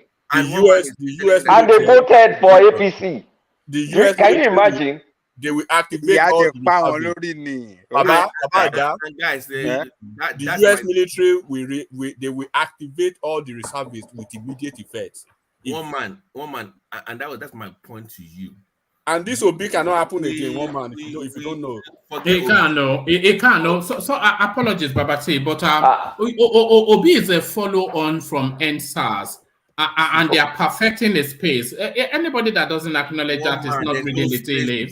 This is the end. There's no perfection. This is the end, man. I don't think so. This is NSAS in a business suit. Okay, I'm telling you, this is the end. Nigerians, once again, what is rock bottom? Somebody needs to answer that question first, so I know what I'm looking for. Abi, what is rock bottom for Nigerians to say enough is enough? Then we can talk about your so-called revolution. Until then, please, we know ourselves. We go back to our. Are you not hearing the language of revolution in the landscape? We've always been hearing that for years. One man, it's nothing new. For God's sake, forget the internet. It's always been there. We've always said that for years. It's the same thing. It's always been there. It's nothing new. It's always been there now. Come on, guys. When is enough enough? That's the question. Give me. What is the benchmark for? Babati, what is it? That will never happen because. So forget this. Yes, because you see, people from different parts of the country that doesn't think the same way, doesn't see things in the same way, very tribal. If Yoruba is the president now and is not running the country well, Yoruba want to stick with him to say, they don't like our own man. It's our own turn. Why are they trying to pull him down? If Hausa is there and you see other part of Nigeria saying this man does not act right, as long as he have his own Hausa people in key ministry and strategic position in the country, I mean in government, oh yes, they're fine with it. So we just find ourselves in a I'm about just what at the so-called Yoruba Nation people, you will not hear anything from them again. No, Yoruba Nation, they keep quiet now because their man is in office. No, do you know the Yoruba Nation was a Tinubu campaign strategy? That's my point. Everybody will say no, that's once not. The man gets there, then you don't do anything anymore. Okay, so where are they now? Where are they now? Oh, Koiki is still running. Koiki is asking people to buy him coffee on social media. That's all. Others are still running. Baba, who is leading the agitation, is in Republic of Benin and is still standing strong. So they're still doing their let's thing. not do this tonight, please, for God's sake. They are not supporting. I was a member. Wait. Some of them. I was an active member of the defunct World Congress. So let's not open that Pandora box on this platform tonight. No, that is World Conference. Don't waste your time. No. The old one before the UK one came up. The original one. I'm telling you, you don't worry. We are still fighting. We all want you to back. We all remember Ajanle Koko, a time that we never spoke about anything but Yoruba Nation on this platform. Who even remember Sunday Igboho now? Now it was a Tinubu campaign strategy. That's all. You'll be back very soon. No, it's not Tinubu campaign strategy. We shouldn't be talking like that. No, it's not. But the point is that Nigerians themselves, we are like BK said, Aaron, we are like goats. You beat them, they will still come back to the same thing. So it's frustrating one man living abroad and looking at from afar. What I think happened, Babati, what I think happened was that Tinubu infiltrated, Tinubu and his people, they infiltrated the Yoruba Nation agitation, and they seem to have to hijack some of those leading roles. Yeah. And at the end of the day, they had to sell out, make it look like, okay, yeah, we now, since the Yoruba man is not going to be a president, let us just, let him, so I think at some point they really hijacked it. No, it's worse. No. That was what happened. No, it's worse. Do you know why it's worse? What? Even in that space, this is their new talking point now. That Tinubu's going to give them Yoruba Nation. Do you see how dumb that is? Which Ghani, sir? Which Ghani? What did you say? You said Ghani talking point that no. I'm saying that in that Yoruba Nation, we want Yoruba Nation that environment, because I joined them on Clubhouse. I follow them across board. They for the one that sold out, you have your guy in UK, your main guy secretary. Don't let me put his name on blast. Who is the secretary? But the one that signed the paper, the letter now to join, you know him, APC, you know him, Rahim, and you know him. Yes. I'm in that game. Yeah. So they are thinking that when Tinubu gets there, it's going to give them what they want. No, those one are just. And I said Tinubu cannot give you a bad nation. That is dumb. Who thinks? Those ones that Tinubu. And people are buying. We have Tinubu there now. We will get you bad nation. I'm powerful any now. How is Tinubu going to give you bad nation? How is the Tinubu administration going to handle the restructuring question? Because of course, when the politics settle down, that will be the next space that will pop up. Nothing. It will do nothing, woman. That's the truth. He can't do anything. That is the honest truth. He will not do anything like that. Forget they can do a few things in the constitution, or maybe give you the state police, maybe, or empower Amotekun and your security forces. That's about it. But anybody that Tinubu will get there and start reforming for let's get power out of our state is a lie. Don't let me deceive you. When he gets there, he's going to maintain the same thing they have in that constitution, and nothing will happen. That is the honest truth. Don't deceive yourself. So you think it's not going to try restructuring at least a little bit? No. It will try to wear, like I said, the obvious ones that everybody wants. Security, like Amotekun will get their guns. It will throw you the red meat now, the typical BS. But the main power that we want to come down, we just control. Those main things will. You know, there are three main spaces that are, if they are restructured, I don't think anybody will care about anything else.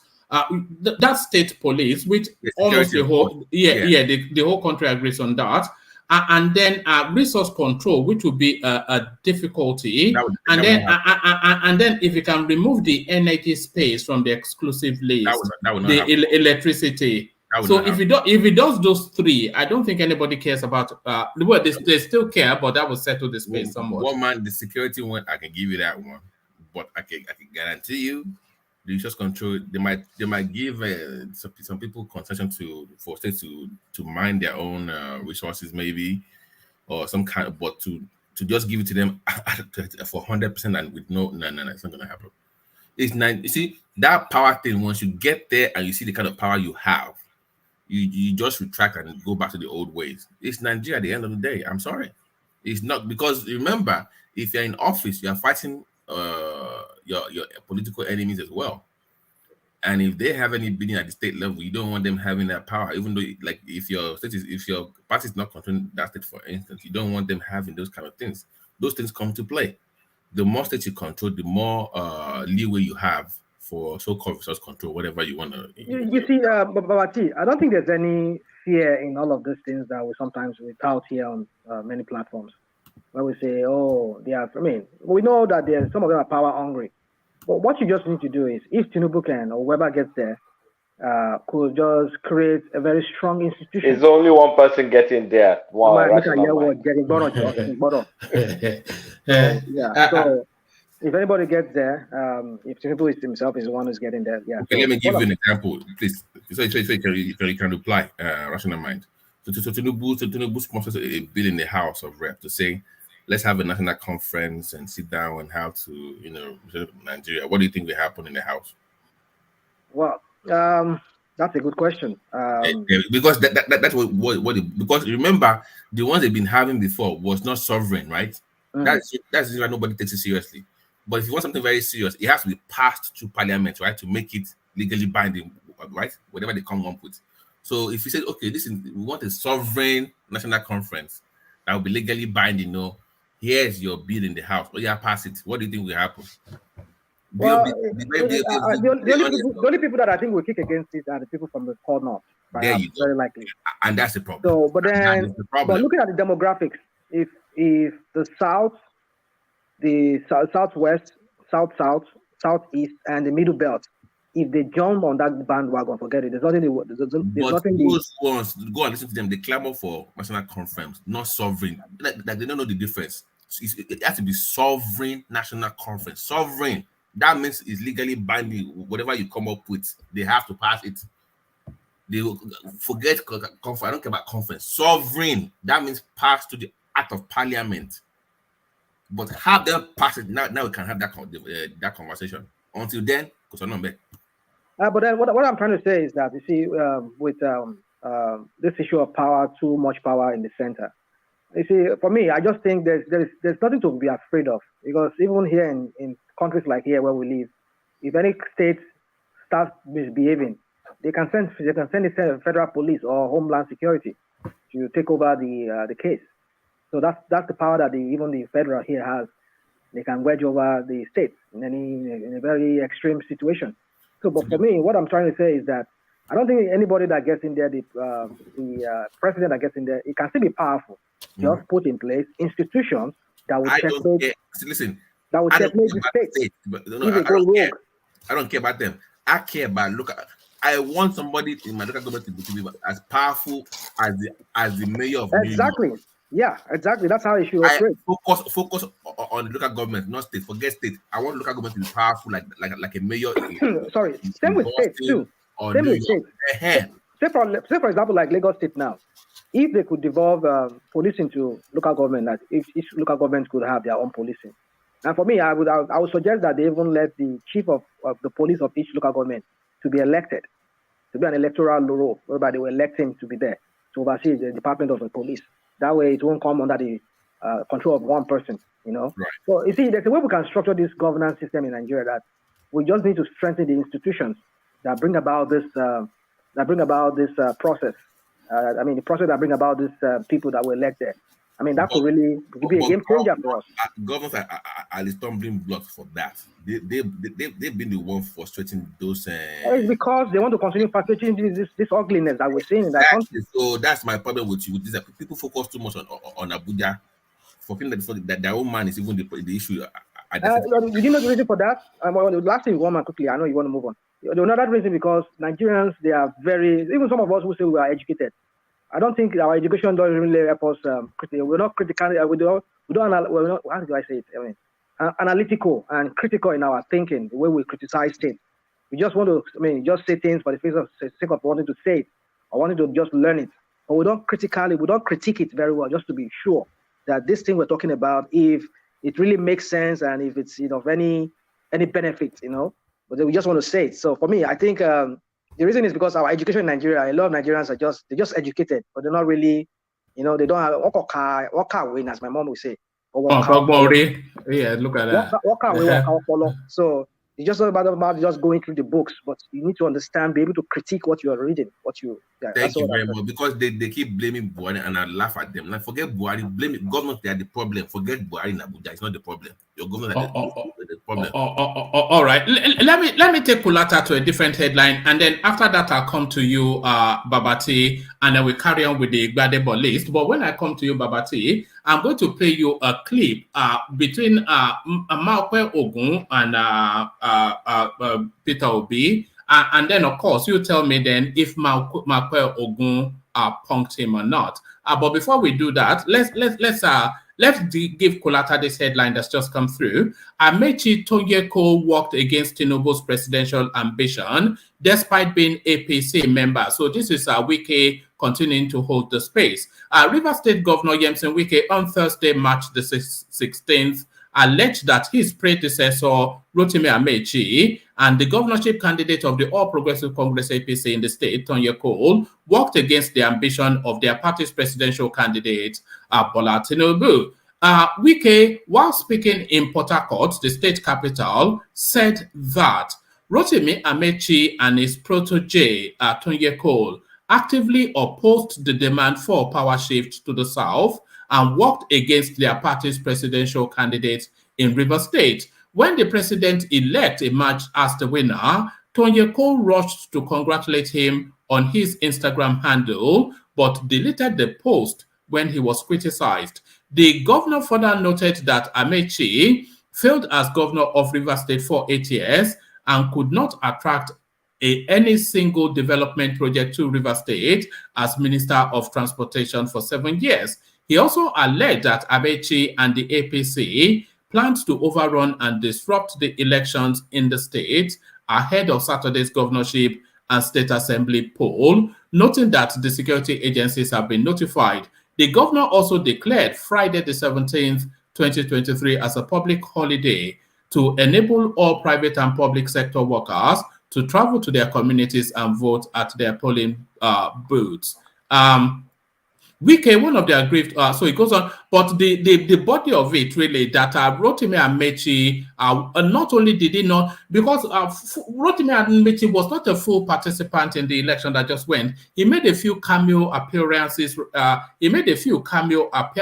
Here and there just to fulfill all righteousness, but he wasn't full-throated in his activism during this election. And the body language, of course, that he was actually against. I think a lot of people were against the Tinubu presidency within the APC, and Rotimi Amechi at the front table of that.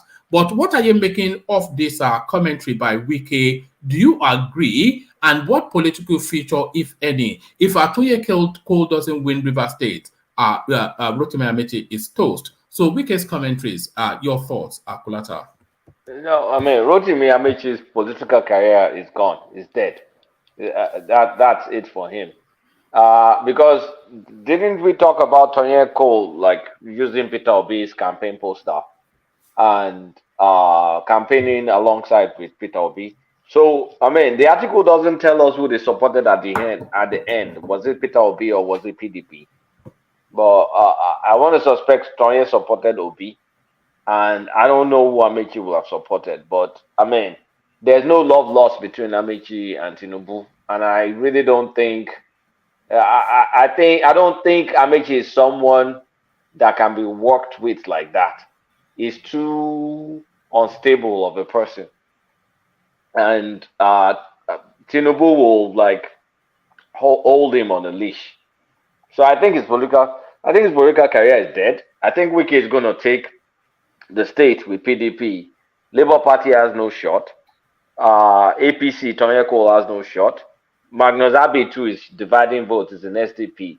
So Wike is going to win his state, and that's it. Amaechi is dead. He's gone. It's like a dodo bird in Rivers State. So that's how I see it. I don't see Tinubu having any use for Amaechi going forward. I don't think Amaechi is of any use in politics anyway. It doesn't serve any purpose as far as I can see. It doesn't have any purpose. He's never won the state for APC before. He's not even gotten 25% for APC. The first person that will get 25% for APC in Rivers State is Wike. So who needs Amaechi for anything? Amaechi is useless. Except you need his money, but it's useless. It's done. Yeah, and he doesn't even have control of that much money anymore. Although the ones he looted from the transport ministry, that will keep. Yes, that will keep his. You know, some people till the world comes to an end, their family have no reason to ever know anything like poverty. When you think all those oil money is stolen in Rivers State. Then all the money is stole from all the contracts the ministry as a minister. I mean, I won't be shocked if that guy is worth like $500 million or $600 million or something ridiculous. I would have thought it's worth billions, you know. Because if you look at the vast wealth of River State, no development according to Wike, and we know he did not do anything. And there was one clip that Ajale Koko will remember. When he was signing all these contracts and pocketing money with China, and the House of Rep called him to account, and they were drilling him, and Gbajabi Amila suddenly came and told them to leave him alone. So for 8 years, he was just pocketing money in, my goodness me. They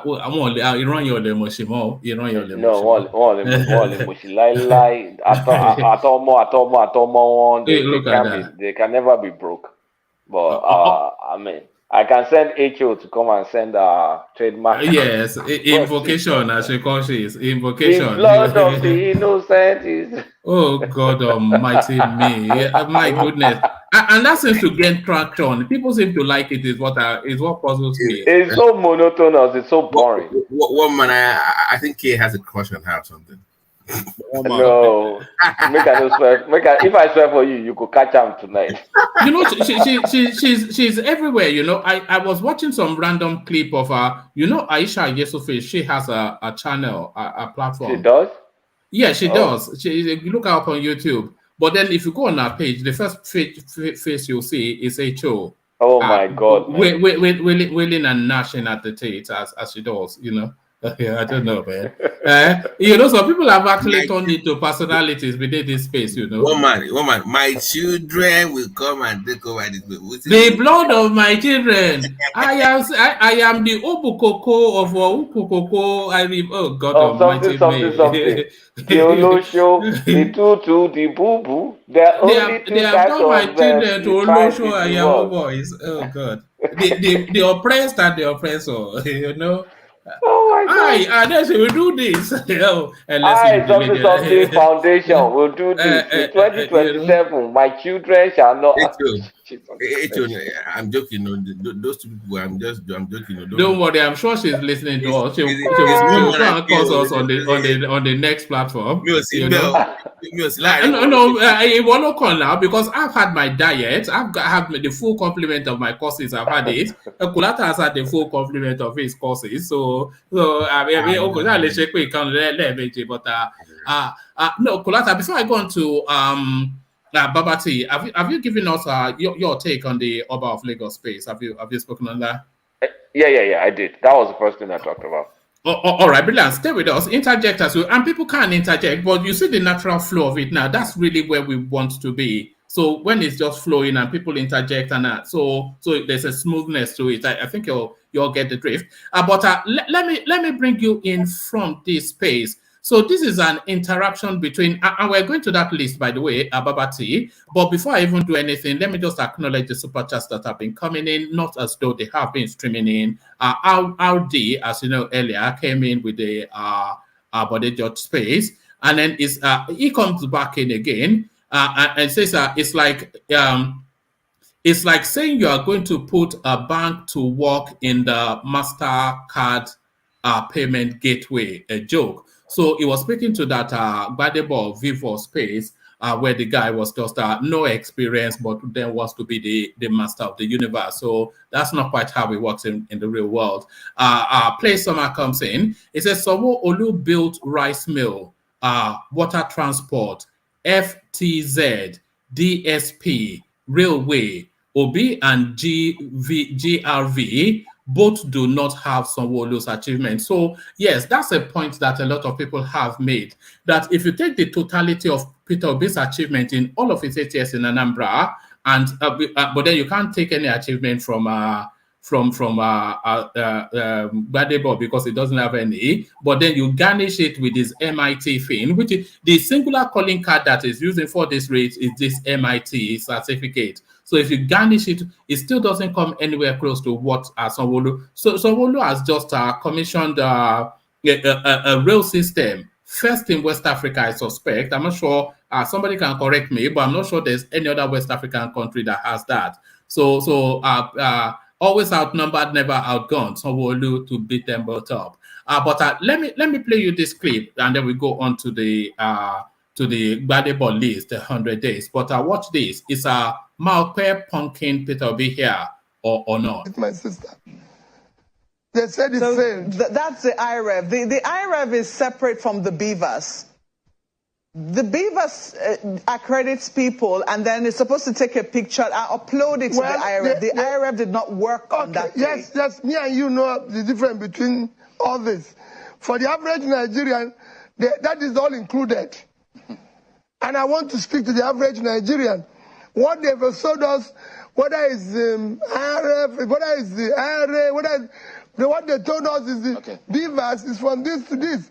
We are promised this Santos meal, and we just had a serve of the starter, and they disappeared with the rest of the food.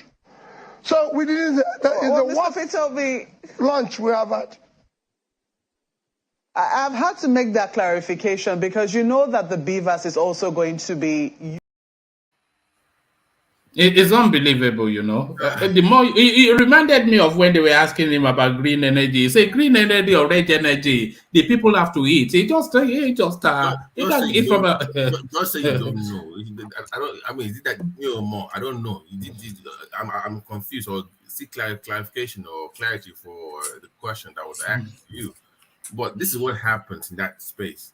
Whatever, trust me, Mokwe Ogun, I'm not a big fan of hers, by the way, just to clarify. No, I detest that woman. Yeah, but because she used to be now she's better now. Back in the days, she was very condescending and very rude to people.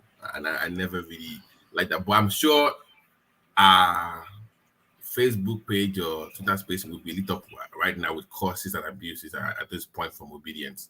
For the way he abused their God on national TV. So, but on that, he could not make the distinction between the BVAS and the IREV, but he's challenging the electoral results. So that's just what he was highlighting. Let's not dwell too much in it because let's just move on. To be honest with all right, let's go to the space then. I'm sure you're keen to speak on. We stopped at number 5 from the 100-day promise of Gbadebo. So let's kick it off from number 6 then. It says issue a 10. So give us a yay or nay, and then give us just a small little narrative.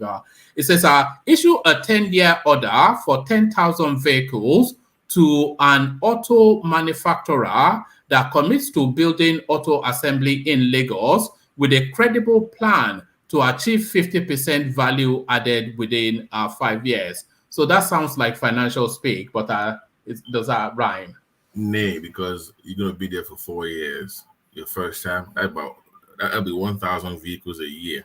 You already have about 10 assembly plants. You have Nord in Lagos, for instance. So I don't see why I'm going to spend almost $500,000 or $5 to $10 million to build an assembly plant to supply you 1,000 for every year for 4 years.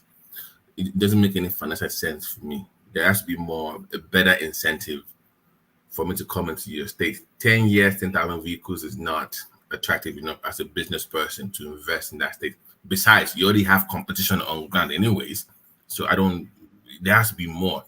Invest in people that are already there, like Nord. Now, Oma, you know Nord, right? Nord is it's like Innocent, but he does his own thing in Lagos. He's a Yoruba guy. So invest in those people that are already on ground. Unless it's trying to be somebody from a different place that I don't know of. So this does not make any sense to me. So it's a nay to me for me. I'm sorry. Would you say a nay though? Because No. Is that not an incentive to create both economy and employment? Okay, woman, in terms of coming to invest, yes, but the incentive is not strong enough to attract. What it's saying is, I get the point. I want to bring in more people, but what you are proposing, I don't think is strong enough as incentive to bring somebody into a space that already has people there. Is my point. It's just not what is proposing makes sense in terms of like coming to invest in Lagos for auto vehicles, but the incentive is just not good enough. That's what I'm saying. I'm not buying it. Sorry. All right. If there was ever one policy that would tip Gbadebo over the edge and make him the governor of Lagos State, if there's one policy, one promise that will make him the governor of Lagos State, it is this number 7. Pull down all toll gates in Lekki Ajah axis and Ikoyi Link Bridge. So that now infamous Lekki toll bridge, whatever, which they should pull down anyway, irrespective of who wins this election. They should. It's too controversial. So okay, this is what they can do. They can buy out the companies for the PPP concessions. They can buy them out. Whatever deal they signed, the state can say, okay, we will pay you. Let's say they were supposed to run that toll gate for 50 years to make their money back. You can say, okay, we'll pay the money back in 5-10 years. Then buy that contract. You can do that, but that means that they have to agree to that deal.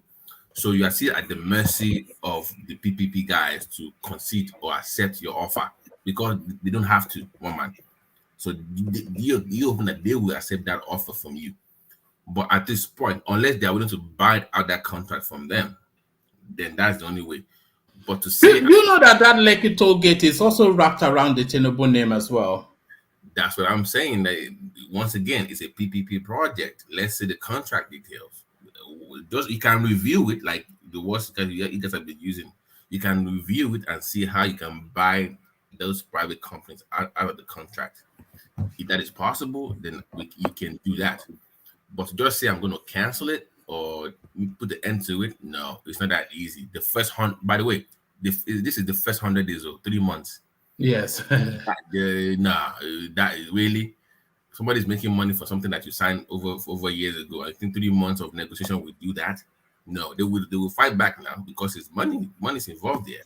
So unless she's going to come to them with a better offer to buy them out of that contract, then I see a way out of that. But unless it does that within the first 30 days or 60 days, I don't see that happening, woman. But I do get the importance of having that Ikoyi Link Bridge because of what happened on that bridge. You might want to even though it will be very expensive, you might want to buy that contract from the PPP guys wherever they are. You might want to do that just for the sake of the history or of the impact or historical. You might want to do that. But besides that, nay for me. No. Nay for me, the way they are going about it. Nay. All right, but he hammers down. No, did anybody want to say something? He hammers down on that space with point 8. It says, build a monument in memory of our slain sons and daughters at the old Lekki toll gate. So I suspect that will be extremely popular. Of course, nobody would object to that. Just pass it to an act of parliament in your state, making it like a memorial, make it like some kind of official, on these days, so things happen, just list it down. That means, but that opens up the state to litigation as well and lawsuits, and they have to pay out the families, because now you are now saying that I think that it happened. Sorry for cutting you. Sorry for cutting you. If any government do that, that means they are claiming that some people died. Right. So that till now, nobody died in Lekki to the government. So right. I don't think it's not gonna work. That's my point. I'm not saying nobody died. Don't come for me. Yeah. So, but that's what I'm saying. That means they are acknowledging that somebody died if they are doing that. Yeah. Because go on. That opens up to litigation. Are they ready to pay out? Because now people will just start coming out like, oh, that happened to me. It becomes a Me Too movement, sort of, where everybody can say, somebody died in my family as well in that toll gate. We were missing somebody. So is it open for that? Because now you are now saying that the state is now responsible for what happened on that toll. And anybody smart enough knows that is a very dangerous territory to go.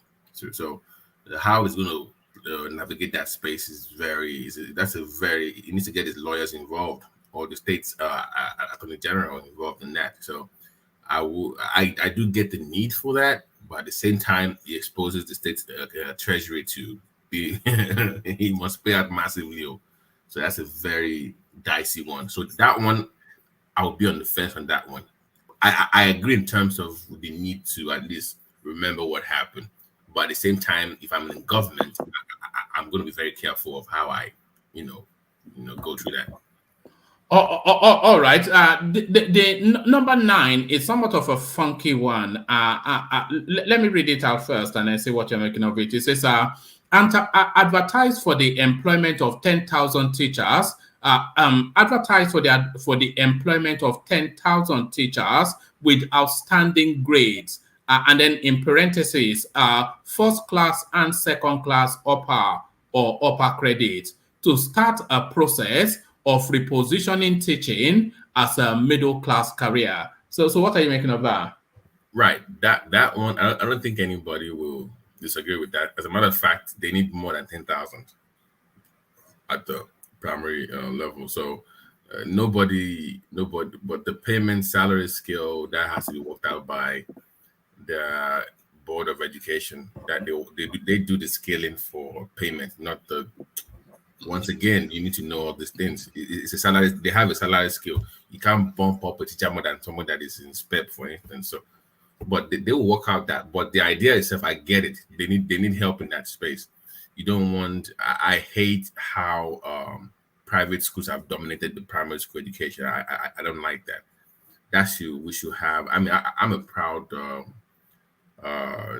Briefly for a while, I attended a public primary school for a minute. So when it was good, but if they're going to, they need to do more, about 10 to 20, 40,000, 50,000. It has to be a massive scale investment. So on that one, but do you not think the competition, because the package has to be very inviting and enticing, because he's saying he's going to recruit people with first class and second upper or upper credit. So people with that level of tertiary education, whether in education or not, they are a prime target for every space that is looking for people with a functioning brain. So these people have options from banking to everything in between. And like you said, the private sector education, which are generous payers. So how is it going to incentivize that initiative? Right. I mean, it has to pay, but is the education board, like it's like you bringing new workers into an environment and paying them more than someone that's been there for 10, 15 years. Those unions, those teachers, teachers, they have their own unions, right? One man at the state level, yeah. And they have all these salary scales that the state have to agree to when they make their 10-year deals. So when you now bring people in, and you say, I'm going to pay them more than everybody else because I need to retain them. How much are you paying them more than people that already have tenure? So that part they need to maybe that means that okay, you will bring these people in, pay them more money, at the same time bump up the salary of the people that are already there. Right? It has to be concurrent. You cannot just bring people in and bump the salary up, but abandon people that are already there. So that's he's going to have a fight with the unions, one man. I can guarantee you that. See you in court. So that is a lawsuit pending. So yeah, this guy will be in court though. The way it's going, he's going to be busy in court for the first 90 days of his administration. He's going to be busy. That's not going to work. But I get the idea. It's just how it's going to. Yeah, too many kinks, one man. All right, let's take you to number 10. This number 10 may well be targeted at the MC Oluomo space. Execute a memorandum of understanding with all road transport unions for the implementation of a rehabilitation and retraining program and take agberos off our roads. So that's the space then that seems to excite people quite a bit. So that's obviously targeted at MC Oluomo, but large on grammar, but does it actually mean anything? Execute a memorandum of understanding with all road transport unions for the implementation of a rehabilitation and retraining program and take agberos off the street. So MC Oluomo back to school. Right. I mean, the one part of it that I heard him that I spoke about that I really like is that BRT lanes. I think BRT lanes should be opened up to other companies as well. Lagos does not even have up to 1,000 BRT buses, which is pathetic for a city of 20 million people. So if you can have private companies come to that space and say, okay, you can also use that BRT lane the same way they have private rail lines. Private rails use that corridor in DC and Washington, right? They have about 2 or 3 private companies that will use that rail track as well. So you can open up the BRT lane for other private companies that want to invest in that. And they can partner with your so-called former agberos or whatever, where you give them tax credits or you provide them with loans to purchase buses that you deem standard of enough to run, to operate. So you have to invest in their woman. He has to invest in their transition. You can't use the word. You can't say take off agberos. No, they have to be a part of that transition as well. So training and retraining of, I know you said retraining and rehabilitation of those people. Yes. So they have to be involved in that. They have unions. So buy them new buses, have all these small scale loans, have them form their own companies or unions, whatever they want to form. Open that BRT lane to private companies as well, and that would be it's a better approach. But just coming in because you're targeting some political hawks or political, then that's not going to work because they will resist. And that one, once again, you have to be very careful of how it goes about it. I understand the idea behind it. It makes sense. You want to get rid of all this miscreant on the road, but they also have to be part of the solution as well. That would be a better thing. But I like the idea, one man, before I know this is my last one. I like his idea of designing and investing in rail across Lagos. Now, this is where his skills come into play. Being a designer and an architect. Lagos already has a blueprint for the rail lines. You have the orange, you have the green, you have the brown. They already have something on ground. Don't change anything. Just implement what they already have. So if you can invest in rails, because I believe that you can live in Lagos. You should be able to live in Lagos without owning a car. Train should be enough to move you around Lagos if they invest in that. So he wants to do about 100, right? About 100 kilometers of rail. That's a lot. So that would be a step in the right direction. So more of rail than roads for me, for the GRV government. All right, brilliant. Before I take you to the talking points, Babati, let me get your reaction to this storyline. People have been sending me this story endlessly since yesterday. that insisting that we must speak on it. I've been trying to avoid it, but let me just, because they've sent it in again today, quite a few people. It says IPOB protest 10th deadliest terror group rating. So, or ranking rather. IPOB protest 10th deadliest terror group ranking. So this is a story that's been circulating since yesterday. It says the indigenous people of Biafra has dismissed the Global Terrorism Index report of 2022 as a conspiracy by the federal government and some other foreign agencies to blackmail and demonize the group. The pro-Biafran group was reacting to the report by the Institute of Economics and Peace, which had rated its 10th deadliest terror group. In a statement on Thursday, IPOB Media and Publicity Secretary Imar Powerful said it was disappointing that a reputable organization such as IEP would descend so low to publish fictional and inaccurate accounts in their 2022 Terrorism Index report. IPOB said an extract from the report released by the global let's take that again. IPOB said an extract from the report released by the Global Research Group showed a great contradiction from what was supposed to be assumed as a research and investigatory group. So on and on it goes. But so IPOB now listed as a terror group and the 10th deadliest in the world. Your instant reaction to that? I'm shocked. What is your news source? Is it a reputable source? Yeah, no, it is a reputable source. Even according to IPOB, they are shocked that an organization of that repute would deem them the 10th in the world, though, the 10th deadliest terror group in the world. So they're in the group of Al-Shabaab and yes, ISWAP, higher than Boko Haram, but not above ISWAP. Wow, they're higher than Boko Haram. No, I'm just that's just that is like, even I'm not a supporter of IPOB. Even I have some questions about that ranking. That's a little bit too high. 10th in the world. That means Tinubu, if that is true, do you think that report would have wrapped the unknown gunmen up with the yes? Yeah, I think that's what's going on. Like the unknown gunmen, kind of, that's what's going on.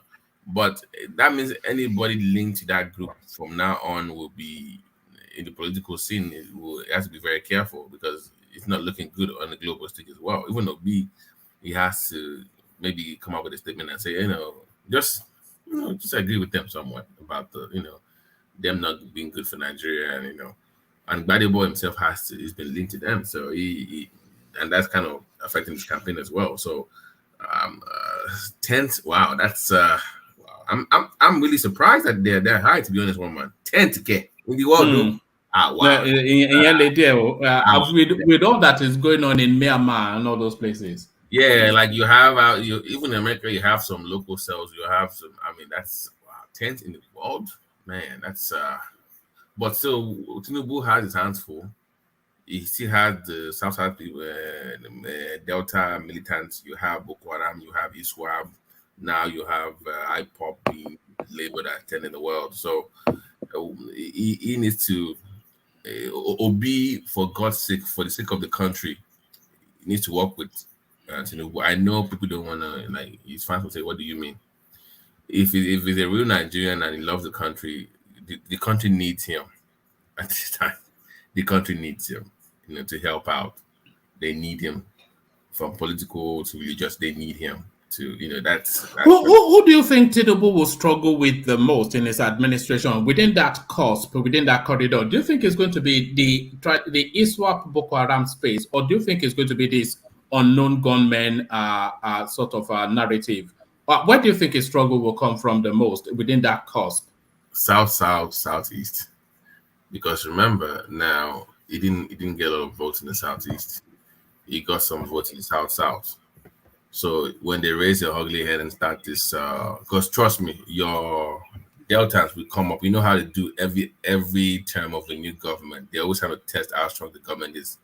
They will start blowing up pipelines, and if you don't, you have to respond with strength, right? That's the usual. Remember during OBJ time, it's always the same pattern with them. When they have a new president, they want to test and see how strong you are, and kind of blackmail you into paying them, So that's going to happen. They're going to blow up some few pipelines. Let's see how we respond to that. But I think that is the area I need to pay attention. And Boko Haram is still there, of course. So, and he also has to address the herdsmen. What is their own ranking? Is it, I did number 3, right? I'm not sure they are considered a terror group. No, they were at a point. Can I interject? So, Ola, go ahead, sorry. So, see, on that Southeast, I think I'm a little bit, I disagree a little bit because their response will depend. I think their response will depend on whatever Tinubu does. For example, if he brings some of the notable, reputable politicians, bring them on board, and all those reform, all those type of restructuring in that APC manifesto, if he start implementing all those stuff, it may be a game changer. Give me an example of one reform in that space that you think. State police, community police. Okay. So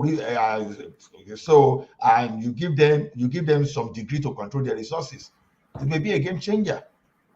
That resource has to go to the parliament, right? So that's what I was asking earlier. That okay, can you give me an example of like a specific example of resource control, like taxation of VAT, so I know where you're coming from, that you think that can pass the House of Rep and Senate? Maybe not something on ground or maybe oil or gas, but like a VAT. Can you give me an example of one thing that you think if they put it down in the House, it will pass with no problem? See, because the federal government is maintaining exclusivity of all those stuff, that's why you think it's not going to pass. If the federal government is willing to let go, it's another thing entirely. So if you are pushing power generation to the region, and the federal government say, okay, I'm ready to relinquish all this exclusivity. So if both federal and state can do this, that they can sell, it's a game changer.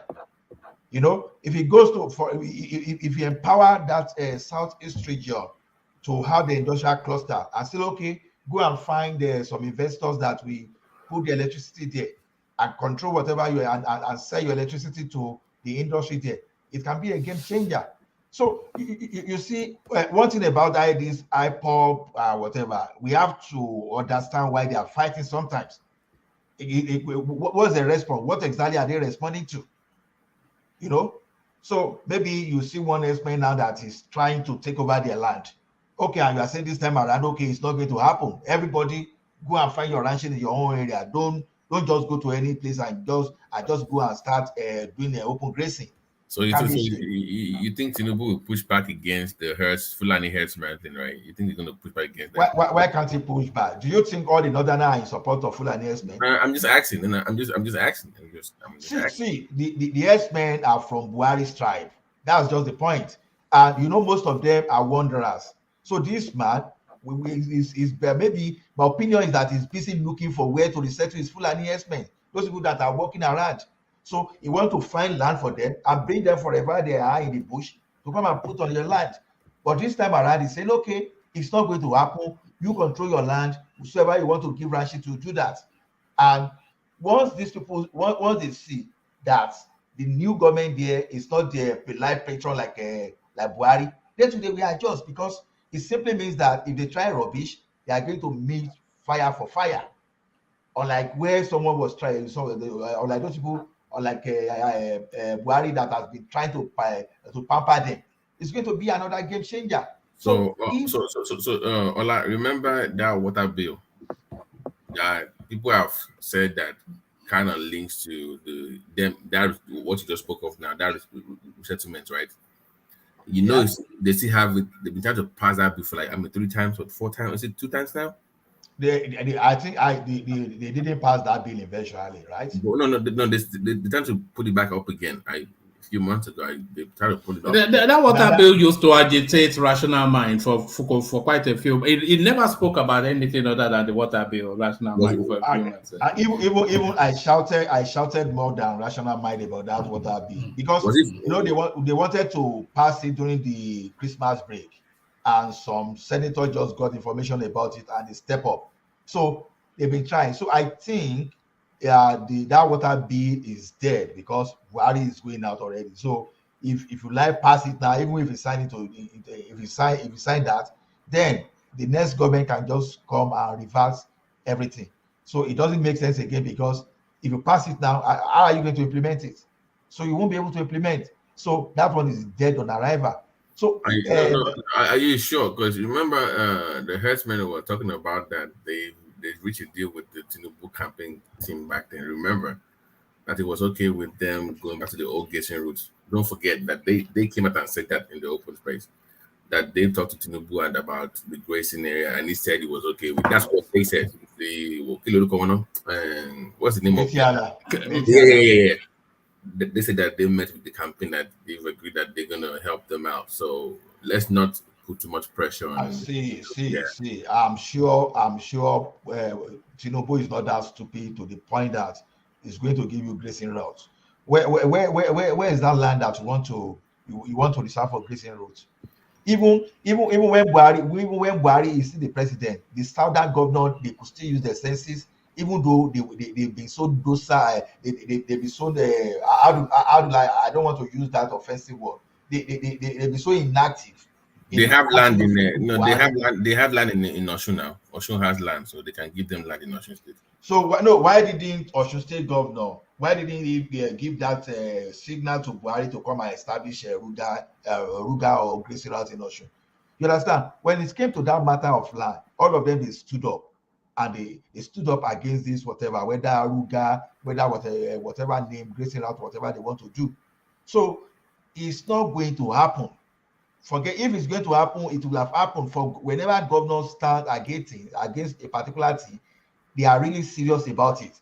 So I will see all those legislators, even though they have the idea of bringing the water resources bill, but what happened? Immediately people shouted. What did they do? They just back off. So to me, whatever the response is going to be how Tinubu handle all those issues. So if you allow the Southeast to have more control of whatever that is happening in their region, and you give them like a state police or maybe community police or whatever you want to give, you give them some level of some kind of local security, the thing will change. It's not a situation whereby you are saying, no, everybody everybody should submit his arms, whereas you've not disarmed your kinsmen that are wreaking havoc everywhere. So it's a totally different situation. So to me, I don't believe even if they are going to give Tinubu problem, it may be another problem entirely. I may be wrong, but I think IPOB will be totally the approach will be totally different from what is happening under Buhari, because under Tinubu, I don't expect crocodile to smile, and I don't expect Python to dance, because if Python is dancing, that means that they must have gone. So. But Ola, do you agree that, like I said earlier, that if you note that almost at the beginning of every administration, the Deltans always blow up pipelines as a way of negotiating with the federal government to get more funds for this miscreants in the creeks. So if you notice, every time you have a new government, they will come up with this trouble. And if you don't show strength, you will still pay them. They always do behind the closed doors. Even they use you remember when they used the VP to pay them now, and boy couldn't even go down there. So they've always done that. So like I said, it depends on the response of Tinubu to what is happening. Look at it. Someone is saying he's going to remove subsidy. You don't even know whether when Tinubu gets to that place, okay, we approve modular refinery. Wait. Ola, let me be honest with you. Tinubu's not going to remove any subsidy, at least for the first 1 year. Isn't that dumb? It will the not subsidy that will be removed in June is what is not going to remove 1 year. it will keep you back. Let's make a bet on it. It's going to keep it for at least a year more. Tinubu is not Buhari. Because nobody wants to start his government like with jacking up. He's a very smart guy. At least he will keep it up. Even during the campaign, people know already what he's going to do. He's not hiding his intention.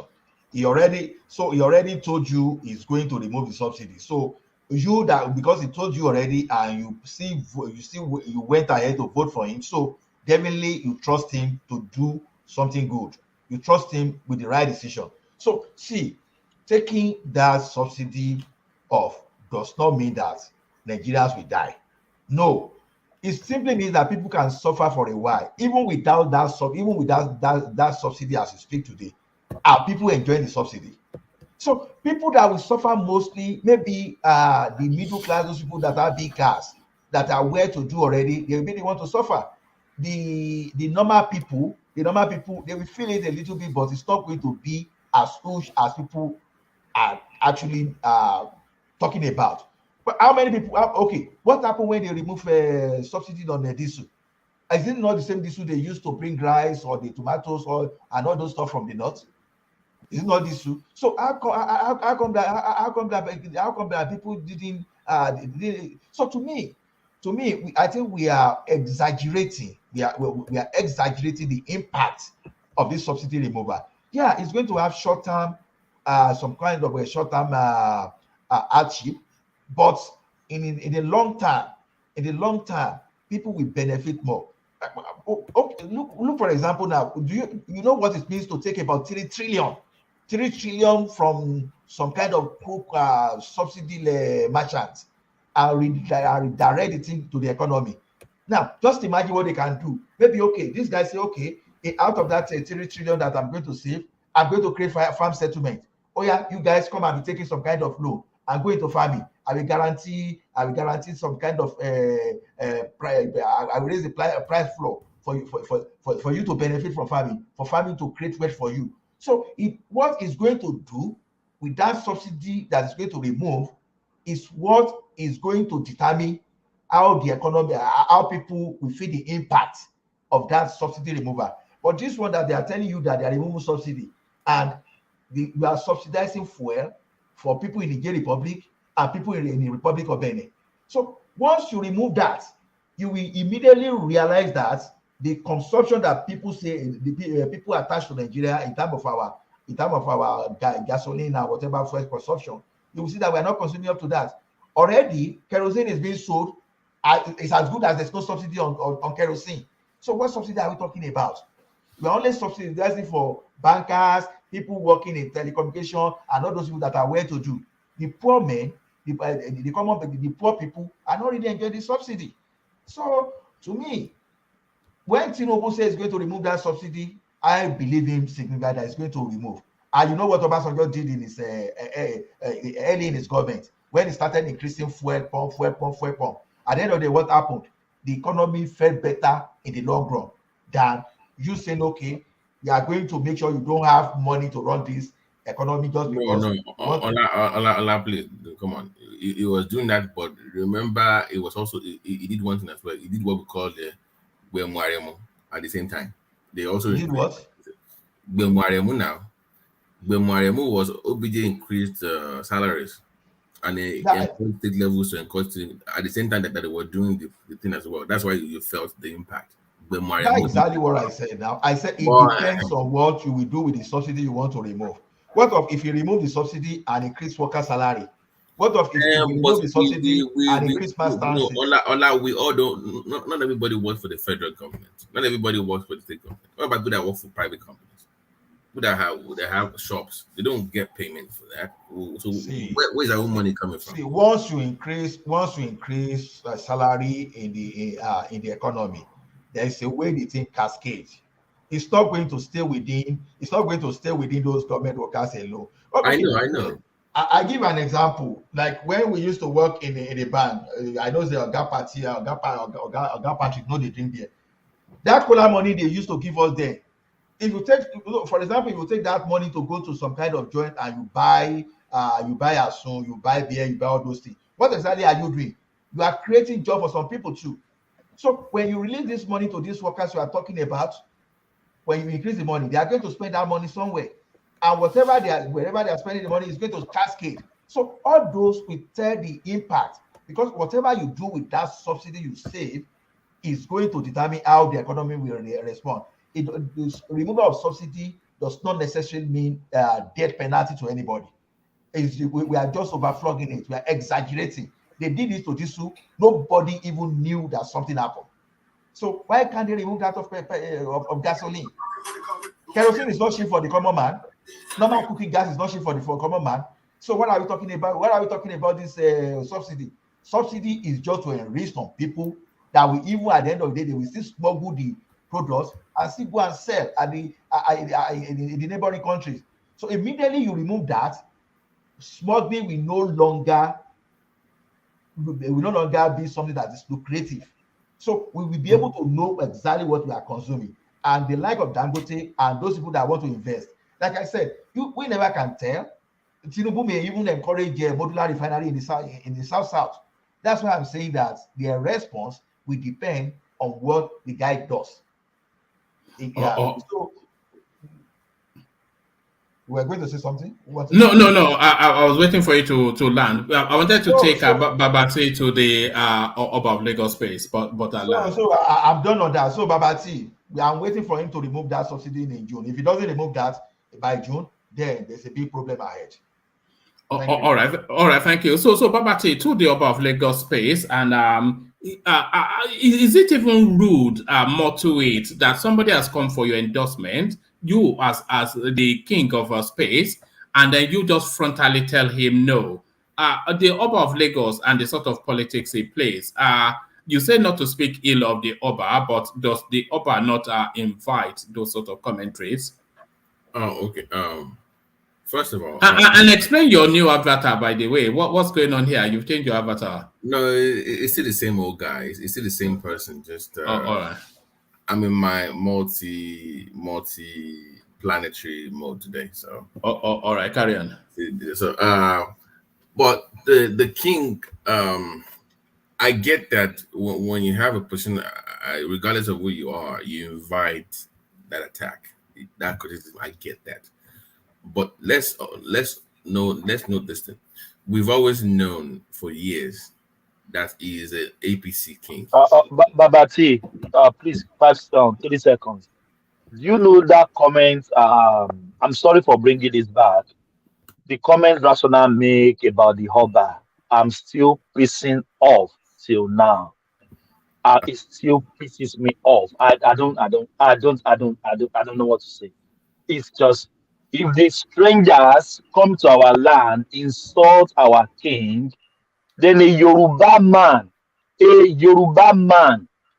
calling a Oba of Lagos a useless man, I all personal man will take it back.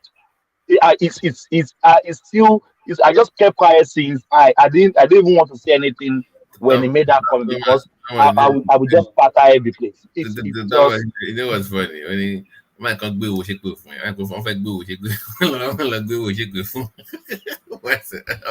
all jokes aside. But I mean, it was. I think he was just very angry with the way the man said it, or maybe his reputation because of the comments he's made in the past. I think that's where that anger came from. So he's a very smart Yoruba man. So I don't think that Rational man actually, his intention was to come through across that way. So on his behalf, I will apologize to Thomas. So, but I don't think that was intentional. But anyways, I think the king's politics is well known, well documented. One man, we know that it's an APC. Should he be playing it so openly, though? Is the wider question. Yeah, the wiser kings, they will do these things behind the scenes where they will. Because all the kings are partisan. No, there's no king that's not partisan. Yeah, the Oni of Ife is an APC king. Everybody knows that. But it's not as open. I mean, it's obvious. It's not. But you know where. He was the head of the royal committee for. So it's well known. But the issue with the king is perhaps the way he communicates his own position to the people. I think that's the issue. But to say that the king is, to use that kind of language that National Man used earlier, I think that was unfortunate. But also, one man note something. This guy, Gbadebo, went to Ooni of Ife before he came to Oba of Lagos. I think he took it personal. I think, because those two kings, they've had their own issues in the past. So there's no need for him to have gone to Osun. He should have just stayed in Lagos. But to openly, because literally one man, I think Babati. Yeah. I heard what Thomas said, but let me just say this. You know that Badevo's father was there in that picture. His dad was there, Right. No. Do you know what's funny? One of his best friend I went to high school with, primary school with him, and secondary school with him. That is a very good friend of mine. So when he went to Ooni of Ife's palace, he asked me, what did I think about it? And I said, that was a wrong move. And he said, what do you mean? The question is Yorubaness. We need to go there and see, blah, blah. I'm like, no. You go to Oba of Lagos. I mean, that is very influential. If you want to see the king, you will see the king. And here we are. I'm not saying they took my advice. It's not me. But I'm just saying that his close friends that talk to him all the time, I've told him that was a wrong move. Forget Ooni. Oba of Lagos is who you see first. That is very influential in Lagos. If you want to see the king, you'll see the king. But the way the king said it, one man, Olubempe was mocking him openly. That's the way he kind of came across. Like he walked here. That's the way he came across. So that's an issue. But when the king Komoroso is always being loud. It's always. I'm sorry. But Babati, can you say the king was blunt and truthful? Yeah, no. You want him to be Babati? Wait. Do you want him to be deceiving him? Yeah, is it not better to tell him frontally? Yeah, I know, but saying no, regardless of the king says, "Oh, my son, thanks for coming. God bless you. Do your best." We know he's an APC king, anyways. That's the point. You don't need to say it. We already know where you stand. So it's not about king. So kings most of the time, the non-verbal is as equally as important as the verbal. We know who you support. We know where you stand. Some things are just not better. They are left better not said. So that's maybe the way you should have said it. Which with him behind closed. I said, my son, as a quotito, but you pray for him in public. You do the normal BS, whatever. Yes, you do all that. Behind the scenes, you meet with him. But once again, I feel like him not coming to him first pissed him off. Going to Osun to see Ooni of Ife was a mistake in my opinion. You should have seen him before Tinubu came back with his certificate. And I told his friend, I'm like, no, your body boy is making it. Oh, we will talk to him. I mean, they know him very well. We know him very well. So even in that video, you will see one of that I know very well was in that video. You will see him there. So that I think that's what really pissed the king off. Like, the boy he's a king, of course, so he has pride and he has that. But I mean, you can't blame Gbadebo for at least trying, right? I mean, he tried, he made attempt, and I think he's a formidable candidate for the next cycle, the next 4 years. Let him go back to the PDP where he belongs truly. When Labour collapses. And you give it a go again then it will be against Amzat. That would be Babati, forget that guy. Forget the guy. Yeah, he needs to. Let's make serious people. No, I'm just trying to at least give him. I mean, because sometimes when his friends tell me all this thing, I was like, dude, who is this campaign manager? Like, why do you guys do all this stuff? Like, oh, he's young. I'm like, no, forget young. Because they didn't hire a professional to manage his campaign. Trust me. What he's doing right now is amazing with the kind of team he has running his campaign. I'm like, really, guys? How are you guys doing this? But I guess they are just riding on that OB momentum at this time. And they have all these big men in Lagos that hate Tinubu. Forget what you are seeing on TV. What you're seeing right now is forget Tinubu, forget Gbadebo, forget Sanwo Olu. This is Tinubu against his political enemies in Lagos. That is the real battle. Led by Bode George. Yeah, that is the real battle. But even Afenifere, that they are also trying to rescue Lagos from him. So that guy has accumulated enemies, though. Yeah, wow. So it's not really it's not really Sanwo Olu against Gbadebo at this time. Babati, as Bode George move from Lagos. But no, Bode George is just being himself. It's meant to be in Togo now, according to him. It's meant to be in Togo. Baba, with due respect, Baba, if you don't move out of Lagos, I will be disappointed. I will be disappointed. Yeah. I'm not sure you were here yesterday or 2 days ago. I think I called him from work yesterday. And I felt like the best person that could have defeated Sanwo Olu would have been Ambode, because he checks all the boxes. That would have been the perfect candidate that nobody will have issues with. Even Tinubu's political enemies will galvanize behind him. Even but Babati, he had to move to PDP to defeat Sanwo Olu now. Does it though? So Babati, let me take you then off the back of what Thomas said to the elections on the 18th. You would not imagine that there are 28 elections taking place. You think it's only Lagos State that is up for grabs, but all the focus on Lagos State. So who do you think is going to win through? I'm sure you are not of the thought that Gbadebo will win through. But do you expect Sanwo Olu to just blow him out, just wipe out? So do you expect that, one? And then after the elections, when the dust has settled, is it your expectation that, I think you've already said it, that Labour Party would dissipate? But where I was really taking you to is that after the elections, do you expect and anticipate that APC would headhunt this Gbadebo? Okay, so I think Sanwo Olu will win, but maybe about 200,000 to 300,000 votes. It will be very competitive, but I think it squeezed that it will win, because I've been hearing some. So I've been listening to some people in Nigeria. I have family members that are from Shomolu. That are very offended with that Lagos is no man land rhetoric.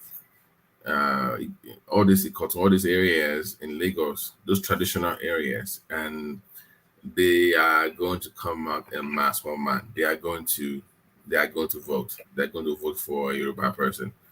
This has turned tribal, so it will be very competitive. Sanwo Olu will win, and for the future of Gbadebo, they will not do anything to Gbadebo. They don't seem as a threat. I think they just see him riding the wave of. You don't see them headhunting him, because it's a talent now. Why would they not? It's too big a talent to be left to the opposition. Is what I'm suggesting. No, because if you look at that Tinubu tree, for him to trust you with any political post or to bring you in, he must have trained you and raised you up. He has a system. So if you look at the system, you must grow in the system for it to put you in any position at all. Gbadebo is not. He didn't grow up in the Tinubu system. He has too many. Most of his friends are political godfathers are anti-Tinubu. I mean, if your godfather and your auntie and friends are like Bokna, Kedele, and there's no way you will be allowed in. So, and to become this of a threat, I mean, you can hunt him, but I don't think they will absorb him into their own movement. He didn't grow up in that tree, so I don't think they will bring him in to do anything in the APC or to work for Tinubu in any way, shape, or form. They just watch him wither away with that movement. So you probably will not hear about him again until 2027 if he tries to fight for PDP again. But for them to bring him in or hand-hunting to bring him into the PDP, into the APC, to use him or to promote him. No, you have people. See, that Tinubu tree is like a hierarchy. Like I told you, after Sanwo Olu, Amzat is already waiting to become a governor. They already know who's going to be governor after this guy. They already know. So I thought it was Sheyi Tinubu after Sanwo Olu. Remember, it was between Amzat and Sanwo Olu. when Ambode was removed. But the deal was Hamza was going to be the VP. And then when Sanwo Olu is more of is a candidate of it was not TINUBU'S first choice. So it was the choice of the people that TINUBU listens to in Lagos. Yeah, TINUBU still has people that listen to in Lagos. His guy is Hamza, that is TINUBU'S dude. So that was a deal. Okay, you have Sanwo Olu go first. Then my guy will go after Sanwo Olu. Forget he's not going any after Sanwo Olu. He's going to be Hamza. So they already have a system. This guy did not grow up in that system. He was not raised in that system. So they're not going to trust him enough after doing this much damage to their party, to their system. It's a threat. They're not going to know. So I'm sorry, it's not going to be put in. But once again, it will just wither away with the momentum Obi has. And in the next 4 years, he can build up again. Hopefully, let's see what he does in 2027. He will be back. I expect him to be back in the PDP, though. By the ball, he'll be back in the PDP. But the question is, for the next 4 years, how can he improve? Is what I don't know. What can he do to? I mean, because now it's a known commodity now, right? Oman is a known figure in Lagos. So will he be? If it goes back to the PDP, because there is only one slot, because the space that he's likely to occupy is already been occupied by Jandor. So who will have to subordinate to the other? Jandor is done politically after this. It's not gonna because look at who's backing Badebo now. They are PDP big wigs. That tells you where he's from. And if he comes out, let's say he gets about 350,000 votes, but he loses, PDP will find him more attractive. Let's say he comes second and he defeats Jandor. What do you think they want next time? This is the guy they will tell you, okay, we can build around this guy. So him going back to PDP gives him more credibility now, because I don't see him staying in Labour. Labour is just something that he had to use for the meantime. So he goes back to PDP. Let's see if he builds from there. Jandor is not nobody's putting Jandor back on the ticket again in PDP. He's done. Because if he comes third, there's no way they're gonna put him on a ticket. So what he has to, I don't know if he could, because his resume is not. That's my thing with him, with Badebo. His resume is not strong enough to run a state. We've said that. What can he then do in the next 4 years that go back to work? I don't know how we can improve his resume. So that is where he needs to figure out what to do. So, but if he comes a close second, I think he goes back to the PDP and builds from there. Hopefully, he becomes a very formidable candidate, and he can contest again. This time around, Avon studies his Yoruba. This time, like he said, like he promised. Let's see how he starts to adapt back to his father's side. I think one thing that we didn't even discuss is his mom must be regretting not exposing him to his father's side now, because that thing will be part of the reason why he's going to lose. Taking him away from his dad's side and not exposing him to the Yoruba culture of his dad's side really, really did the number on his campaign. So I think if he spoke Yoruba fluently and it was, I think it would have given Sanwo Olu a tougher time, a tougher run. So he needs to brush up on his Yoruba skills. And I have an advice for him, by the way. I'll probably tell one of his friends as well on Clubhouse when I meet them again next week or so. He needs a couple of chieftaincy titles in Yoruba land. Yeah, so just yes, that always goes down well. Yeah, you need some chieftaincy titles. They always ask me for this stuff. I just give it to them for free. So don't call me a political genius. Thank you, welcome. But no, they actually does, because they like that in Yoruba land. They like the gravitas of I even have an idea for him. Tayeshi of Lagos. Tayeshi, those good sounding names. You need those titles on your name. That gives that credibility, that gravitas. Yeah. Get a couple of how much of a role do you think that Jagaban title played in TINUBU'S? A lot. Jagaban.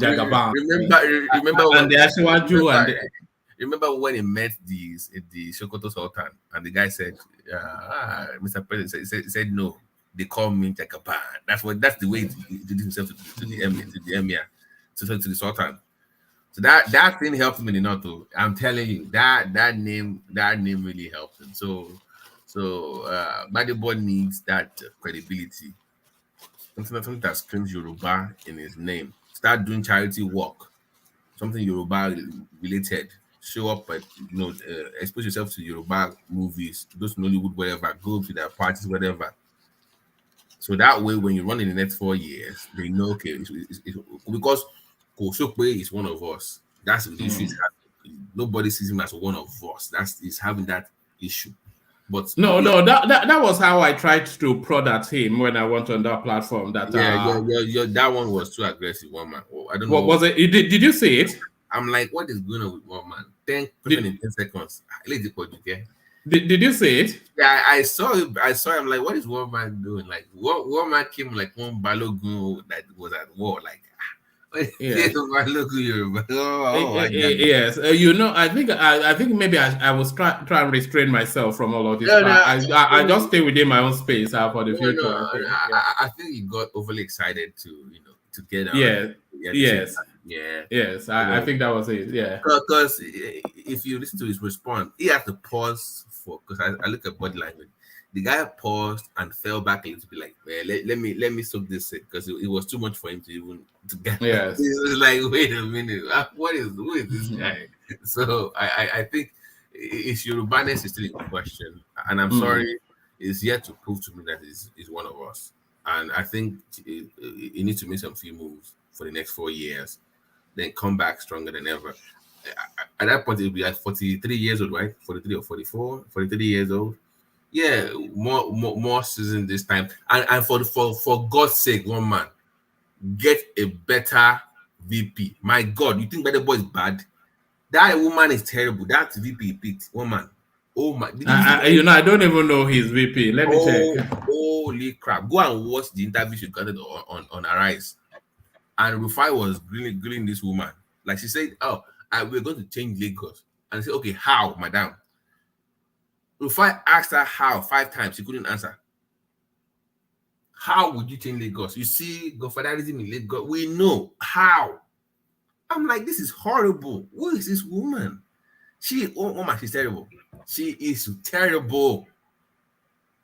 I'm trying to find her, but yeah, probably. Watch her on. She's on. She came on a rise, and watch her with. Princess Oyefusi. Just watch her getting grilled by Rufai, because I was surprised. I'm like, Rufai usually is like a labor guy.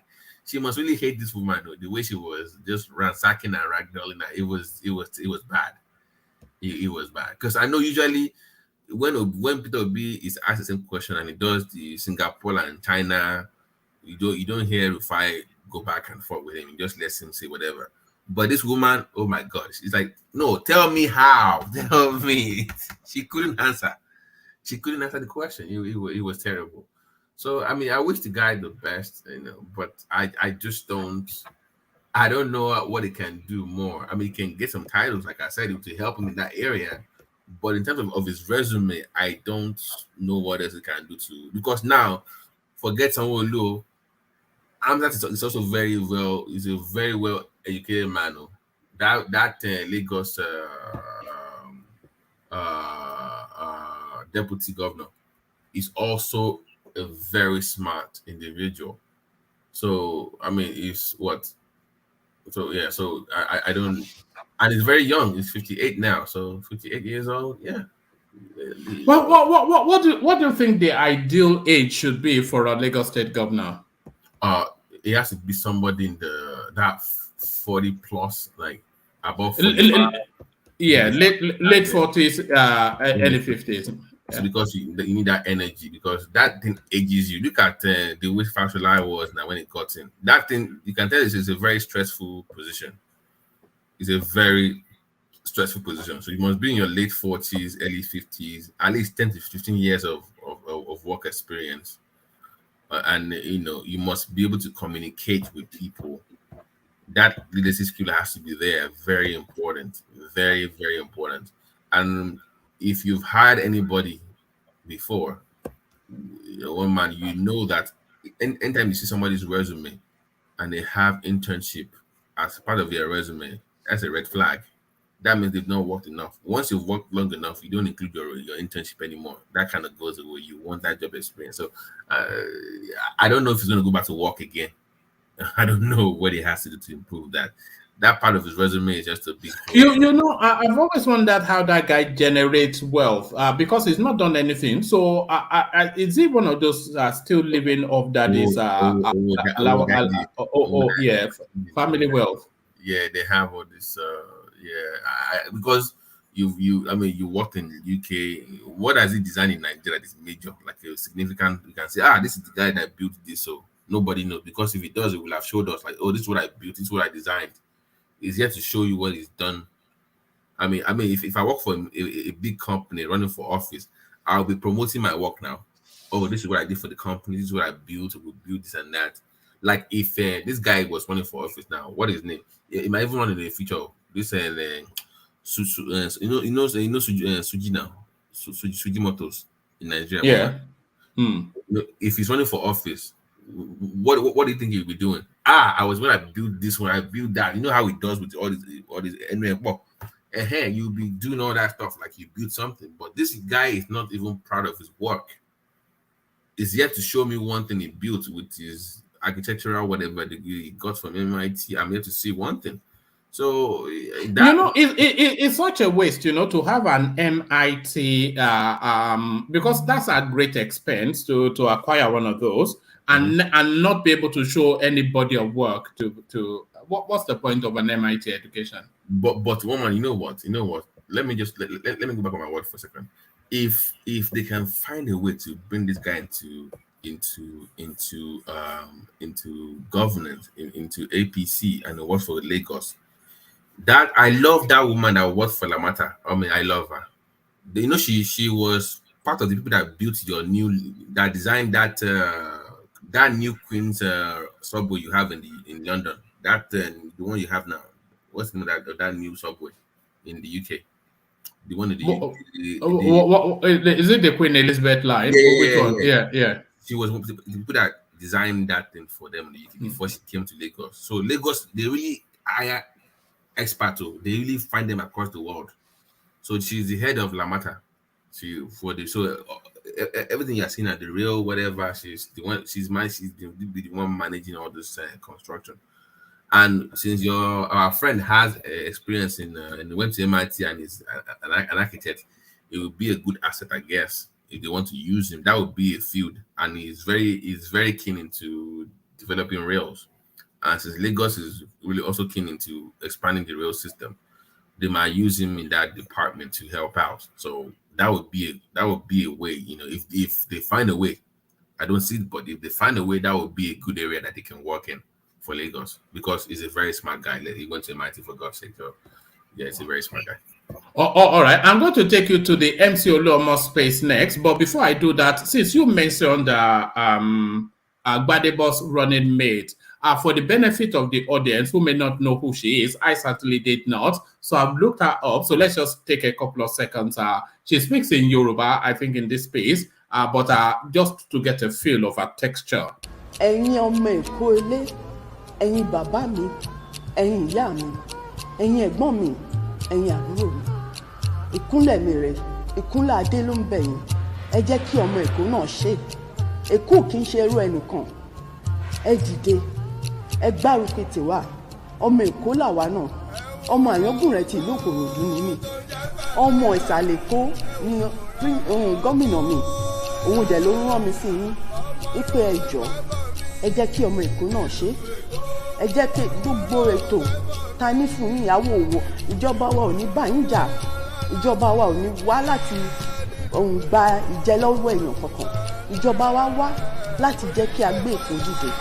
Ìjọba wa wá láti jẹ́ kí àwọn ọmọ ọjọ́ wa kàn níṣẹ́ lọ́wọ́, kàn yé ṣàgbèrò lójú títì, gbárùkù tiwa ká bá lè ṣèrànlọ́wọ́ fún àwọn ọmọ Èkó gidi, fún àwọn ọmọ Èkó, àtẹni tó ń san táàsì ní bíbáyìí, àtẹni tó ti kọ́lé sí bíbáyìí, àtẹni tó ní bísínẹ̀sì ní bíbáyìí, gbogbo wa lọ́mọ Èkó. Ìjọba tiwa ó máa fọwọ́sowọ́pọ̀ pẹ̀lẹ́yìn mi pẹ̀lú gbogbo ará Èkó láti tún Èkó ṣe. Ìjọba tiwa gbogbo owó Èkó lẹ máa. She's not that terrible. I like that music, by the way. I'm not sure if that's Akala or something. That is one of my favorites. That is Yusuf Olatunji. All right. Yeah, these are oldies, but it's almost a sacrilege. Yeah, what was it? Shakara.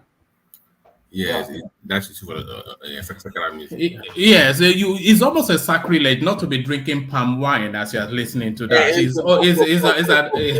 But man, you see how beautiful that. Imagine by the board doing the same thing, and it's just different now. He spoke Yoruba elegantly, and you had the backdrop of those oldies, and she knows what he's doing clearly.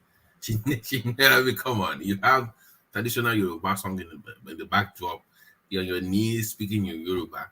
If but she's not that bad though. She seems okay to me. She just didn't do well in that interview at all. I mean, this one is okay, but the interview thing was too much. You mean she wasn't speaking English to your level of question? No, she's well spoken. But I'm saying she couldn't answer the questions that was asked. When Rufai was asking the question, she just was not able to. She didn't understand the why. You can say I'm against Tinubu, but why are you against Tinubu? Like the guy was saying, like it's not enough to say, okay, we don't like Tinubu. Tell me what you would do when you remove the alphabet or whatever. She couldn't say. That's the issue I had with her during that conversation with Rufai on her eyes. Yeah. All right, brilliant. And give us a brief feel, Babati, of your take on MC Oluomo. So Agbero back, and the timing is always perfect. They just come at the very last minute to intimidate. So that fear is in your heart, just as the event takes place. So MC Oluomo back in play, everything changes but remains the same. The IGBOS must not come out, or if they are not voting for Tinubu or whatever. People are missing the point. Back in this, it was. Let me say in Yoruba.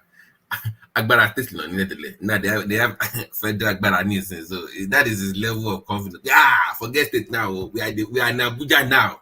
Agbara federal and load this. So that's the way it's called. Like it's more of the confidence level is over 200% at this point. So it's unfortunate that this is where we've come to, but we understand because what can they do to him, really, MC Oluomo? They can't kill him, and if they arrest him on the 29th of May, he's out of the prison in the Rolls Royce. That is now the president now. So, yes. By me, the president, I can do and undo this thing. So I don't like it, but I understand it. I don't like it, but I understand it. It's not something that I encourage or I enjoy seeing. But it's part of the political culture in Lagos. That Agberoism is just part of their way of life, which it's not something I enjoy seeing. It's an ugly side to watch sometimes, but it's part of their culture, across that area. So I don't like it. I think it's wrong for him to have said that. But at the same time, I understand it. So that's my take. All right, brilliant. But a necessary evil. He could not have been acting in isolation, could he? Because of course, there would have been a tacit nod from higher up before he's able to do this sort of thing. I'm saying one man now. I got a federal on He's not it anymore. It's federal might now. Federal might that is to say, if we kill you, man,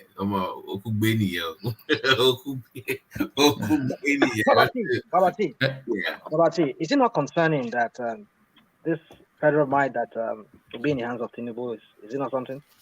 That what I agree. Remember, maybe a few weeks ago, I was saying that he needs Tinubu needs a very strong chief of staff that will curtail that Agberoism in him. He still has that thing. He needs someone that can reel that thing part of him, because is 70 plus year old man. That part of him is still there. Well, what I'm saying is what I'm driving at is this. You see, if you look at his antecedent in Lagos, how he hold Lagos down and all of that, and the seeming, like I've said on this platform, you hardly hear that anybody, not even the councillor or chairman, has ever been arrested by EFCC and prosecuted in Lagos, within Lagos. Are you telling me these people are just that saints that they don't even have any fraud allegation? So it's like they are covering themselves. So Now, if this guy, I've often referred to this guy as an immoral person. Immoral in the sense that we've seen how he run Lagos and made it a kind of like a criminal organization, kind of. Are we not going to expect to see the same thing if this guy has the key to the treasury, the national treasury, and he has the means to violence under his control? Yeah, on steroids. Yeah, I agree. But this is the thing. See, nothing is perfect. This is the way I see it. At least it gets things done. That I know it's not the best response. We want the perfect scenario, but his own brand of godfatherism, at least it does something. No matter how minimal or how small, something still gets done. So I'm saying that compared to what we have in other places where you have different versions of his own godfatherism in other areas where nothing gets done, people just steal and nothing happens. At least I can still say, okay, his own form of godfatherism, we can still benefit a thing or two. Once again, that's the reason why I said he needs a very strong chief of staff at the federal level. In my opinion, Fashola is. I don't want the House of Rep for House of Rep speaker. That one is a yes man. You need somebody that can challenge. I can say no, but we can't do this. Fashola will be the best chief of staff for Tinubu. That will get the best out of him and can contain that Agberoism, that part of him that can bring that a little bit. But that part will always be there. It's a normal cool boy. That's just part who he is. But to this this guy that woman was asking me about earlier. No, that one is a yes person, Gary. That one we cannot do anything. ALAKE. I'm saying that you know what? ALAKE also will be a very good chief of staff. But you know this session was meant to be wrapped around ALAKE, but I carry on, yeah. Yeah, ALAKE, the guy should replace Lai Mohammed. I mean, I like the way he defends. Is that not another Lai Mohammed on steroid? I'm not saying that they are right or wrong. I'm saying they're the most effective. Like the way I'm responding, like if I were Tinubu, that's what I'm trying to respond to. If I were Tinubu, for instance, that's what I would pick. So it's not about finding the perfect candidate. It's about finding who is the most effective. That's what I'm saying. It's going to be another cheap propagandist. I mean, that's what ALAKE does better. That is their job, anyway. So that position. Look at the boy on the rise now. About it when it was not fit. It wasn't that way. Now it's all Oli now. That is their job. It's a job that you have to do.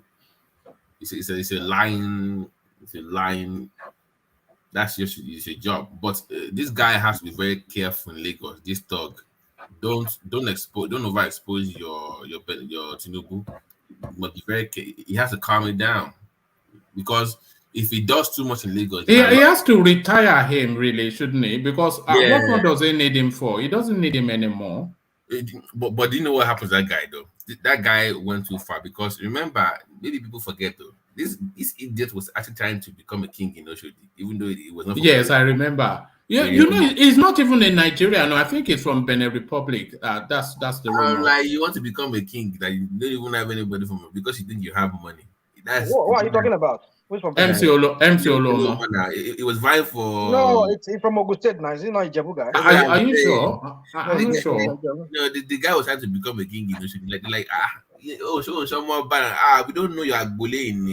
Who are you? It's like because you think you have money. So I think he's power drunk. Obviously, I have met him in person. I didn't even know. I met him at a wedding in Houston.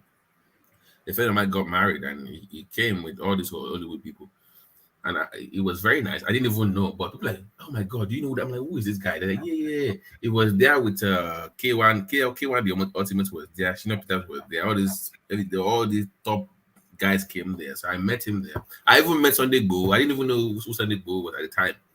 They were there together. I think they're very close. So, I mean, he's a powerful individual. He has influence. So in that environment, he's a very influential individual. So hopefully, just bring it down a notch for the sake of Tinubu. Don't make him look bad because now it's in Abuja now. Anything you do in Lagos reflects badly on him. So he needs to be very careful. But in person, are you expecting Saturday's elections? Are you expecting it to be ugly? No, I don't think so. I don't think it will be. I don't think it will be. People will come out, but I think that we should look out for the Korodu, Epe, all those areas. I think they will troop out to vote Yoruba.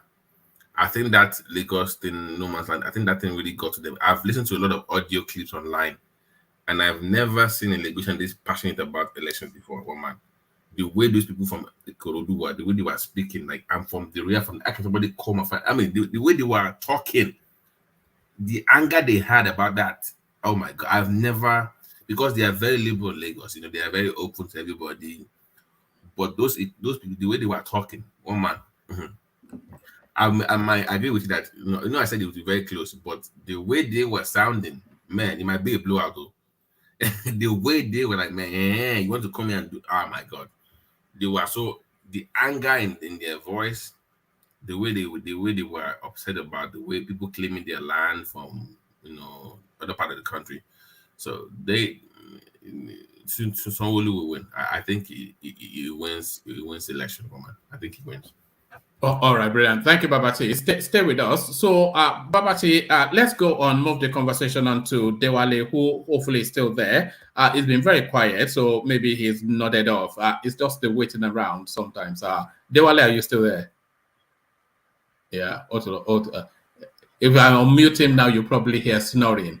He never snores, though, Enigmatic Hondi. So, Enigmatic, hopefully you're still there. And radio silence. So radio silence from Enigmatic Hondi, but never radio silence from Patoski. Normally under Patrick, now under Patoski. So Patoski, are you still there? And there it is. So, but Ola certainly will still. Can anybody hear me, by the way? Maybe I'm the one that is not on. We can hear you. All right, brilliant. So Ola, to you then. So let's come to you, Ola. And take you then back to the Rhodes Vivour promise list. So we took it up to we took it up to number 10 with Babati. So let's take it up from number 11 with you. So the 11th promise, 100 days to achieve. Invite bids for the design and construction of 100 kilometers of rail across Lagos. So yes, yay or nay on that?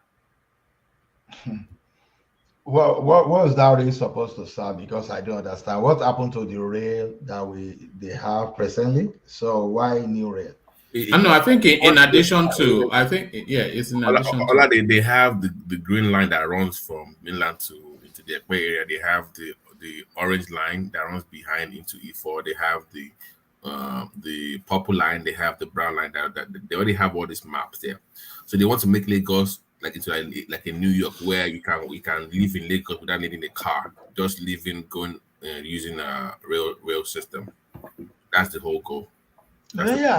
Such thing is very easy to say because naturally I have listened to that guy, but I'm not sure if I'm convinced because within 100 days to call for bid. So when it calls for bid, how is it going to fund the project? Because we seem to exaggerate what Lagos is making. You know, we seem to exaggerate because constructing new rail, well, it's a good idea, but one thing is to do some kind of exercise, and another thing is just to make sure that exercise, you look at the practicality of it and you're able to bring it to fruition. So to me, well, it's good to do that, but can he achieve that? I'm interested because I've been saying that thing frequently these days. Lagos State as a state, can we say Lagos State make up to $2 billion in a year? $2 billion for a state of probably about 20 million people. When we even have some country, some city of 1 million that are even making like revenue. So to me, if you want to have spin, I will say no. Look for something else to do. You can invite, like was it Babati that was suggesting the other time that you can invite some private people to invest more, to put some kind of investment in the public transport transit, and use that BRT so that you can move people faster. So that's what I suggest. Then you can think of how to expand rail in the future, because the one on ground, the ongoing one, they've not even completed them. They've just completed some stage of all those projects. So to me, I don't really see the feasibility the way the guy has been talking. You know, I listened to the guy talking. So, Ola, if you respond to just the list, and then we go to the wider conversation later. But let me take you to number 12. It says, host an education summit with all stakeholders to get buy-in to GRV's plan for partnership to upscale public schools to standards of the best private schools. So it's always loaded in just all this heavy management speak. It says, host an education summit with all stakeholders to get buy-in into GRV's plan for partnerships to upscale public schools to standard of best private schools. So I suppose, what do you think? What do you make of that? Because I'm struggling to understand what he wants to do there. You want to partner with who? With you want to do PPP with a public school. So if you do PPP, you know, then what happens? How cheap will the school be for the student? Because when you want the private people to partner with you, so what will be the benefit of those private people?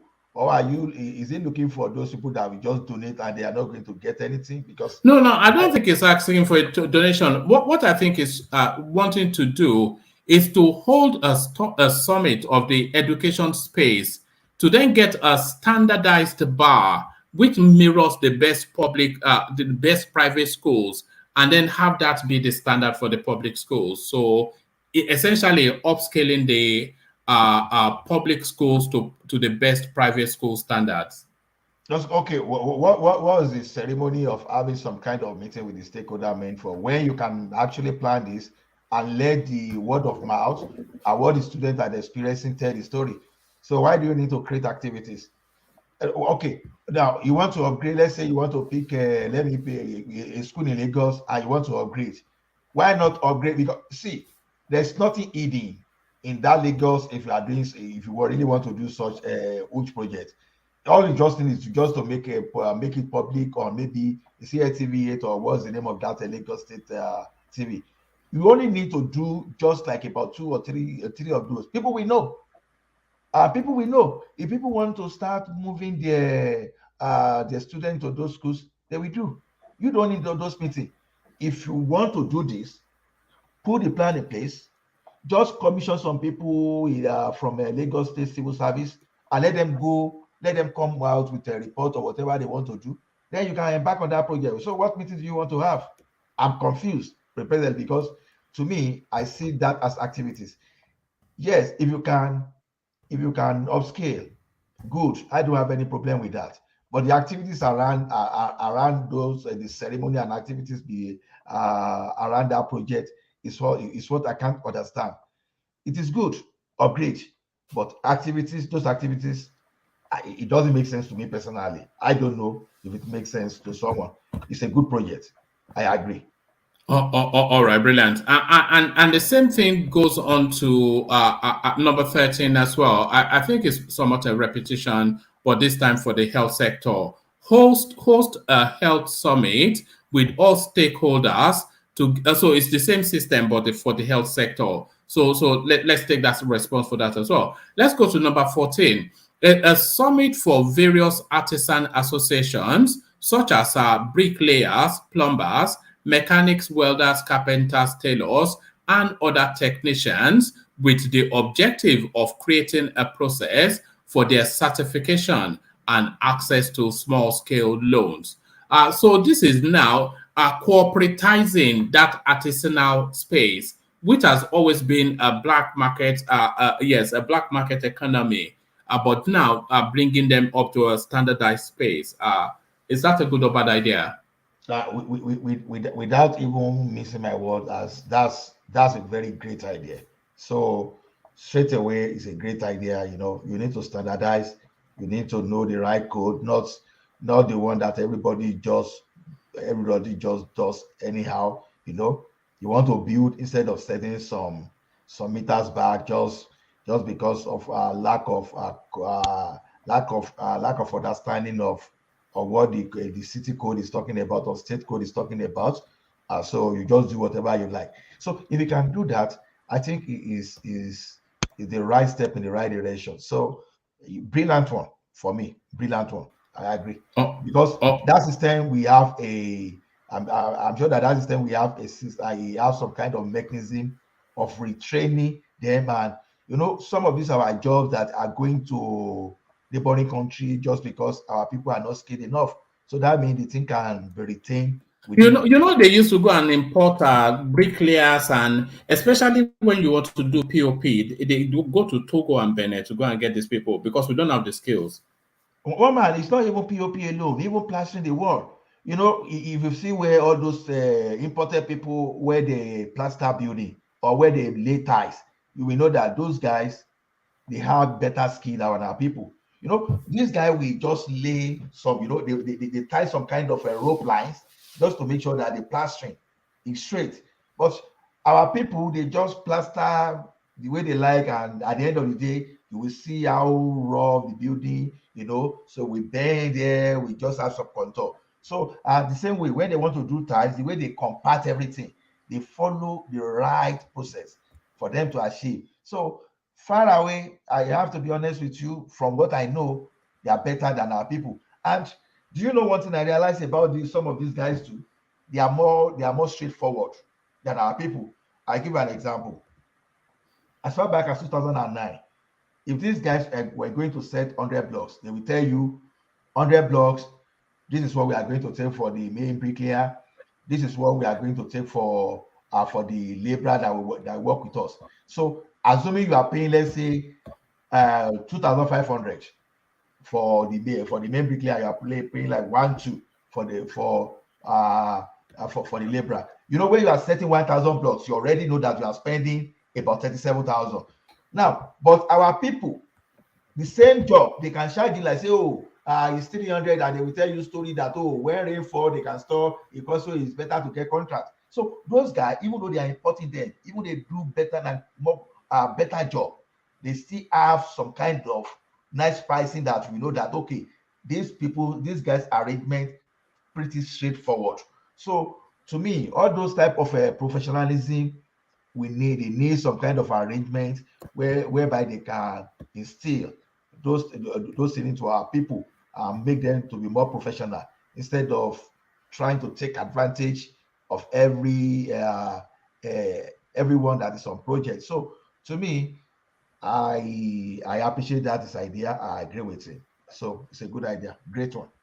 Oh, all right, brilliant. And number 15, working with my party, the Labour Party, working with my party, the Labour Party, appoint first-class caretaker chairmen for each local government, each appointee being skilled enough to be a potential governor.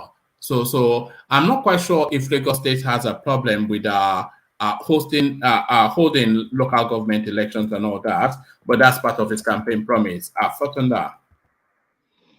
Well, like you rightly said, if the constitution makes provision for local government chairman, why caretaker? Because if we are talking of caretaker, it sounds like someone that is even breaking the constitution before getting to the office. Well, why caretaker? Except it's saying that other than the chairman that is going to have caretaker. If that's what it's saying, then the question we now is this: why trying to double the effort? You know, you are repeating the same effort. Why do you want to have redundancy? What the chairman can do, why do you want to appoint caretaker? Or are you telling us that you are not going to conduct election? So I don't really understand One more, can I interject? Yeah, come in. It's quiet. I think this caretaker thing that he's saying, and don't get me wrong, I'm not saying the way I look at it is, you see, because by the time he gets in there, the people that he will be working with, for the most part, will be APC people. Excuse me, and most of you, I mean, some of you might know here that most governors in Nigeria, when they come in, and local government is one thing they see that is a means by which they can establish themselves. They will just cancel the whole whatever election that was done previously. They will just remove all the. I think TINUBU, somebody did that too. When they came in 1999, he had to. I think he had to cancel. I don't know. Let me not say too. I can't remember. But I know one governor. Some governors have done it a lot in Nigeria. They'll just remove all the local government chairmen, and they'll set up a caretaker committee, and then after they'll conduct fresh election. You know. So I think. Maybe what he's trying to say, because it would be wrong for him to say he's going to work with caretakers all through. I mean, what's the ball? Why does the constitution make provisions for chairmen and councillors there? If you don't, you're not going to have them. So I think what he's trying to do is maybe he's going to get rid of those people who have been in the system from the previous previous administration, just to ease off to bring in a new kind of people that will, like he said, with potentials for governors. So I think that's what he's trying to do, and I hope that is what he's trying to do. Because if it's not what he's trying to do, then that will be a violation of the constitution. If he doesn't want to hold any election, he wants to run the state by local government through what's it called, caretaker. But caretaker is one of those things that many governors do. Yes, Lagos. I mean, in Nigeria.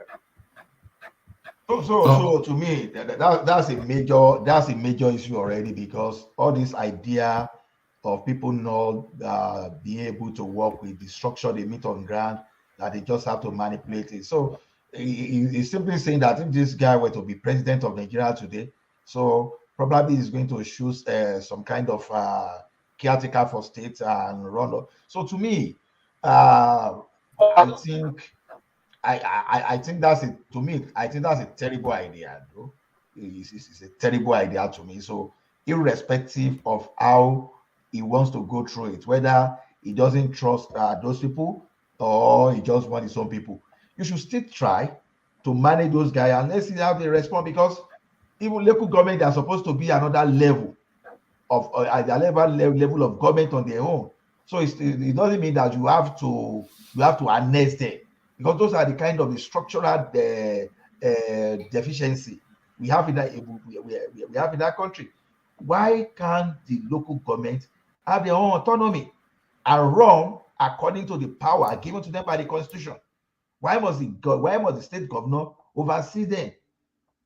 Why must the state governor oversee them? Why can't you face your own at the level of state and let the local government face their own? There, you can find a way of monitoring them in sense of way. Maybe you want to hold them accountable in case maybe someone that needs to do something and is investing, or you can find a way to deal with that. But why must you dictate? So if you can't have your way with the APC elected the local government chairman, so the next thing is to double the effort, to create unnecessary redundancy. No, those are the kind of red flag. To me, that's the kind of red flag that you start having in this guy. That okay, it appears that Lagos State is very easy to govern, right?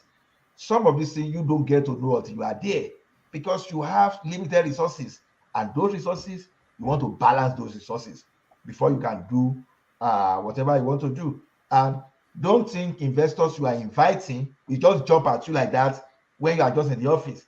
Some of them need time to understand exactly what you are doing. They want to see the confidence, and they want to be very sure that, oh, we can really work with this guy. Maybe before those people start trusting him, maybe you'll be talking of like a year or 2 years already gone. So you have 2 years to complete some other programs. So when we talk that Lagos State is not some kind of toy that you just joke with. Otherwise, you may find some situation of Buhari again, that when we push Nigeria to a better place in 2015, he said, oh, you are moving fast. Let me take you back 57 years. Let me take you 57 years backward. So to me, that statement is a red flag. I don't agree with it. No, all right, brilliant. Let me take you next to the Oba of Lagos space. But before I take you to the Oba of Lagos space, let me acknowledge Ayos by the coffee. I'm not sure that I've had the chance to do that. So Ayo maintains consistency with that space, just as he always does. He does again. So that's Ayo. If you look all the way through that this chain, actually, you'll see that Ayo pretty much sustains that coffee space. There is. Sometimes you have a rogue intrusion like a DOG a week or so ago. But really, Ayo consistently the only consistency in that space. So thank you, Ayo, for that. So let me take you then, Ola, to the Oba of Lagos space, where he, of course, frontally rejected Rhodes Vivour in a very confrontational sort of way. So let me take you to that space and invite your commentaries on that space. But on my way, let me use that as my way to hand over to Thomas and as the conversation carries on. So to the Oba of Lagos space, Ola, as Thomas takes over. Okay. That of Oba of Lagos space, where I do expect something different from him, because like someone said here, he's just an APC guy, and unfortunately some of these Obas, once they are already partisan, it is difficult for them to not to take a side. Maybe it won't be wrong for me to say APC help him to that place, even though he's entitled to that throne. But then you have to be very careful with politicians, because politicians can mess those Obas up. So you have to align yourself to that power that be. So the only thing that can be dangerous for that Oba now is if Gbadebo now becomes the governor tomorrow. So that's a miscalculation. But as it is now, he has to calculate properly. So the right calculation now is just to support Tinubu. So to me, it's so difficult for him. So I don't envy him. So he has to, because he can't just keep quiet. That's one funny thing. In a situation now, he can't keep quiet because he's already so deep in politics. He can't keep quiet. So but one thing that we say when we talk of Oba of Lagos sometimes is that we only refer to this Oba in Lagos Island. But what happened to all those Oba in Agege, Oba in Ikeja, and Oba in all those areas? Because this is why some people say Lagos is no man's land. Because when you talk of Lagos Federal, it's different from all those Lagos states that, like Ikeja, that used to be part of Western region, like all those in Lupeju that used to be part of Western region, Ikorodu. So to me, I don't pity all this Oba, but it's only that this Oba of Lagos is the only person that is vocal among them. What are other Oba saying? Simply means that maybe they agree with the same thing. So to me, I don't expect him to say anything differently. So yes, but Ola, is he is it good that is fruitful to him, that is not deceiving him, than to be deceiving him? Everybody know about Lagos. We know his politics. It's APC. So is it not good to be truthful? Don't you think it's much better to be truthful to him? You just pray for him and wish him success in the nearest future. Being truthful. So yeah, we can call it truthful, but at the same time, he has to declare his allegiance publicly too. So he's not necessarily being truthful to Gbadebo, because if he didn't say anything, for example, the APC there, they may start doubting the Oba, and it doesn't take time before you can see some kind of rift between the power that be and Oba of Lagos. So not necessarily being truthful to Gbadebo, but at least making declaration to APC that, see, I'm backing you. So I will tell this guy just to get out. So everybody to know that I'm supporting you. So the other thing I want to talk about this Gbadebo the other time is this. You see, to me, good luck if he's able to make it, but I've seen a lot of red flag in this guy personally. I could be wrong, but this is just my opinion. You know, what is the red flag? Okay, this guy, for example, was saying that the railway that they spent 1 point something billion on that, whereas in somewhere they constructed the longer railway for 450. I was just looking like, this guy is supposed to be an architect. If he's not playing politics, I believe he knows that he was just playing politics for those people that would like to that would like to listen to him. So you don't even know whether the one they constructed in Ethiopia, whatever you are saying, whether it's just a very good ground and they just lay the pipe. But we are talking of Lagos, whereby they will do some piling. When they do some piling alone, they demolish some buildings. Now we have electricity plants that will supply the rail line. We are going to do some fencing. We are going to build some new facility where they will be maintaining all those stuff. So the one you are trying to compare with, are all these facilities included in that project? So probably if they are just constructing the railway line only, maybe Lagos State will have just spent like 200 million, if that's straightforward. But people may not even be aware of what it takes to do piling alone in Lagos. And we are even talking of piling now for every machinery. So when people talk about politics, sometimes I'm surprised. Now, when you now get to that place now, the way you are bragging that you want to do this thing, I keep repeating this thing. How much revenues are available to you to even do all these projects? Now, if these revenues are so low, then how are you going to even increase the revenue before you talk about projects? So you speak about your projects. Maybe someone should educate me. How is he going to raise money? Because anything you can theorize, you can give everything in theory. But when you want to catch someone that really knows what he's doing, ask for the budget. Ask for how he's going to fund all those budgets. I'm saying, what budget are you talking about? Okay, look at this. This guy is talking of 100 kilometers rail. You know, you are talking of 100 kilometers rail, and you are talking about so many beautiful initiatives. What budget do you have available to you? How much do you spend to pay Lagos workers? When you pay Lagos workers, how much do you have left? How much are you spending currently to service your debt? And you are not even making up to $2 billion a year, if I get the figure right. Ola, let me say something to you. Just right here off the bat, even though I'm not a politician, if I'm a governor, that 50 billion that Lagos State is generating, Lagos State will generate more than that in the month. I guarantee you that. There are many ways. At least we are not the governor. You give me an example of how you are going to generate more than 50 billion. You see, one of the things I would do is, okay, you see, I'm not the one running. This is the guy running. I'm just trying to make you understand that I can generate more than 50 billion.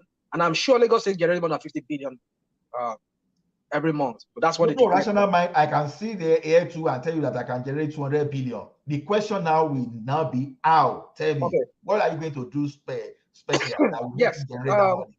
We know the alpha beta thing. They said they help them. The template, whatever template they have on ground. And if they don't want to sell it to me to do it, I mean, there are other ways I can do that. You see, that's you see those motorists alone, that money they generate from there, from the ticket they give to those people, that one in itself, in a day, I can tell you all across Lagos, if those guys don't generate more than those guys don't generate more than 500 million naira a day, it will be at least I'll be surprised if they don't generate less than 500 million naira a day. Rational mind. All hold on. That is one. Don't worry. I mean, you see, it's all about. I can't just go ahead and see rational mind. If these people generate 500 million a day, you are simply saying those people they generate 2 billion, 1 billion in 2 days. So then, by that implication, you are saying those guys alone, those guys now generate like 15 billion a month. So based on what, How many commercial vehicles do we really have in Lagos? And what are the taxation? So now you are assuming there are no costs to generating those money. That's what we're missing. We just there are costs, of course, there are costs. That's what I'm saying. You can make it seamless. You can make it whereby you don't even want to employ those number of touts that they have to be pilfering and stealing from the money they stole. You can make it in a whereby that money goes directly into the bank. People pay from now that Nigeria is going cashless. Now we're going this cashless on your app. Like you and I, we live in this. Some of us don't even see cash from our phone. Now I can go on maybe PayPal or whatever thing. I can just go to buy stuff online. I won't even use physical cash. So also these people, they can be connected to some kind of app whereby they can make payment, daily payments, or they just need to. So, you believe those things we do that thing? This is what we do every time when we give out. Rational mind. I will nullify that your claim immediately. You know when you want to park in your city, let's say you're in that city, when you have some parking infrastructure, you know there are some kind of barrier you put there. That barrier will be what to control you. If you don't put that barrier there, even in this Western nation, people still don't want to pay. Many people, they will still park by the roadside. They even see the payment machine there. They will still not pay. What I'm saying to you, hold on. What I'm saying to you is that it's not okay, go on, please. Go on. Now, when you are talking of this now, when you chase all those aggregate away, you have to put some kind of infrastructure that will help you enforce, that will help you make those people comply with whatever directive you want to put in place. So now it's just between taking aggregate away or putting an infrastructure there that infrastructure too will attract its own cost at the end of the day. So we have to balance. Okay, when those infrastructure now attract their own cost, the aggregate people you are sending back to the street, what will they be eating? What will be the implication? What will be the consequences of you sending them back to the streets? You see, so there are so many things you have to balance when we talk of this thing. See, rational mind, I keep telling people, it's what I encourage people to do. Lagos State financial statement, even though we may have our opinion that maybe they are not saying the truth or say whatever, anybody can download that statement and you look at this revenue these people are generating, and now look at the cost, and now look at the ongoing projects. When you look at this thing, you will truly understand what is really happening in Lagos State. Because as far as I'm concerned, why I'm not saying these people are saints, most things we say are just speculations. We don't even have idea of what they generate other than some kind of rumor. It may be true, some kind of rumor that, oh, Alpha Beta is taking 20%. How? What's that 20% supposed to be meant for? Is this some kind of service charges? That, okay, these people, maybe they have some infrastructure in place they use. Now, can we evaluate the cost of Alpha Beta even generating that money for Lagos State? So we need to know a lot of things. It doesn't mean, I'm not saying Tinubu is a saint here, but we should not necessarily exaggerate. That's exactly what I'm talking about. As someone that have knowledge of electronic payment, electronic EFT, electronic fund transfer, I know that for every transaction you switch, or the volume of transaction you switch, then you have some cost that you pay to the processor. So it's not as if so when bank are charging $100 or charging card, you think they are charging for the front of it. Because they are paying for processing fee too to the processors. So we understand how all this works. What is it you're talking about? We don't understand how it works. But the point is this, that we can start from somewhere. And like I said, all this thing we're talking about, this guy will do this, will remove Agbero. I'm sure he won't do that just brisk. I mean, just like that. He just come and just remove everybody. Definitely, it's going to. Except he wants to be foolish. And I just want to believe that it's not that too foolish. To all this thing that he's saying, that we just go in there and remove and tell the Alpha Beta to stop and remove Agbero like that. I know for some time he's going to ease them off gradually, because no wise person would do that. You don't want a total collapse in the system, and you don't want the system to fight back at you. There are ways you do that. You gradually ease them out of work. You can't just say, okay, everybody has stopped. Yeah, Alpha Beta stop working. You are going to stop working. No. And it's for the first few months or whatever. All these 100 days things that is always people are, that's why I like you, right? When it doesn't talk about 100 days. Just let me do my work. So the thing is, just fixing the time frame, 100 days thing is for me is stupid. So just go in there, do whatever you have to do. If you have to like fight against the system, do it more in a subtle way, whereby you won't even know or make them understand that you're there to fight them or you're fighting them. So ease them off gradually. So like I'm trying to say, I'm not expecting him to just go there and say, I'm going to stop. But gradually you ease them off by implementing things stage by stage, by phase. Put in place a platform where people can pay. And even the same guys we're talking about, in his manifesto, he says he's going to train them, not just in one area of occupation or profession. Some could be tilers, some could be carpenters, some could be this, some could even be brought back into the system. And then they work as humans, the same NUWRT, but in a more professional way, whereby they will be working and they'll be more dressed or more well refined in the attitude and the manners, the way they approach, they talk to this motorist. And I mean, they could even have some kind of handheld device whereby they can even just scan and even issue tickets, and then voila, everything is the money goes straight into the coffers of the federal government, I mean to the state government or the local government, or however they structure it.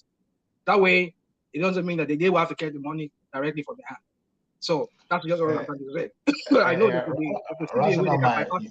you see one thing during the presidential debate. If you see notice what I used to say, when these guys are telling you they want to do this, they want to do that, I was one of those that say, okay, forget about all this, how they shake. Ask them about their program. You don't only ask them about their program, how they are going to do it. Sincerely speaking, do you think what this guy, Gbadebo, is listening for someone that has managed an enterprise or that has managed a team? Are you telling me that some of the what this Gbadebo is saying, are they coherent? Are they really actionable? Because, like I keep saying, before you do this thing, you must know your budget first of all. You must know your resources. Out of those your resources, you must know the one that is going on the capex. So your recurrent expenditure, you must know. But when someone is talking in vacuum, without even the knowledge of what it's going to do, have we forgotten what Buhari did in 2015? All those braggadocious, so who is paying who in subsidy? Who is paying who? I will do this. I will do that. I think today we know better. See, for someone that is not within the system, it's even going to take you more than 100 days to even understand that system on its own. So when you take 100 days to understand the system, that is when you start tweaking your plan. Good evening, Ola. Good evening. Hey, how are you? Josie, I greet you. How are you tonight? I'm good. I hope you're good. Yeah, I'm trying to be good. Hello, Thomas. Hello, Dupsy. How are you? We miss you. How are you? Dupsy baby. Please. Don't go there. Don't go there. Dupsy bye-bye. How are you? Thomas, I've been filming. How are you? In my house since. This boy. Every time I hear him speak, I don't know. I just get so annoyed. Just listen to me. So the way you and Ola has been talking intelligently, Ola now put a question to you. But how are you going to raise the money? Anyway, money. Because you take to raise the work for a personally like a laptop for a. It was actually a very important question. You didn't answer that question, I noticed. How are you going to raise the money? You know what is so funny to me about this? Now, I go to a boy and show you go. I don't know why. Oh, Let's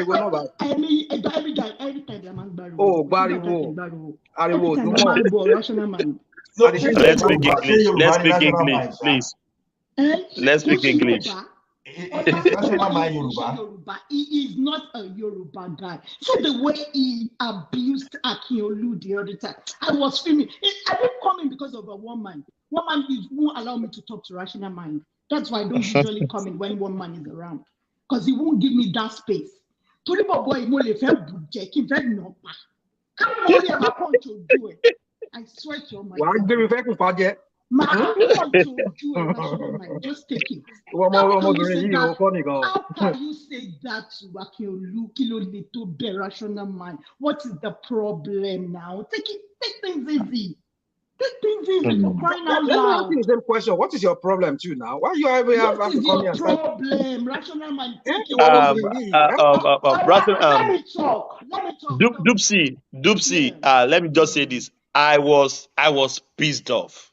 Seriously, I was pissed off. If the strangers, we don't let us deceive ourselves. We hear don't let me mention name. We know them. Yeah. We listen to platform. They call this man useless man. Those are not Yoruba, but I don't expect any Yoruba to say that. To insult a king. A king of No, you can't do that. We are not, Dupsy, we are not raised like that. You know what I mean? We are not at all. We are not. You know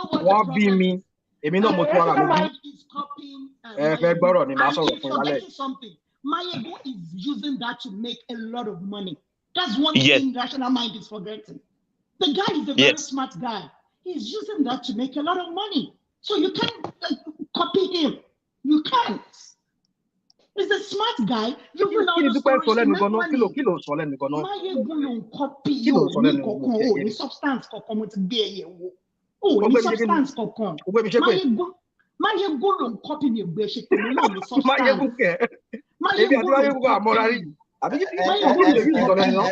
so Ibuka for the other So let me help me, please. Help me. Help me. English, because, please. So I want to say this, Ola. You said this boy, MC Oluomo, that they're always condemning. You know, is the one that came up with that initiative.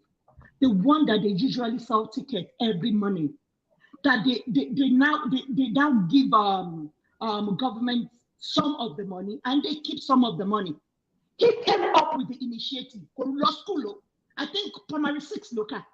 That guy in Solomon, as you're looking at him, very smart guy.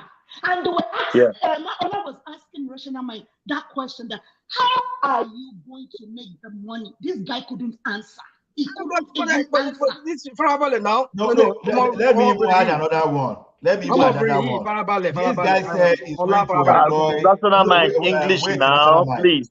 English, please. Okay, let me address. But Badebo said he's going to employ 50,000 teachers immediately. How much does it cost to pay a graduate, a university graduate teacher? Even assuming it's just 50K a month, which is small, right? Oh, yeah. Now, that's 500 million. Wait, that's 500 million in payroll. Did you say immediately? Did you say this immediately? Did you say that? Is that not part of his 100 days in office program? I think 100 days, I don't understand why people are just always hammering on. No, is it not part of his 100 days? So I'm even just taking it. I'm even being conservative. You know how these politicians, how they word their language, how they word their manifesto. So all this thing is saying, how can they achieve all this thing in 100 days? So why do we have to accept? Why do we have to accept something that is not actionable and would not realistic? Hold on.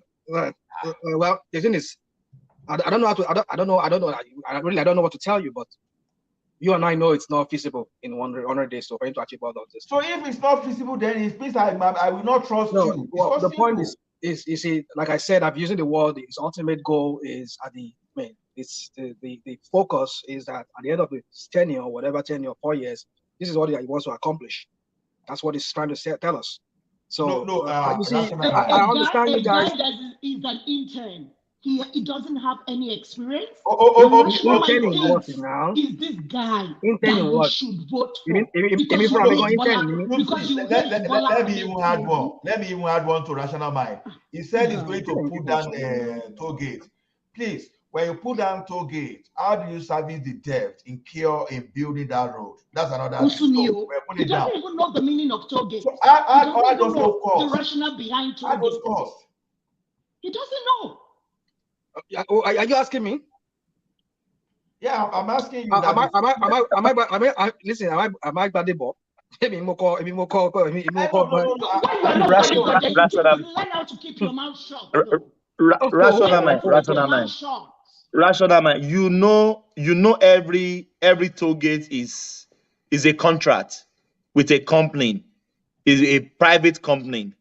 Okay. That they have to raise money to offset that bills. Then after finishing the deal, then they can open it up. It's not, state government doesn't have any say on it. So if you cancel the toll gate, how are you going to pay for the debt you have incurred with the company you liaise with that toll gate? Hold on. Mayegun didn't explain that to him, so he doesn't know. Mayegun has to explain that to him first. Yeah. Yes, let's hear from Rational Man, Dupsy, yeah? So how do we pay that? Well, it's like, I mean, one man was here, one man was reading that agenda or whatever I call it, manifesto of Sky. I think he kind of explained how he's going to do that. How he's going to, I don't know, I think he read something like that. How he's going to do that. So I'm not the one who wrote it. He should know what he was talking about. If you have, I think he's a well-trained, well-read person. You should know what he's talking about. All these things he's going to do in 100 days. I just think it's just political language he's just using. Doesn't mean he's going to be able to achieve that. So he's trying to trick. He's trying to trick the Lagosians. It's not trick. I don't think it's trick. It's simply telling you that this is what I'm going to achieve. But Rational Man, wait. If you can't actualize something, then so what is that? Is that not tricking? I wonder. Well, if you want to say tricking, well, it's up to you. If you want to put it that language. So how do you call it? How do you call it? Hold on. You won't put the word in my mouth, and I will never give you what you are asking me for. But simply what I will say to you is that you need to bring him in here and question him on that and grill him on that, what he meant by that. But my point is this, that Lagos can still what do you think he meant by that? Lagos can still work outside of TINUBU'S master plan or whatever crap that he calls it, that he has. Lagos State can still function. Somebody else can still govern Lagos better than what TINUBU is currently doing through his stooges that and I agree with you totally, Rational Mind. But please bring somebody that is superior to TINUBU. Who is going to be superior to TINUBU? Let's just hold on. When wait for that when somebody person. has a state captured, and you're telling me somebody's going to be superior to him in that sense. Let's just hold on. Hold on. It is you and I. What is wrong with you? That you want to support an intern. Somebody that doesn't have any experience. But you might pay there, you man by me, Larry. Give me that wrong. Emi don't battle. Please see now, guys. English. Please now. You want to help me now. Disrespecting me in front of my grandkids. Dupsy, please calm it down, please. Yeah. Rational Mind, yes. How do you want to pay? How do you want to pay for the debt? For now. How do you want to pay for the debt? What debt? I mean, like I said to you, that was why I said if you can bring that manifesto up, therein he explains how he's going to do that. He talks about some kind of he's going to bring in some private investors and whatever. Maybe he's going to pay it off through and then write off the debt and I don't know. Is that not another Bula Balu narrative? But because you've not read it, it's easy for us to start because I'm busy right here because of Dupsy when I heard that voice, I could not resist that voice. Okay, Rational Mind, look at this thing now. Look at this one now. TINUBU or Fashola whosoever brought Lekki, all those Lekki toll gate with the road they construct. Through the toll gate, they can offset the debt. Now, the Lekki Deep Sea, through the revenue they are generating from there, they can offset the debt. Now, you are saying you are going to bring investors. But part of what you are doing now is you are taking revenue away.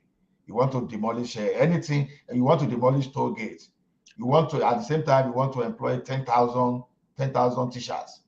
So you want to keep creating liability, but you are not discussing how you are going to create the capital project that will bring revenues. So those are the things I'm saying. Let us talk about how realistic this project that this guy. Ola, the great mistake Lagosians will do is to vote Sanwo Olu out and vote this guy that doesn't even have any brain. That is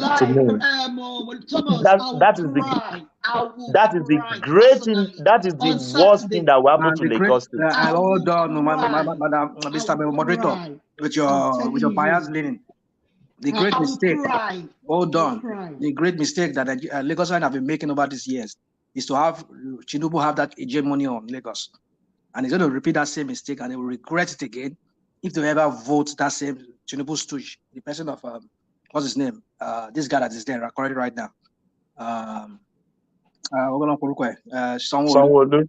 So they're going to do the same great mistake. They will regret it again the way they regretted it over the years. They'll be regretting it. That's the same. What are you regretting? Ola, wait. Ola, please wait. Rational man, when last have you been in Lagos? I'm sorry to ask that question. It's a question now. If I go Lagos, would I tell you? Do you know what I do? Answer the question. When last have you been in Lagos? In Lagos. I was in Lagos about 3-4 months ago. 3 months, 3-4 months ago. 3-4 months ago, I was in Lagos. Yeah, I was 3-4 months ago. Yeah. So you don't see any development. You don't see any changes. I'm just asking you. So you don't see any development? Thomas, yeah. Don't forget, rational mind is a pathological liar. Don't forget that. He's been lying to us on this program. Remember, he's a Hausa guy, Fulani guy. At the same time, he's related to southeastern part of Nigeria. He's a Yoruba guy. He's married to a non-Nigeria. He's married to a Nigeria. He has grandchildren. A pathological liar. So I lie a lot, right? You know me? A lot. Tell me what I don't know. A lot. Remember one day, Thomas, if you can remember, he said he understands Hausa or one language. I can't remember. So they said the engineer should come and speak the language.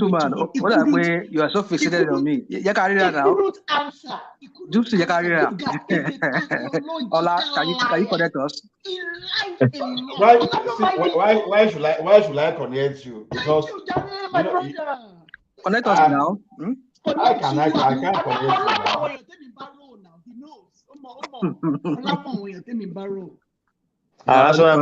You meet your right? Most category, all right. I'm not in that category, right? Do you know what I always think? Yeah, I'm listening. Can you have never make any conversation on this platform without putting Tinubu? You remember one day let me speak, please. Okay.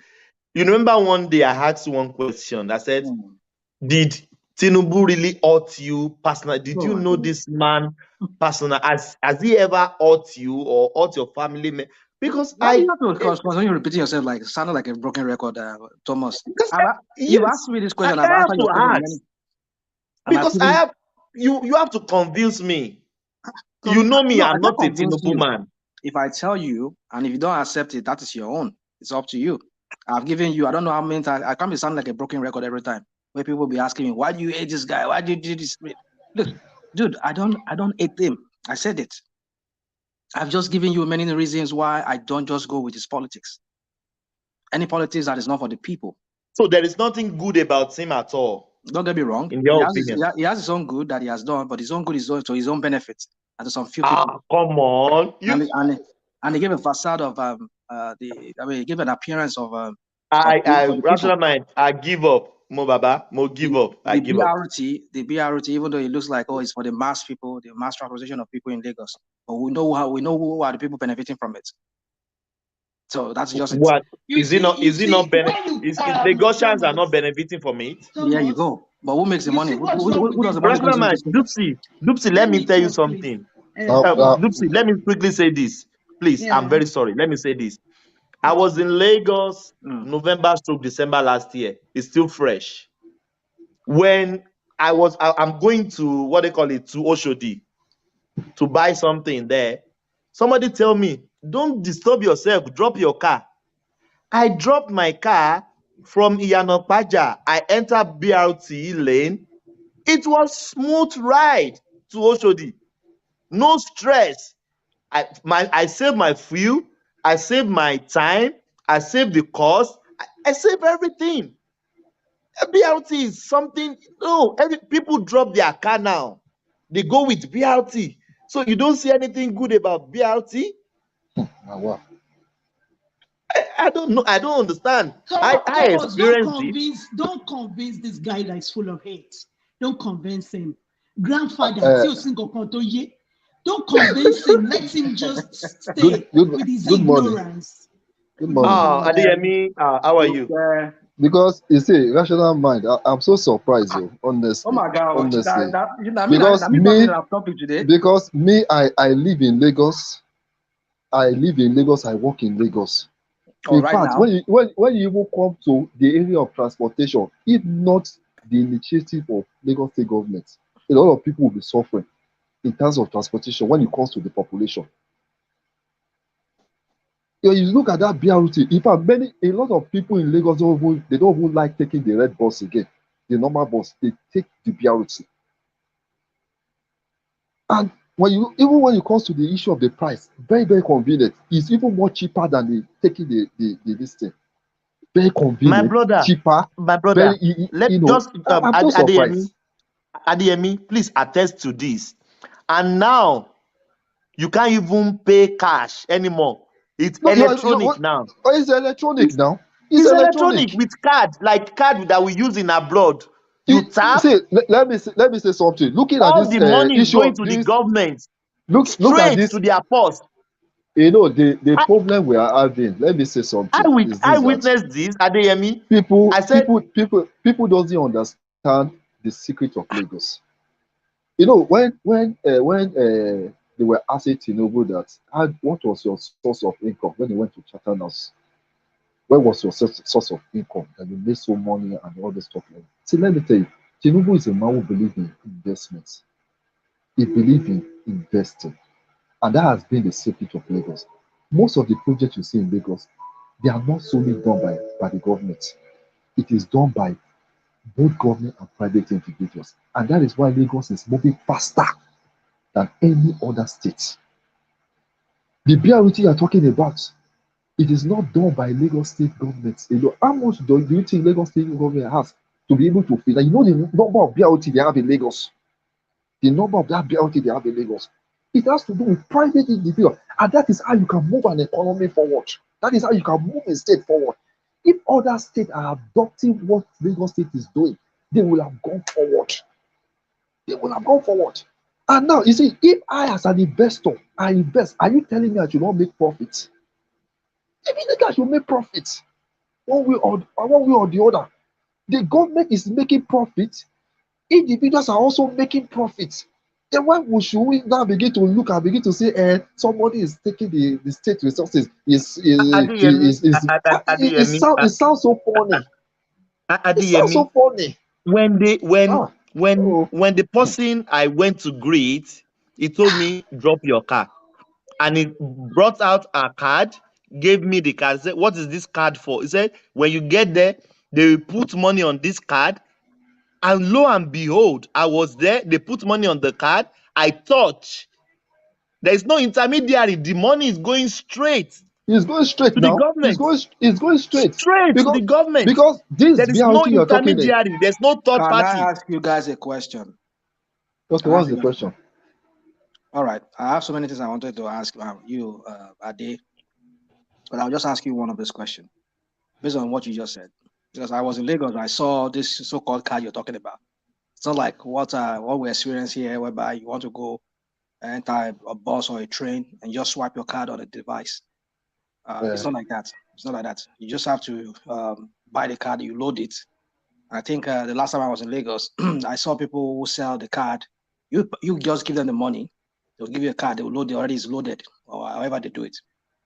I don't see any cashless there. As long as you're still handling cash to give to some people. No, you don't. No, you don't need to. See, let me explain something. To buy the card, let me explain. The card. Let him finish his point. The What's his point actually? He doesn't have any point. What's his point? He don't say baby, you know. Let him finish his point. The card. Doesn't have anything to offer us. See the card. Do you realize that it's not even only card? That is the mistake you are making. I can even use my phone. You can use your phone. I know. What you need to do, what you need to do is just to download the app. In fact, you to download the app. When you download the app, I can load money without cash. Just transfer into my account. I know. I have an account, and you scan, you call me. Hold on, my friend. Just don't come here and start telling us like as if we don't know what is going on. We didn't see how they do it in Lagos. You can do that, like you just said. Yeah, that's another way. But not everybody does that. Some people, they'll go and make those agents by the BRT bus stop there and buy the card from them, give them cash, isn't it? Yes, but when you want to buy card, is it not once you buy card? Is it not just once you buy card? How much is the card? Card of 300 naira? 300 naira card? Can last you for how many days? How many trips? No, you don't change the card. You when you buy card, once, can last you for how many? You need. I get you. Okay, now let me explain something. I understand. Let me explain something. Let me explain. Let me bust your mind. Quickly chip this in for you. This guy you're discussing with, let me warn you in advance, is ignorantly, is arrogantly ignorant. You are arrogantly ignorant.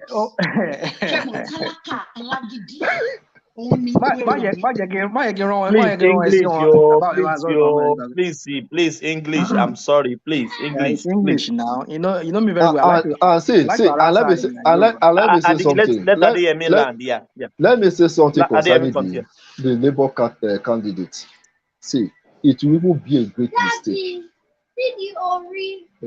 It will be a great mistake if Lagos, I'm telling you, it will be a disaster if Lagos decided to go for that guy. In fact, the indigenous will never make that mistake.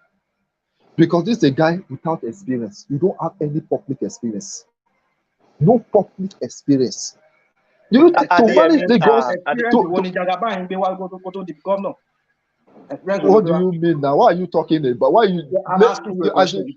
When you look at Jagaban has been following. Do you know when Jagaban has been playing politics? Do you know when Jagaban has been following politicians? Do you know when Jagaban has been learning from politicians?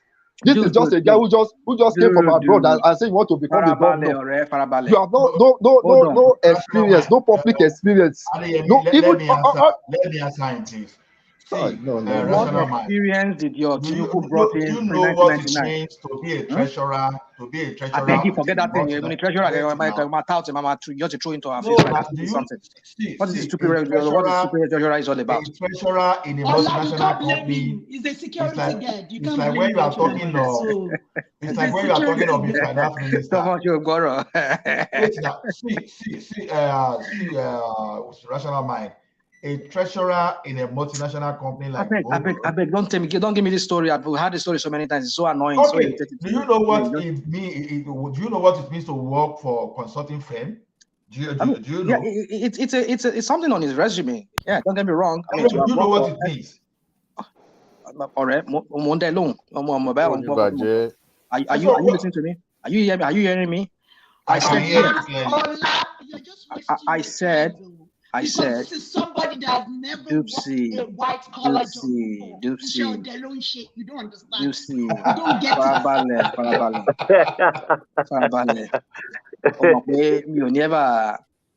Rational mind, please. English, please. I don't want to hear that Yoruba, please. Please. I would never want to like.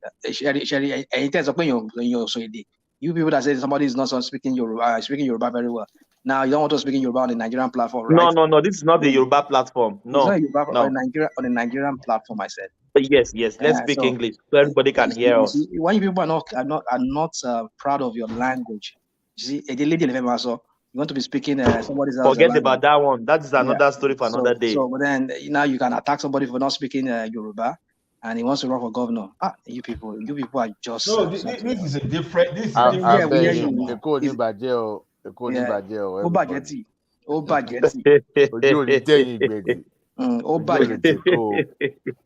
Oh, Adeyemi, please come back. Oh, I need to ask you some questions. I think Adeyemi, we need.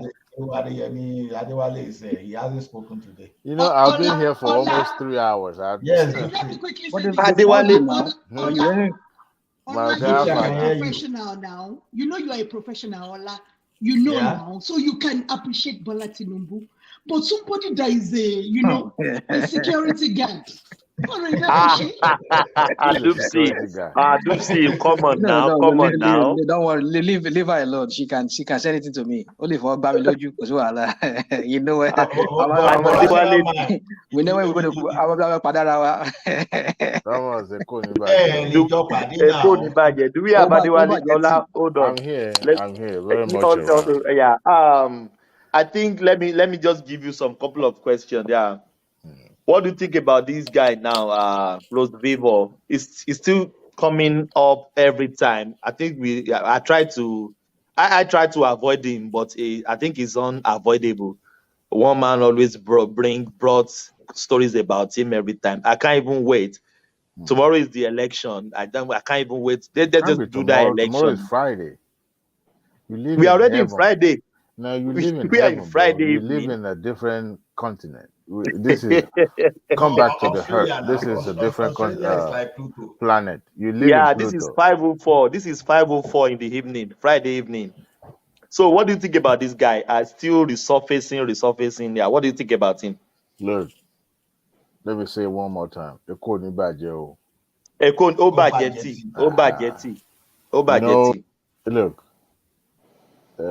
there's this way Yoruba used to put this, and they put it in a very succinct way.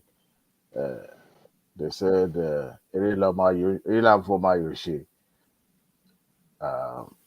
what I see is this. Sanwo Olu is going to win that election come Saturday. This time around, I'm publicly declaring to support Sanwo Olu, and I'm also supporting Seyi Makinde in your state. These two candidates, we need them around. Rhodes Vivour, when you add flavor to a soup you're cooking, that's the way I see Rhodes Vivour. He's a Lagosian, no doubt. I heard the argument about, he's bringing the different perspective when it comes to Lagos state governors. I mean, that's not bad, but if you look at it, you have to have a pedigree. You have to have something, that people can trace to you.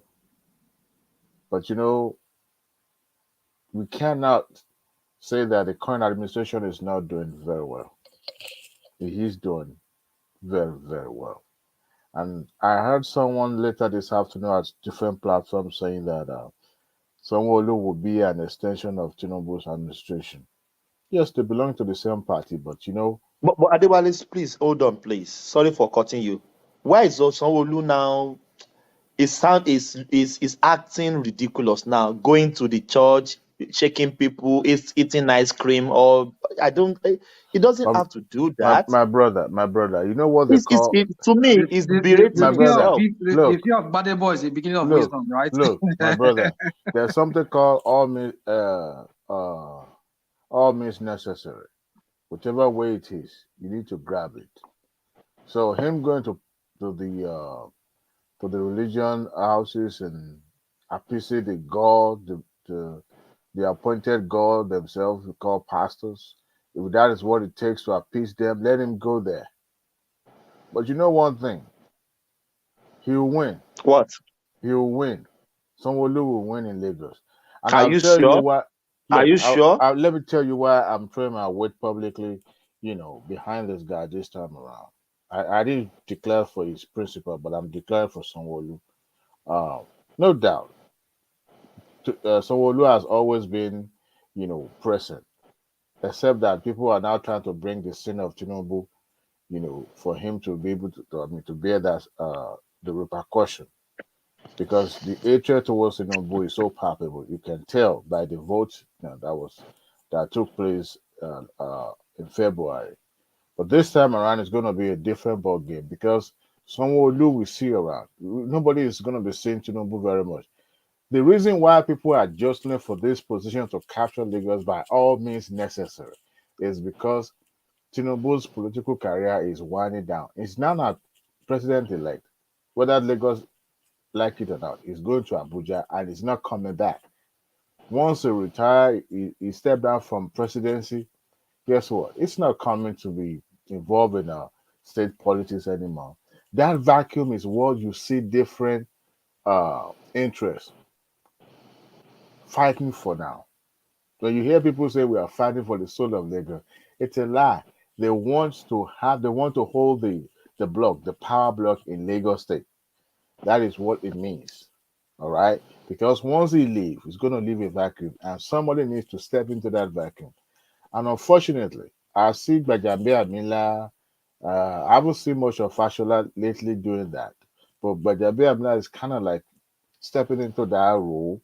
And, but even when Tinubu was in Lagos, he wasn't the only person that is in charge of Lagos State APC or party. There are lot of, when you have different wood behind the barn, Yes. Yes. there are a lot Yeah. of them, but they put him there to be the Ashoju of the APC, to be the Ashiwaju of APC. So Somebody mentioned some names sometimes. Say some maybe Koforola, something. They mentioned some name. I forgot those names. It can't be broken Yes. now because they are sworn enemy. But the thing is this: there are a lot of Lagosians that you and I were not really, we don't hear their name on a daily basis, but these are the ones that make APC party. Adewale, when you people Lagos come State. here and start talking like this, like as if we maybe some of us are It depends the way you take it, my brother. But I'm telling you my opinion. Hold on. No. Look. Let me tell you something. You can't go. I will tell you what I feel. Okay. Look, this is the way I feel. Okay. Yeah, if you feel we understand differently, how my you brother, feel. that's But different. mind But you are talking to other. look, listen. I'm not attacking anybody. Neither am I calling anybody's name progressive. But one thing I know for a fact is this: Sanwo Olu will win that. Sanwo Olu will win that election whether they like it or not. All means We'll be here necessary. now. We'll be here. We shall see it now. Hold on. All means necessary. Lagos State, Sanwo Olu will win. Reason why I said it will win is Adewale, please hold on. Adewale, please help me to ask rational mind. I don't want to ask him. Did he want Lagos to fail? No, he want different person to be the governor. That's fine. There's no crime in that. I to be personally, I want Sanwo Olu to win the election simply because he has started a project and it's transferred. When I was living in Lagos 15 years ago, there was no rail line, right? When I was living in Lagos, well, last bus or last bus was there, but I never rode it for one day. But that's the transformation that I'm saying, because we are moving from, regular road transportation to rail transportation, which is a very huge leap. And I give credit to whom credit is due. Sanwo Olu does not have a hair of arrogance around him. He listened. This guy was at the EndSARS protest. He was there. People having, been in the midst of this protest, and then turn around and say, well, he's the one that turned up against the youth. Well, we can debate on that for forever. But one thing I know for a fact is that there's never a time Lagos has ever been governed by mediocre. It has always been a seasoned administrator. But now it seems that the vote of February 25th is a vote of protest against candidacy of Tinubu. But now Tinubu is no longer in the ballot on the ballot. It's now Sanwo Olu. And I can assure you that Lagosian, no matter what. Adewale, sorry for cutting you. Zita normally call it anger voters. No, I mean this time around it's not going to be voters, because this is the vote in February was a vote squarely on a religion and ethnic line. People voted, and a lot of Yoruba voted because they can't stand the fact that Tinubu is picking Muslim, and the fact that they want Tinubu to be retired. Some of them want Tinubu to be retired, and some of them this time around, because the Peter Obi did not win that election, we probably will be discouraged one way or the other. The same thing with APC. Not every one of them will come out. I mean, I won't be surprised if we see a new voters coming out this time around to vote. Rather than voting for somebody else, instead of voting for Tinubu, some people might decide to hold their PVC and stay at home. But this time around, Sanwo Olu, there's no way that you can look at Sanwo Olu and say, no, this guy now, this is not the guy that we want for Lagos. Come to think of it, He has been working tirelessly. He has been working, except you want to deny simply because it belongs to APC. But you cannot use the same yardstick to judge his, his performance in Lagos, because it is so obvious that, when I hear people saying Lagos, there's no much transformation. They want somewhere to look like Dubai and co. Look, it is easier to think that way because Dubai is what you can call a one-party state. There's no democracy there. All right, the practice is the oligarch or something like that, where you have the king, the sheikh, that determine how things goes. Right now, in that situation, there's no second opinion. It's what the king says. All right, Yes. that people Yeah. have to toe the line. And in that situation, what is the population of Emirates, the entire United Arab Emirates? But we want that rapid developmental growth, like having the skyscrapers, buildings, and all that. Even with that skyscraper building, how many people can afford it? Right? They build those buildings because they want investors to come in, to start occupying those buildings and commerce and everything taking place. But we're talking about different, continent, different region, different culture. Yes, that can happen in Nigeria, but you know what? And I give you an Adewale, example that is Adewale, happening in the Atlantic. Adewale, Yeah. population of UAE 10 million. Okay, so it's like a half of Lagos, or let's say, few numbers from Lagos. So apart from the landmass, you talk about how many people they need to take care of. They have oil, and that's what they're using to their advantage. Now, population that have been an advantage to Nigerians as well, but unfortunately it's not. So in terms of growth and development, we may say it's not as rapid as the way it is in Arab Emirates, but then we are growing. I'll give you an example. I went home briefly in 2018, and I passed through Oshodi. My brother, I marveled at the transformation of Oshodi. Oshodi of 2005, Oshodi of 2003. My brother, I know what happens in that Ojurin junction where you buy, those Katangwa, you buy all those Sole, and you see all those people doing their trading by the roadside. I know what happens at the Oshodi under bridge. I know, all those things. Now, when the car that we drove past Oshodi, I was first and foremost, there's no way I would find my way in that Oshodi. Somebody else that lives there need to drive me, and I begins to look around.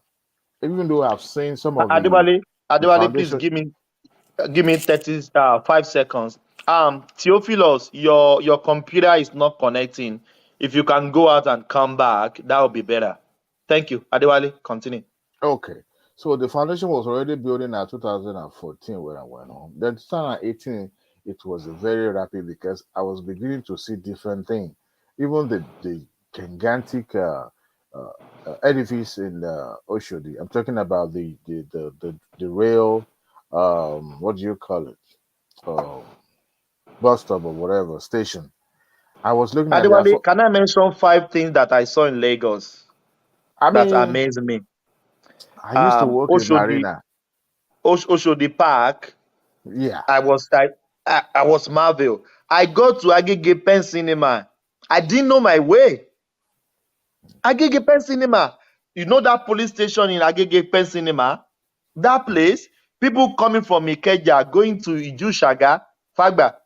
There is bridge, overhead bridge. If you want to go under the bridge, you can go under the bridge. People going to Yanapaja. It's just, I was marveled. There was a time we were talking about. There was a time we were talking about this railway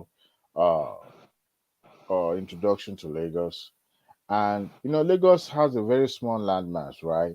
But then, if we started extending it to Ogun State all the way to Ekpe and Badagry and Korodu all the way to Jebu, then you now begin to have people moving away from the main city, and that expands, and decongest the city itself. Every daily basis, you see people migrating to that city every day. I'm a stakeholder, just as every one of us too, also a stakeholder in Lagos. If you live in Lagos, definitely you imbibe the culture of Lagos. That means one way or the other, Lagos State transform you, or some of us, live in Lagos before we traveled abroad. So now we are indebted to that city because that city built us, just like you have your alma mater. The school that you went through also transform your life. So forever and ever, you always be identified with that school. The same way with Lagos State. Lagos State is more or less like a catalyst that offshoot us to where we are today, some of us. And if you even have property in Lagos State, you have family member living in Lagos State, that makes you automatically, as a stakeholders. And that is why really cool. I'll pray for it so that my family, myself will benefit from it. So that's the reason why I get involved personally, and I wish someone will continue with this. Yes, corruption is everywhere. Corruption is everywhere in Nigeria, but you still can't compare, the performance of Sanwo Olu to some of those mediocre governors. Not even in Ogun. I didn't mention Ogun State governor because I didn't support. I haven't seen any transformational project that has been put in place. A blueprint, something that could live longer than him. I haven't seen. Maybe in this second time. That's why I'm not, asking for people to vote him. But if you live in Lagos and you're watching this show and you have the opportunity to have your privacy, please consider voting for Sanwo Olu because he has done well. He has done well. Whether it belongs to APC or not, he has done very well. Yes, others want to come in. I don't even know why anybody would vote for Sanwo Olu. I can't even think about it. The only person that I've seen that it's more qualified from his CV is that guy called Doherty. I can't remember the first name. Yeah. You know what? Yeah. One of my former co-worker drew my attention to it. And I was like, I've seen this guy interview on Arise News. You see, the youth that knows what they're doing probably would have assessed that guy and throw their weight behind him. But no, they want someone who is more or less like in your face, riding on the momentums and all that. I mean, no, anybody that is not TINUBU'S enemy, you have to vote for TINUBU'S enemy. That's how it goes. So if you're not TINUBU'S enemy, you won't be appealing to the youth. TINUBU is gone. TINUBU is already gone. TINUBU is no longer in charge. But people like rational mind can't comprehend that. They don't understand. Well, rational mind has his own mind that you vote for whoever you want to vote for. But the bottom line is that at least TINUBU is no longer in charge of Lagos. That's one I know for a fact. He has gone. But they don't understand that part. So now people want to grab that power because they want. Because whoever get that power now will hold Lagos State down. TINUBU is not coming, and if he comes back to Lagos, just coming back, after his tenure ends. That's the way I see it. Yeah. And you could tell. Adewale, because we are rounding up, let me take you to another topic. When I come out online. No, I'm taking you to another topic now. I'm not running away. I just took the section from one man. One man did 5 hours. So just to take you to another topic. What do you think about the Rhodes Vivour that went to Oba of Lagos, and Oba just pray for him, and he's been truthful, in my opinion. I think he's been truthful, telling me that he's supporting the what they call it, Sanwo Olu. What do you think he doesn't do the right thing? He's supposed to be deceiving him that I'm supporting you, but what do you think in that angle? Yeah. I will tell you the way it is. I'm a true son of my father, and there's no way hiding behind one finger, Thomas. Look, Gbadebo did the right thing. As a typical Omoluabi, he went to the father to say, Dad, this is what I'm about to do, and it's a good thing. I saw the picture. His father also went with him. This is a Lagosian, and I'm glad that he did. There's nothing wrong in getting blessing from your father. Any typical Yoruba person would do that, even if you're not even a Yoruba person. I'm glad he did it, which is kudos to him. But also, it's about optic. You want to see that, hey, you know what? Look, I'm still son of the soil. I need to go see the king, which is not bad. It's a good thing. And I'm glad he did it. Now, as far as the Oluomo is concerned, there's something that I'm not going to lie to you, Thomas. There's something I found very, very repulsive. There's some position you occupy at a stage in your life or in our life that we realize that you cannot be partisan anymore. You're a father to all. Even Are sometimes you sure? you have your preference, you hold it to But yourself. Badewale, people know his politics. No, look, He can't deceive people. People knew. We the know. position of Obership is not just like Ijoye. It's not just about a councillor or somebody talking about the father of all. The father of all. All right. So there's a way you cannot wish that away. You are the king. Even though you have that, I will tell you this. Oba Olu has a very thin skin. He's not the type that he will give it to you the way, like a regular person, but he's not a regular person. He's the king. He's the Oluomo. He's the father of all. All right. And sometimes you have your opinion. You bite your tongue and you hold it. Even though you are working underground for the success of your preferred candidate. Sometimes you just hold it to yourself so that you can continue to maintain that respect. That is my grievance against him. You shouldn't have been so partisan to the point that all the water has been collecting from all those people in Lagos. Sometimes people calling him names. To me, it's not the right thing. As a king, sometimes you hold yourself and you bite your tongue, because you cannot be biased to one of your child and destroy the other one. You are the father to all. You see what I'm talking about? You can I get you, get in touch with the stakeholders and work for your preferred candidate. But when you started making it public, you started, like in your face type of. That is why what I despise. I wouldn't want that as a king.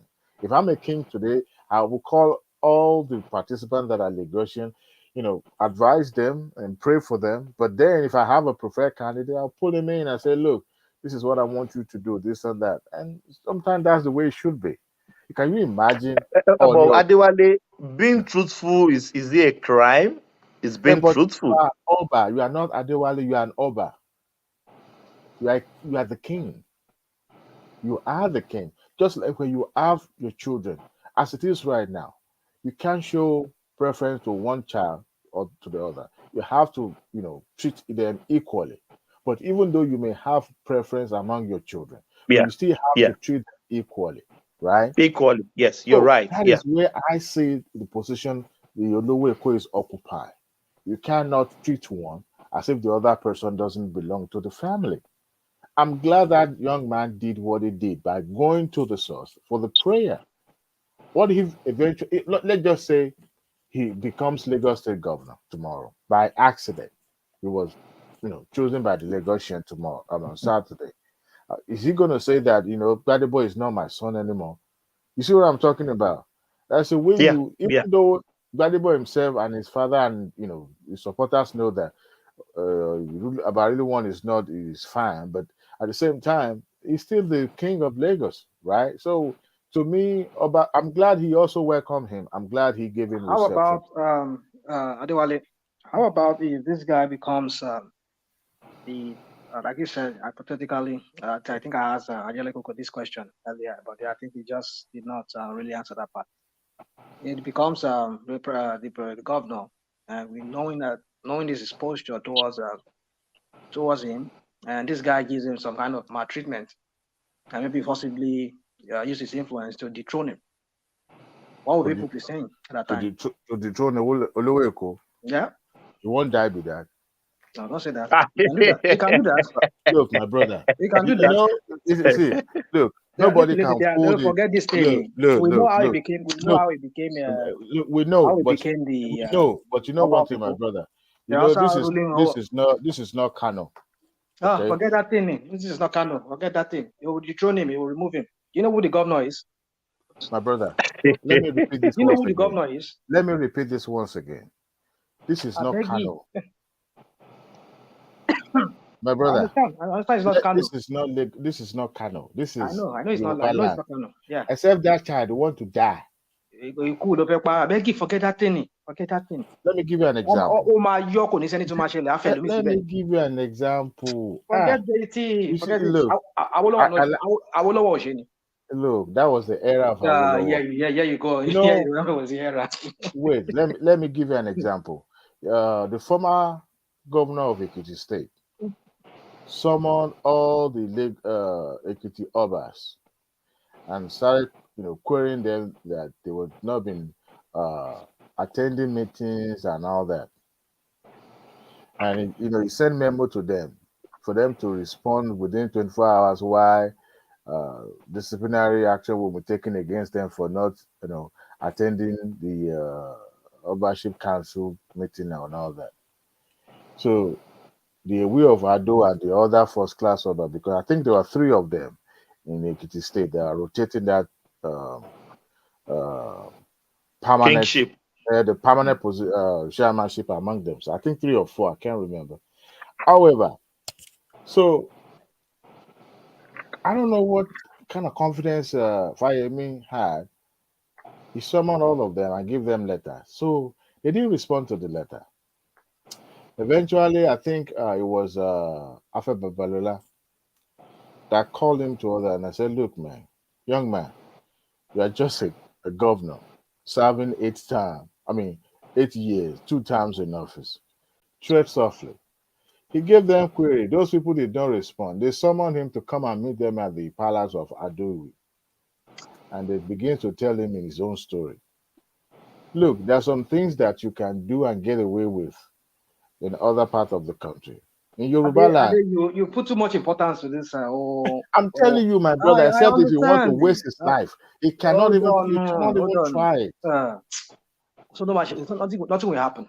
Adewale, you know I don't support you when it comes to things. Let me just Adewale, Adewale, you know I wouldn't support you. You know I wouldn't support you. You know this Olowo Eko, this very Olowo Eko, they carried his crown from his house and they chased him out of the house, if you can remember. And they came to tell us afterwards that after 7 days, all the guys that carried the crown, they're going to return it. They come back to the palace to beg with the crown. Dollar mewa. They did not return the crown to the palace. So Adewale, I've told you, Mama, get there when people. You know one thing, right? They don't have any power. You know the funny we should always respect them. Yes, I'm not in support of rational the respect is there, but you know one thing, my sister. You know one thing. You are supporting me. All the issue. They are now. It's between them now. Thomas Lewis. They put me in the middle. See. Anyway. For you, you know that. I'm your friend now. You know I'm your friend. I see what the rational mind. You know we'll be arguing about this. That's why I said no. I don't support that. You know we'll be arguing about Thomas, this. I can never support rational mind. Okay. Anyway, now you guys agree on this one, but I'll tell you this: out of respect and the fact that that stool meant something to the culture of Yoruba land. The governor can't do nothing. They will find a way to broker peace between, the constitutional authority and the king. But I've never seen in Yoruba land where the elected officials are disrespecting the king, even though they are paying them salaries and all that. Not the first class. Can you imagine on your office being, you are fired? That means that governor is about to lose his position. That we respect our king. But I just told you that Awolowo did it now, and you're telling me that where is Awolowo today? What is his position? Did he become president? Where is Awolowo today? I'm not saying I'm not talking about that. I'm not talking about that. Did Awolowo sheku? I'm not saying now. Look, wait. He lives now. He lives through now. No, wait. That at the right age. Look. And that era is different from now as well. I hear you. Look, that era is different from now. That was when people were just doing some barbaric stuff. Look, even at that time, our kings are well respected. But when you think that you are more important than the traditional institution, sometimes what will happen after that is just kilo imboete at table bed. And nobody wants to do that. But as far as I'm concerned, there's no king in Yoruba land in any of the states in Yoruba land that will want to do that. Kwata, you will not talk to that person. Adewale. You see, what I'm trying to point is this.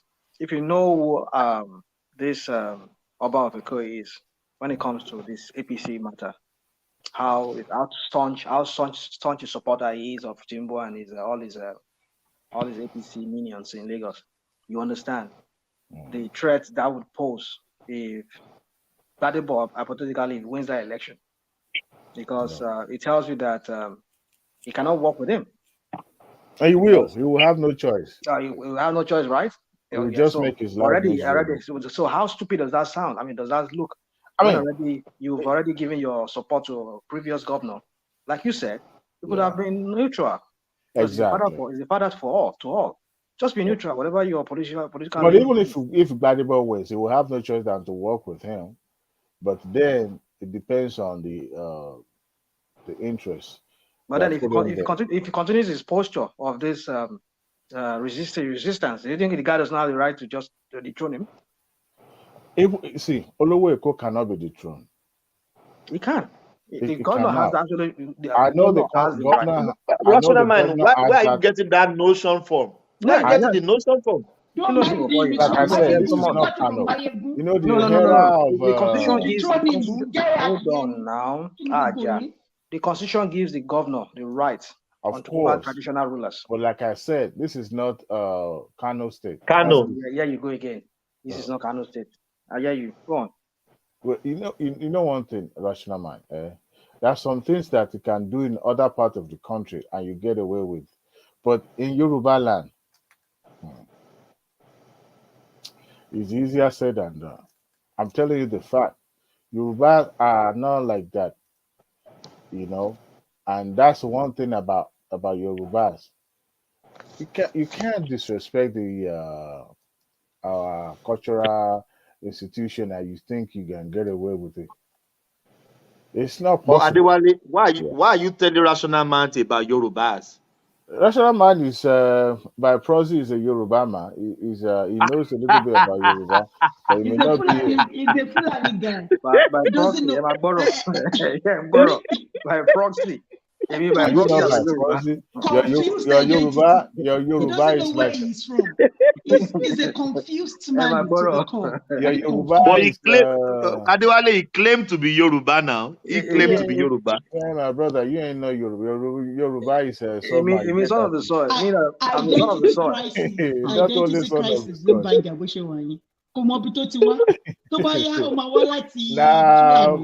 After a while, it will be from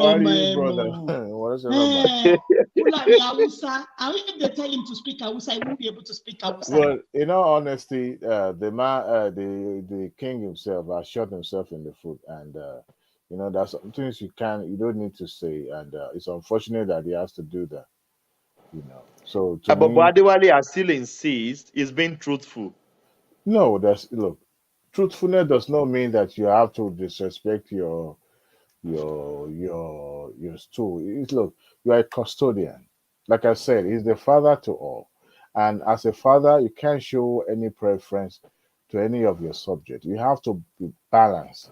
And to me, he didn't do that by publicly endorsing Tinubu. To me, it's not. I mean, have you seen on your FIFA saying he supports Tinubu? Despite that, he supports Tinubu, covertly, but at the same time, he's the king.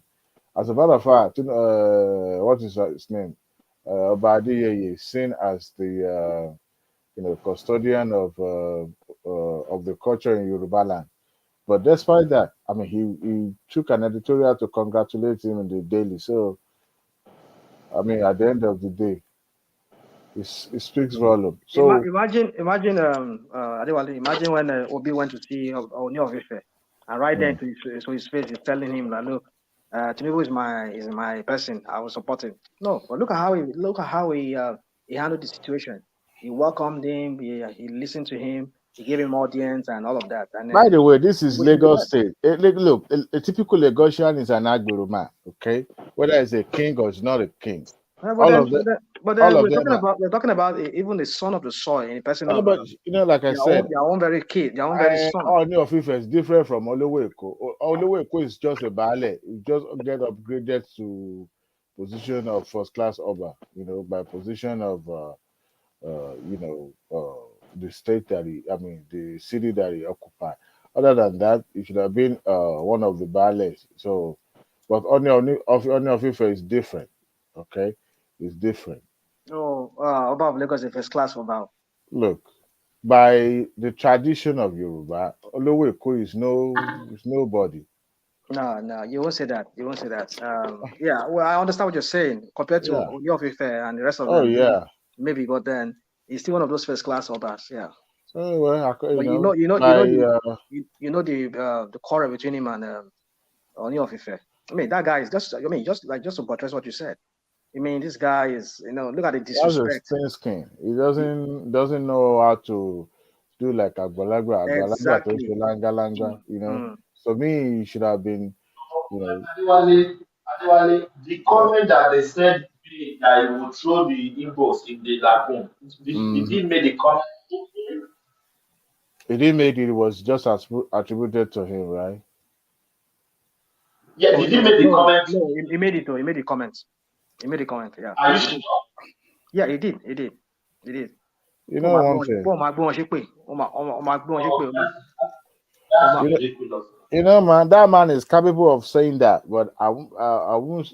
Since I haven't heard it personally that he said that, but I think he's capable of doing that. Saying that. That man has a very thin skin.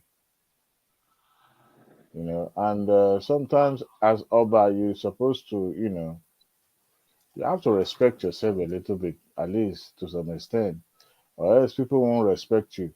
Just like Ooni of Ife, that's always going to party every weekend. That thing threw me off of that thing. No. Nah, have you seen Oba of Benin going to party every day? No, you remember Shijuade now? Okwade Shijuade. He too was going to party when he was younger. No, Shijuade was a party animal when he even before he became Oba, he was a party animal. I'm talking about. Really? Oh yeah, it was a socialite before he became Oba of Ooni of Ife. It was a socialite, even though.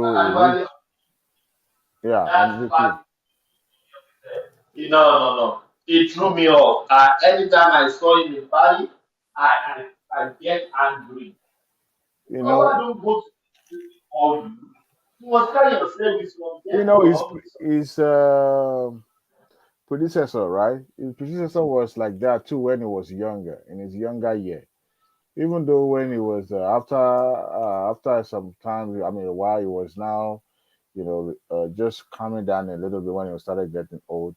But it was a really, it was a party, and it was the life of the party when he nearly became Oba. Wow. Well, I didn't know that. Yeah, it was. It was a socialite. It was a socialite kind of a person. But then, after he became king, he was still attending party, but old age kind of slows him down. But then the current king was just attending parties, all kind of public functions. It just doesn't bring any prestige. Huh? Really what? Na Agbero. Everybody na Agbero for Lagos. Typical Lagosians are Agbero. Really tall. Have you seen him talking even as a DIG? Was he AIG or DIG?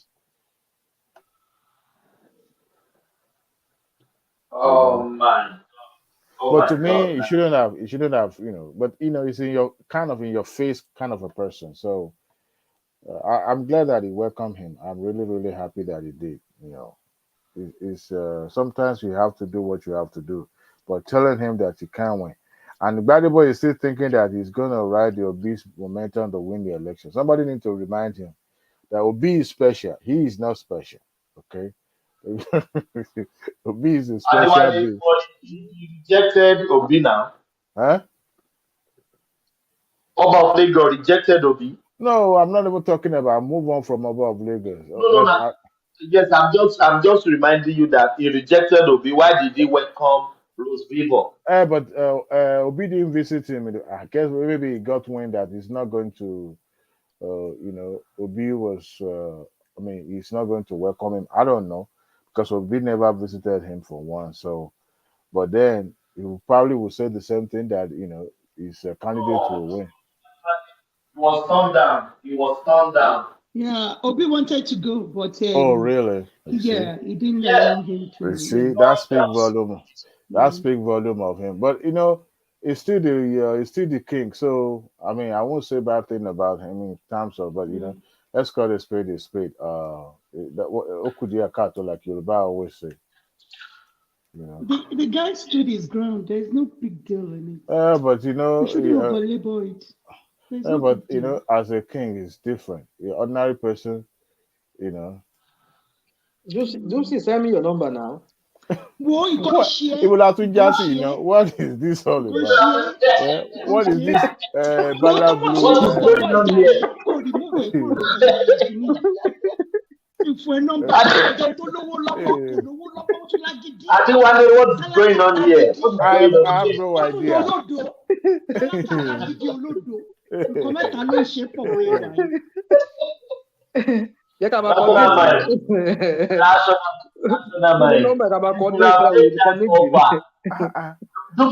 Is that laptop still available? So all this thing I've been saying. I would have given him my number.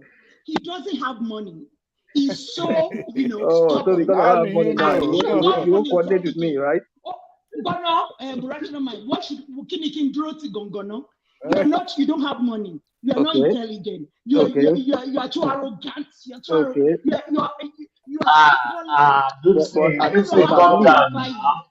Lucy, even though if I don't have money, but I have arrogance now. At least that should surprise me. Because you're not intelligent with the arrogance. Okay, so at least that's the problem. At least lopolo. At least money arrogance in here. Money swag. Bring it down, please. It's okay. No, Thomas, it's okay. I'm used to her now, so I know how she talks. Come with intelligence. So somebody like Adewale now can be arrogant. Adewale is a very intelligent guy. You see, so the only problem Adewale can get that. You will never consider me as but I have swag now. I'm not the Babalawo, no, but I just know that there are all those things are they are in existence. They are real. They are not. Adewale, we still talk about that. Some of them, they are not.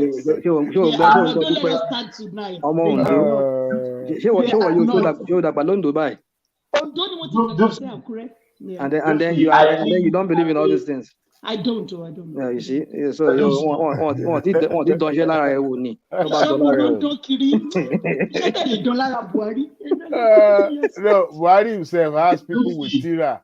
Other people played what I'm thinking is after the election we have to open that space. I will speak with one man. If we can open that, I think we have to. You know what one man did? He cut that section where we were, discussing this topic. Yes, I listened to it. I saw it. I was like, what? It was interesting, though. It was interesting. Okay, maybe we should talk to one man so that we can discuss more on that. Yes, he's willing to do that. Yes, we have to. We have to remember. Me and Babati, me and Adewale can never agree on that. Babati and Adewale, Dupsy doesn't believe in all those. I do. Seems like it's just things that are not real. Look, well, you don't have to believe it, but I'll tell you. I'm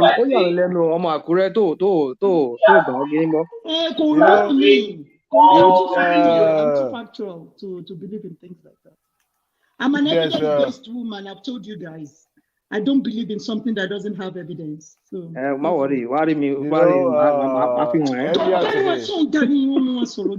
earlier today, I was discussing another platform about the Oro festival that the Lagos is trying to introduce, and I was like, look, Whoever doesn't believe in Oro should just go outside and watch it and see what happened after. But there's nothing in that now. What happens during Oro? Nothing now. Well, that's what they say until somebody goes blind. This life, you have to guide human beings with fear and laws. Fear. You don't understand that. No. Just with fear and laws. That's the way we can cooperate in a particular society or a community. There should be some guidelines for human beings. People it's the same. It's the same thing now. If you do this, you're going to see this. It's just about fear. And that's why I don't talk about religion. Christianity, Islam, it's all about fear. I don't subscribe to any of those things. Well, it's just for you to be able to, to compare, just to be able to obey the rules and the regulation of the society. I was talking it's the same way that Moses went to Mount Sinai to collect the 10 Commandments for the Israelites. It's just the same. It's not as if God gave him that. Christianity. It's the same. Why is Christianity? On Saturday, after the election that have been, I think it's on Friday. It's today, right? Okay. The Oro is today, not Saturday.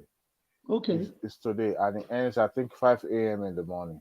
On Saturday morning. Yeah. So I don't see any political connotation in what it's all about. But the people said it's the Oro politics. To me, it might be, it may or it may not. But then, whoever doesn't believe in it can come out. A baller like that guy, that handsome boy, Elegushi. See that boy now. He's a custodian of the. Fine boy like that. He's a custodian of that culture. I'm a handsome man now. I mean, ask Thomas. Thomas will tell you I'm very handsome. Okay, please. Send me your number now. Give me your number. Okay, I will drop it for you. You know, he's a custodian of culture in Catalan. So he has no choice when it comes to all those traditions. You have to fulfill that. You have to, even though if you don't participate, but you still have to do it. Unfortunately for him. What benefit? But the question is, why this time? Why this time? On top waiting. I don't understand. See the land now. See Nigeria. I don't understand. But the question is, why Oro at this time? Why Oro at this time when there's an election? I was making an argument earlier. In Yoruba land, they have a timeline, the season, and the period that certain rituals and certain celebration has to be carried out. Now, is it possible to postpone it? Yes. But at the same time, we were told that the move it was supposed to be last week. Now, I wasn't sure if the postponement was after the INEC had announced the postponement of the election or before. So I can't actually judge that if it's politically motivated. However, what Oro is today, election is tomorrow. So what is the bone of contention?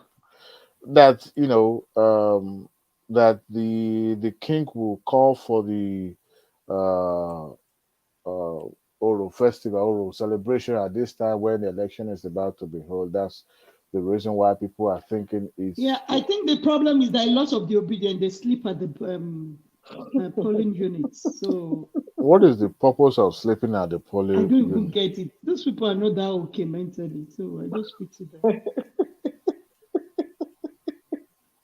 It doesn't make any sense. So, why are people making this up? Like they're sleeping at the polling station. What the crap are you talking about? No, that's the truth now. I mean, don't say there's no truth in what you just said. I mean, come on. Come on. There's no truth to what you're saying. They don't sleep at the polling. Where? What are you talking about, guys? What are you people talking about? Why are you getting your stories from? They're sleeping at the polling station for what? Yes. Actually, I saw some pictures online that shows people were sleeping the polling unit in February. What happened was that when they said they will continue the voting till the next day, And voting was continuing up to like midnight in some places. Some people had to stay behind so that they could be sure of that the accounting of those votes till the next day. Since they said, Mahmoud said they should continue the voting. That one is different because people want to defend their vote. That was the ones maybe probably you saw online that people were still voting up to the night, to the next morning. So people were still there laying vigil over their votes. To a big count. But that before the day of the vote, like one would have happened last time, that they were sleeping at the polling station till the next day so that they can start to open the vote. So I don't think there was anything like that. But well, the picture surface online shows people were sleeping at the polling booth. So and that was when they said they had to continue to the next day. When Mahmoud says they should continue to the next day. Have you forgotten that Mahmoud said it before the election actually started? I mean, I don't know of that. It was the eve of the election. I was on a Dr. Damage's show, and there was a particular lady. Why would they go and sleep there now? I mean, I mean, it's dedication. They really devoted to I don't believe all those things. I don't know. I mean, they were there. There was pictures online for real. People really, were the polling booth, and they really wanted to vote. I guess they were trying to see, if the line would be too long during the day, so they want to get it done and over with and go home. I guess I'm not so sure, but I mean that speaks to the dedications and the patriotism in them. So, but at least I don't think that happened in Lagos. That doesn't happen. No, not just in Lagos. There's some places, not just in Lagos. But what I'm saying, this sir. Huh? I would say no, but I would say most of them are obedient. Majority of them are obedient. So what is the result at the end of the day? Well, I mean, there's no hard in crime and trying. One thing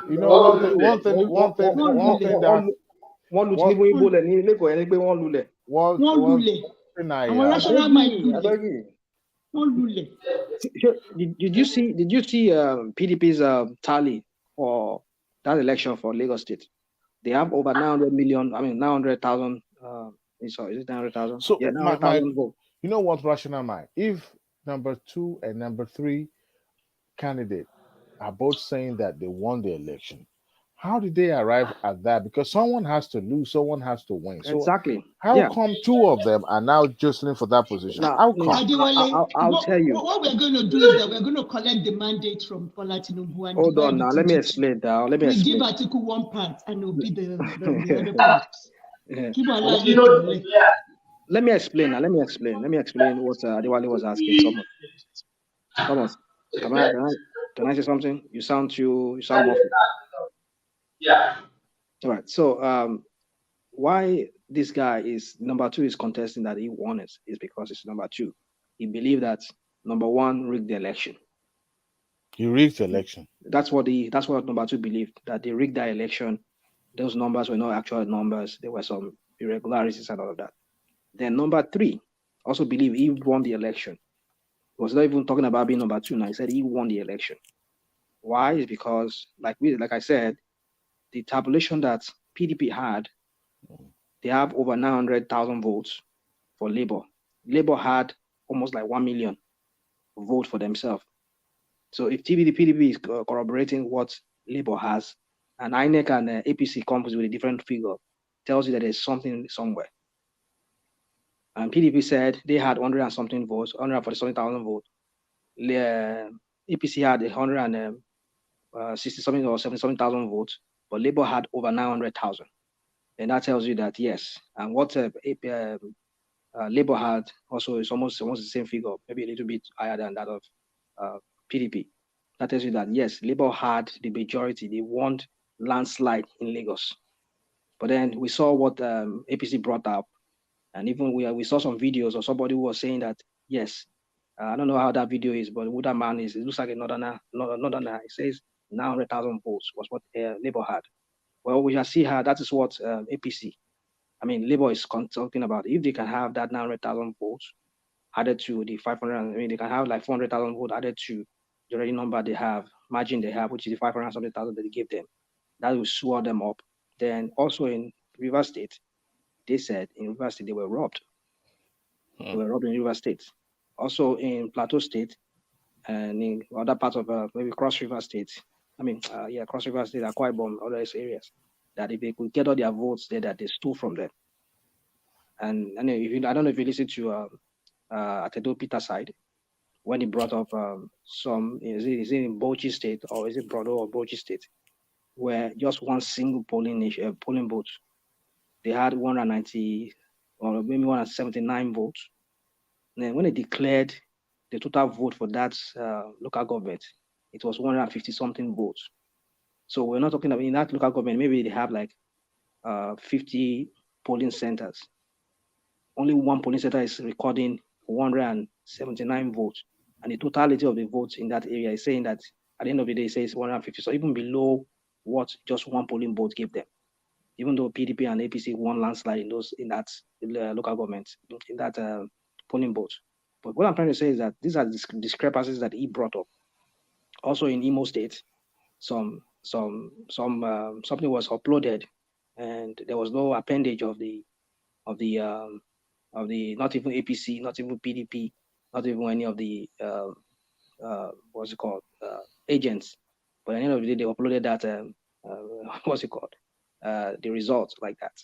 And in Rivers, so all these discrepancies are something that to put into consideration. By the time they tabulate all these figures that we were up from, if they can get like 1.5 million votes, recover it back. Do you think they'll be able to achieve that, to get that? Well, that's where the problem is. I mean, we know that a lot of things have been tampered with the evidence since they've been denying them this access to the. But Ratanama, do you know margin between Tinubu and this guy, Peter Obi? Do you remember the margin? Between who? Who and who? Between Tinubu and Peter Obi? I know the margin. I know the margin is about 2 million, right? So 2.7 million votes. 2 point what? 2.7 million votes. Okay, yeah, no problem. But so if they got let me say this, if they got down 1,500,000 votes, so they are not still winning. No, they will deduct it now. They will deduct it from what APC had. If they deduct it, let me say, if they deduct it, they gave it to Peter Obi. Tinubu is still winning. Hold on, they cannot have it. No, if they deduct it, it will bring Tinubu down. Thomas, let me say this. Even when I was younger than they say, I can't give my number to somebody that thinks like Rational Man. You understand? When I was younger. When I was younger than this, somebody that thinks like you and talks like you, I can't even give you my number. When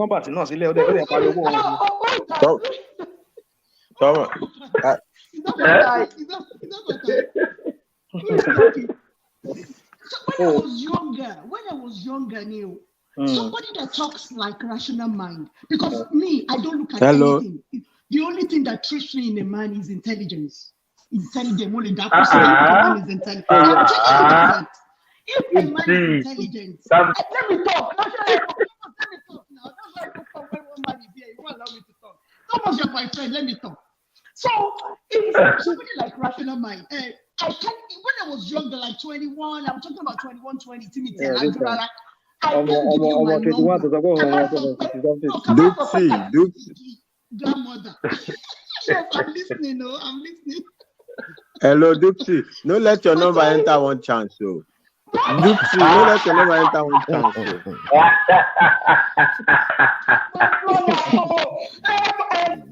Raise up your hand and give me 5. That's fair. That's fair.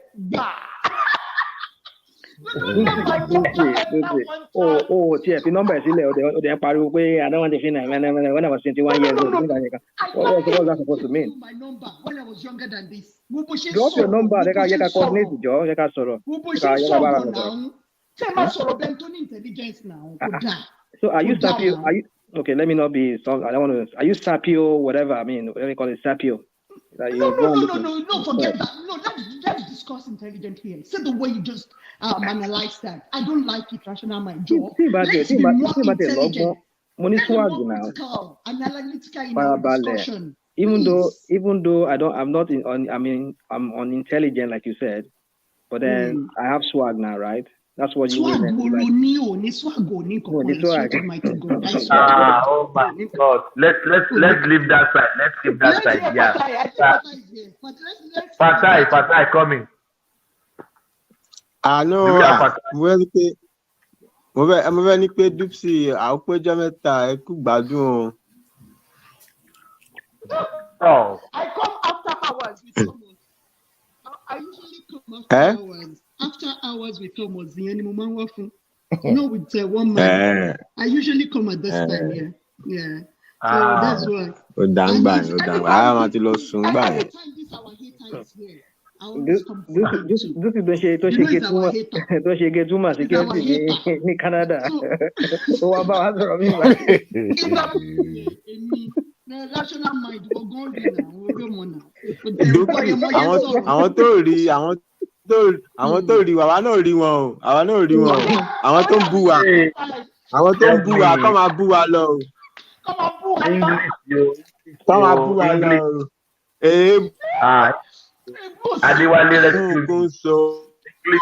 It's your call, brother. It's your call this time. English because of Thomas. Okay, for time, you want to tell us, educate us, Jerry, for time. No, I mean, what's up for national mind? Pé bu onso ni. What's up for national mind? Pé bu onso. Kí national mind kọ́ lọ bọ́ obedient. Ẹjọ́ lọ máa ṣe party. Àwa máa lọ ṣe party ní Aso Rock. Wọ́n lọ mú a máa ṣe bí Wike, a máa mú whiskey ní Aso Rock. K1 the ultimate is coming to pay for us. K1 the ultimate. Kí ló ń ṣe é? A máa mú whiskey ní Aso Rock.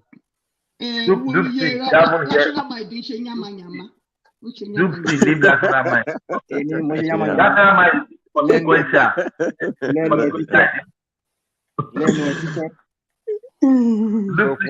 What do you think, guys? Let me ask you that. Okay, Thomas, I'm listening, darling. Yes, I'm listening to you. Oh, Dupsy, let me ask you a question now. Okay. Only pay onílù onífìlù ẹ̀kọ́ bàjẹ́. Only pay onílù onífìlù ẹ̀kọ́ onílù. Mo ń gbọ́ ayẹyẹ. No, I don't want Yoruba. I don't want Yoruba. Onílù onífìlù ẹ̀kọ́ bàjẹ́. So come on. Ẹni ẹlẹ́ni sọ òjò tí ń pa igun ọjọ́ ti pẹ́. Ọgbà tí Ọbásanjọ́ ń lé Tinubu àti Oba of Lagos kiri. So àwọn ọbẹ̀ ti dùn tán sí àwọn kan wá. Ọbẹ̀ ti dùn tán sí àwọn kan wá fẹ́ jẹ. Àwọn abẹ kò jẹ kó wá máa wò kó máa wò.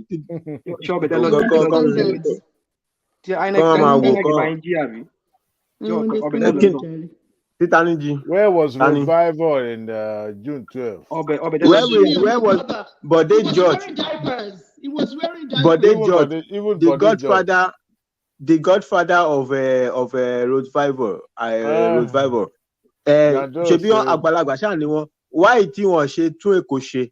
Káwọn èèyàn kẹ́yìn kan tó wá pawó ìyẹn wá pawó sílẹ̀ sí ẹ wá ń bínú ẹni pé ó dá ń kówó jẹ ó dá ń kówó sápò ẹ̀yin ò ṣe pawó yẹn fún Èkó. Everybody should hold on. Please, I don't want to hear any Yoruba again. Please, I'm very sorry. Please, anyone want to say speak in English, please go on, Fatai. Oh yeah, my brother. I didn't hear you when I think my internet issue. Yeah, you see, Fatai, I don't understand what you mean by already DELE. I mean, whatever you're talking about. Already DELE now. But when Lagos was making 500-600 million, even less, they were paying salary. I want ghost everybody, go salary there. Nobody want to take over Lagos. Now he's making 60 billion every month. They want to take over Lagos. Say Lagos is no man's land. Lagos is no man's land. Why was Lagos not no man's land before? Hold on. Why do you have to come here and tell us that nobody wants to take over Lagos? It's all about Lagos now. It's all about Lagos now. What do you commit to? It's all about Lekki deep. It's all about a lot of things now. Lagos is somebody's land. It's all about a lot of things now. Let them go and let another state be no man's land. Let people in so am I can exit the by lane because I'm getting tired of this conversation. let them go plateau and tell them it's no man's land. What are you talking about? Who is talking about Lagos being no man's land here now? Who is telling you that now? That is the issue. Whether we like it or not, that is the issue. You once said Lagos is no man's land. Who said that? You. Me? Yeah, you won't say that. Me, Lagos is no man's land. Yeah, you said when you hear that? Where did you hear that in my mouth? It's you. Yeah. Oh my goodness. Simple. Simple. They say 3 people go fish. Dupsy, only pay 3 people go fish.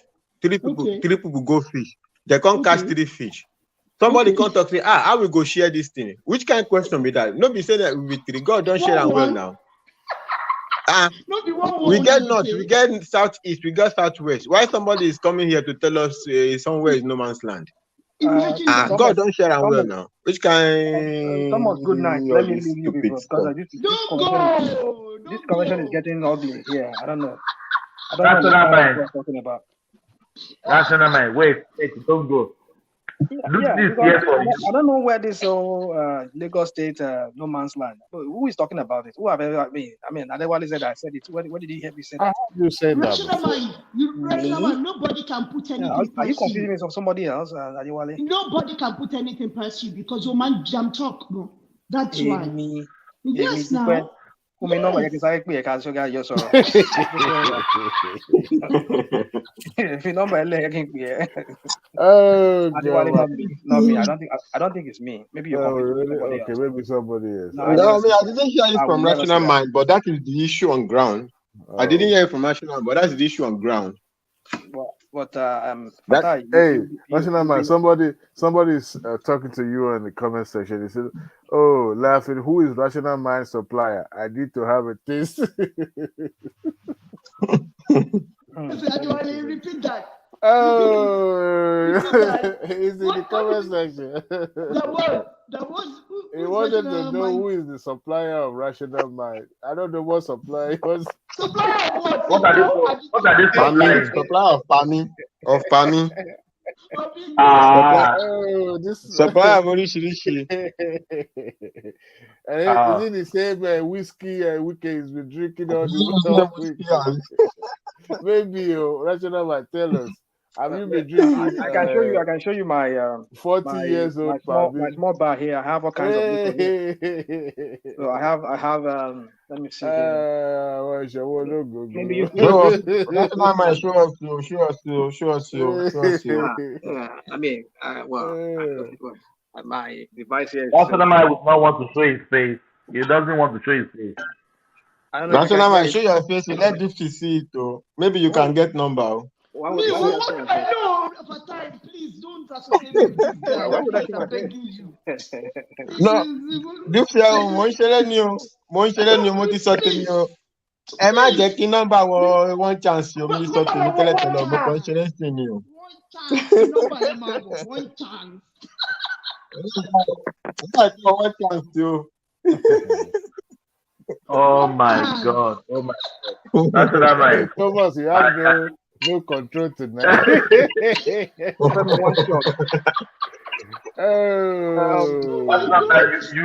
You don't meet your match, yo. Comrade, don't meet your mic.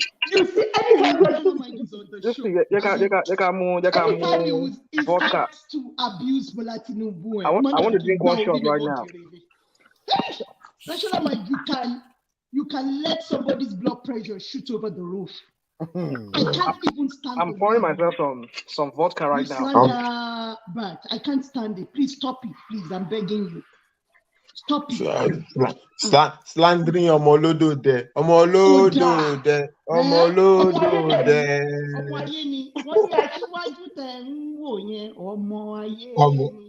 Ọmọ ayé aṣíwájú tí ẹ ń wò yẹn ọmọ ayé mi ọmọ ayé mi o ọmọ ayé mi. Orí lágbèrò.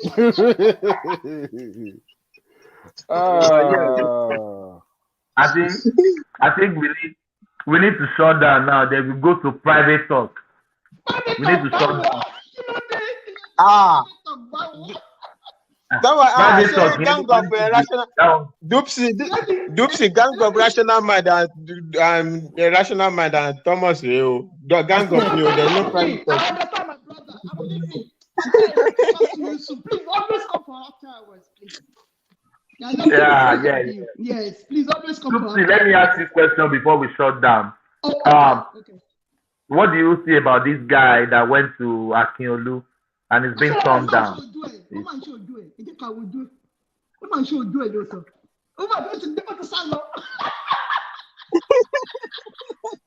Okay, I'm listening.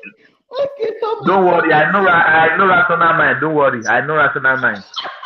He's a handsome guy. He's an handsome guy. Okay, just hold on. I've never seen him before. Oh, Lagbara. What is that? That's right. Ṣé Jibo nìyẹn náà báwo? Agbo jedi. Vodka ni. Okay. Social advantages tó wà bẹ́ẹ̀ tí wọ́n bá mú gbogbo àwọn.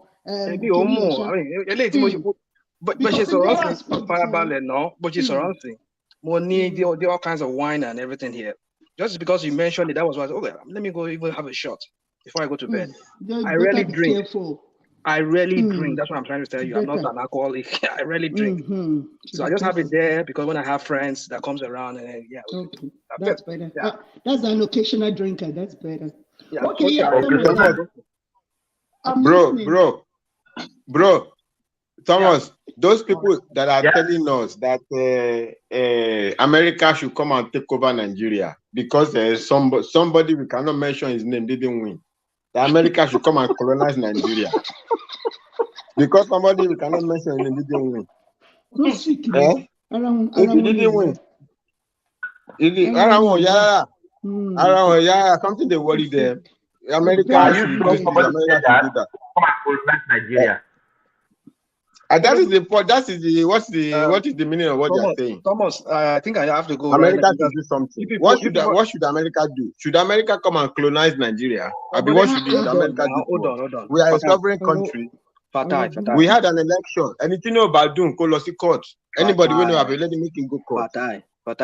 If America is not that important, why is your Tinubu lobbying? No, we are important. We are important. So why is Tinubu lobbying for validation, for legitimacy? How did you know? How did you know he lobbied? You people don't know this. No. Doopsy. Rational mind doesn't know he's lobbying for he's lobbying now. How did you know he lobbied for validation? Did he call you and tell you I'm lobbying for validation? You guys don't know. Because Fanika make a tweet. No, not that. Not because of Fanika they made the tweet. That's not the reason. So why? What is the reason? Behind the How scene, did you know? Behind the scene, there are people who know who have heard about it and they are saying it. Okay, you know about you were in the behind the scene. Can you imagine? Well, you might not know. You might not know if I know. Knows what's going on behind the scene. You might not know. I watched the video where the Department of State was congratulating. We are not saying. Listen. Biden has not called every world leader. The Department of State. Biden will call Tinubu for where? No, they do. Trump is still challenging Biden's win. Trump is still challenging Biden's win. So we don't need any. The Secretary of State, Department of State already congratulated. What else do you want them to do? My brother, it doesn't even matter. So today, Trump is still challenging Biden's win. So it happens in democracy. People challenge people's win. Apart from that, we also have so anybody that is not happy should go to court. We were talking about the world power now. We're talking about some, European countries. Some of their foreign department already congratulated him. So, but Richie Sunak reached out to him. He tweeted. Sunak is a family. It belongs to Commonwealth. We can't compare that with. Forget that thing. Okay. Forget that thing. Right. Many world leaders. Okay. Well, how about did Yar'Adua receive call from Obama when Buhari when he won this election? I can't remember. So that is what we are going to base the argument upon. All right. We shall find out then if your legitimacy. All these people. all these people are saying this and saying that. Were they not alive in 20? What is it? When Yaradua, when Obasanjo do or die? It is apparent that the American wanted. You people just like to Peter justify Obi. everything with anything. Yeah, I don't just know why people What use. justify? Were they not I alive believe when it is insignificant. Obasanjo However, is we have a long-standing relationship with America. We have long-standing with Canada. We have long-standing relationship with. And we shall see how that pans out when this guy is No. See, every administration have the tone of their foreign diplomatic relationship. We shall So, see. no, wait now. I mean, So because some people rig and win 97%, and therefore we cannot hear again. We will not sleep. Not even we will not the interest America of those countries. As long as there's a government in place, they are ready to, discuss with the government of so the day. we will go throw away our country because somebody that won 97%. Even if it's Atiku that wins the election, they will still do what they're going to do anyway. So, you know what, we should not even see, but so attach too much importance to that anyway. These people they won. So Peter Obi won 97% in Anambra. Then they came again and said Peter Obi also won 90% in Lagos and Tinubu won 10%. And that is the kind of mentality they want to use to tell us that America should come and colonize us. What is even all these jokes? That is when I tuned out. I said, "Oh, is this a joke?" Peter Obi won 900, like almost 1 million in Lagos, but Tinubu got 100,000. And they even say it with a straight face. But Peter Obi, you won 90%. But don't you think these kind of people that talks like this, they need some kind of colonization? If you can say that Asiwaju got 10%, they need colonization. They still need the Americans to come and colonize them. If you can still be thinking like that Asiwaju got 10% in Lagos and Obi got 90%, and still Obi got 97% in Anambra. Yes, but Tinubu got 10% in Lagos. Imagine that. I will like more. I want like more. Now them only them like their Peking give them 97%. We our own house, we don't like our Peking. We can't give them 10%. We give Peter Obi 90%. I think is that even believable? What is this? And we are supposed to be debating that. We are supposed to be debating it. Imagine that. And somebody like Rational Mind asking for my number in the private chat. For what? I don't for Rational Mind. You phone last summer. I got to National Mind. But you padà or not for Rational Mind. Talk intelligently, like my brother Fatai, like I'll give you my number. But for now, I'm sorry. I can't give you my number. Vote me one. I give my vote for that. I like the conjenier. For my number. I like the conjenier.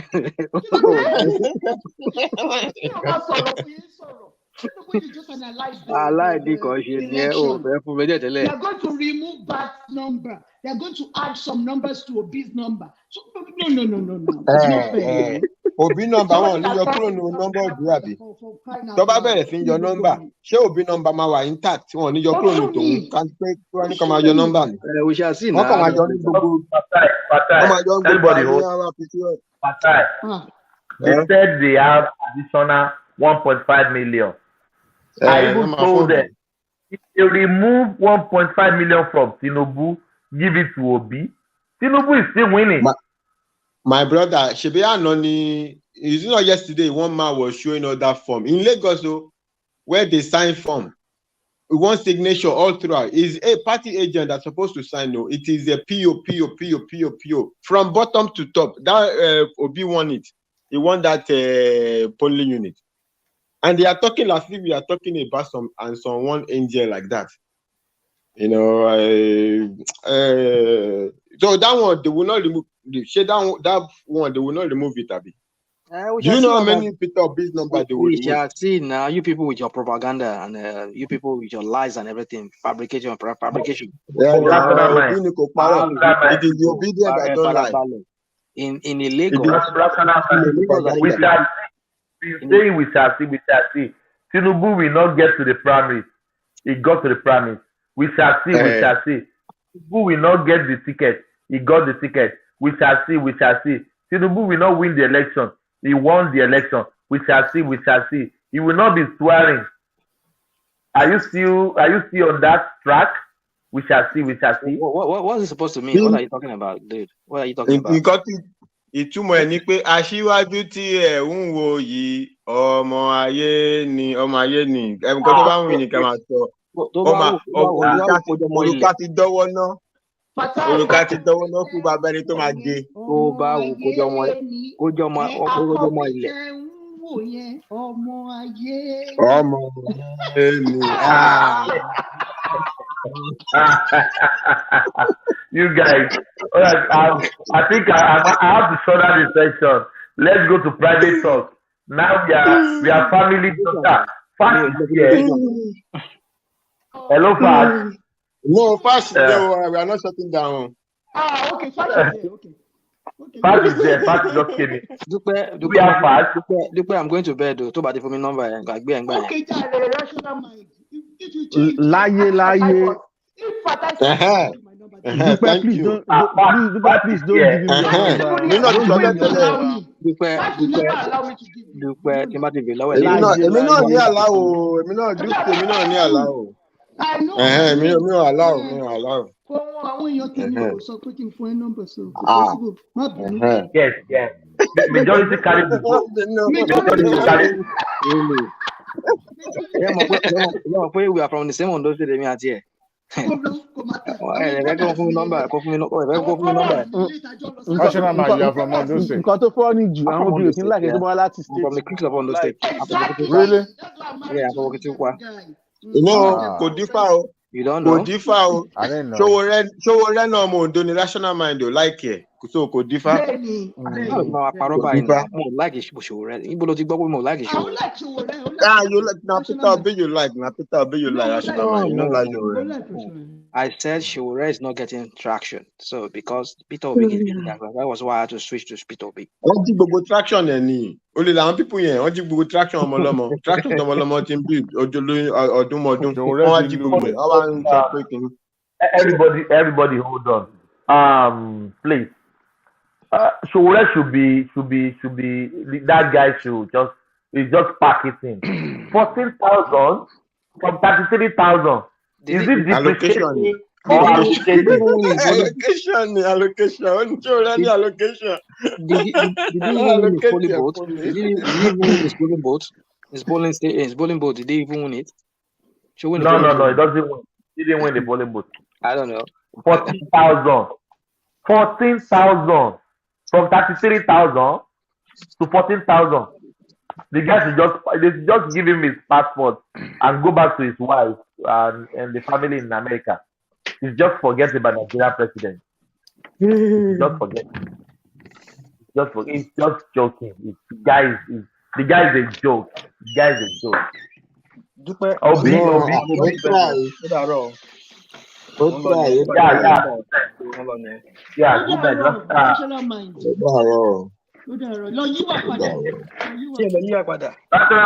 That laptop is there. Do this that laptop. Rational mind tó máa ń gbọ́ jẹun sókè. Jẹun sókè sí wa náà tó ti rí. Ṣó ń bọ̀ láti kọ́ ọ̀rọ̀. Fàtáì ń bẹ lẹ́yìn rẹ̀, Dúkì ń bẹ lẹ́yìn rẹ̀, Fáṣì ń bẹ lẹ́yìn rẹ̀. Hello, everybody. Àti ẹ̀fẹ́ mọ̀ bóyá rational mind ò sí lẹ́yìn yẹn kò kàn wá rárá o. I'm muting everybody. We are shutting down now. We go to our private talk. To our listeners, now we are going to family talk. We have after section. Thank you, everybody, to the super chatters, to our our lovers, those that doesn't like us. We appreciate everyone. We love you. See you in the next section. Carry the conversation in the comment section. Yes, I say peace, guys. Thank you so much. Yeah.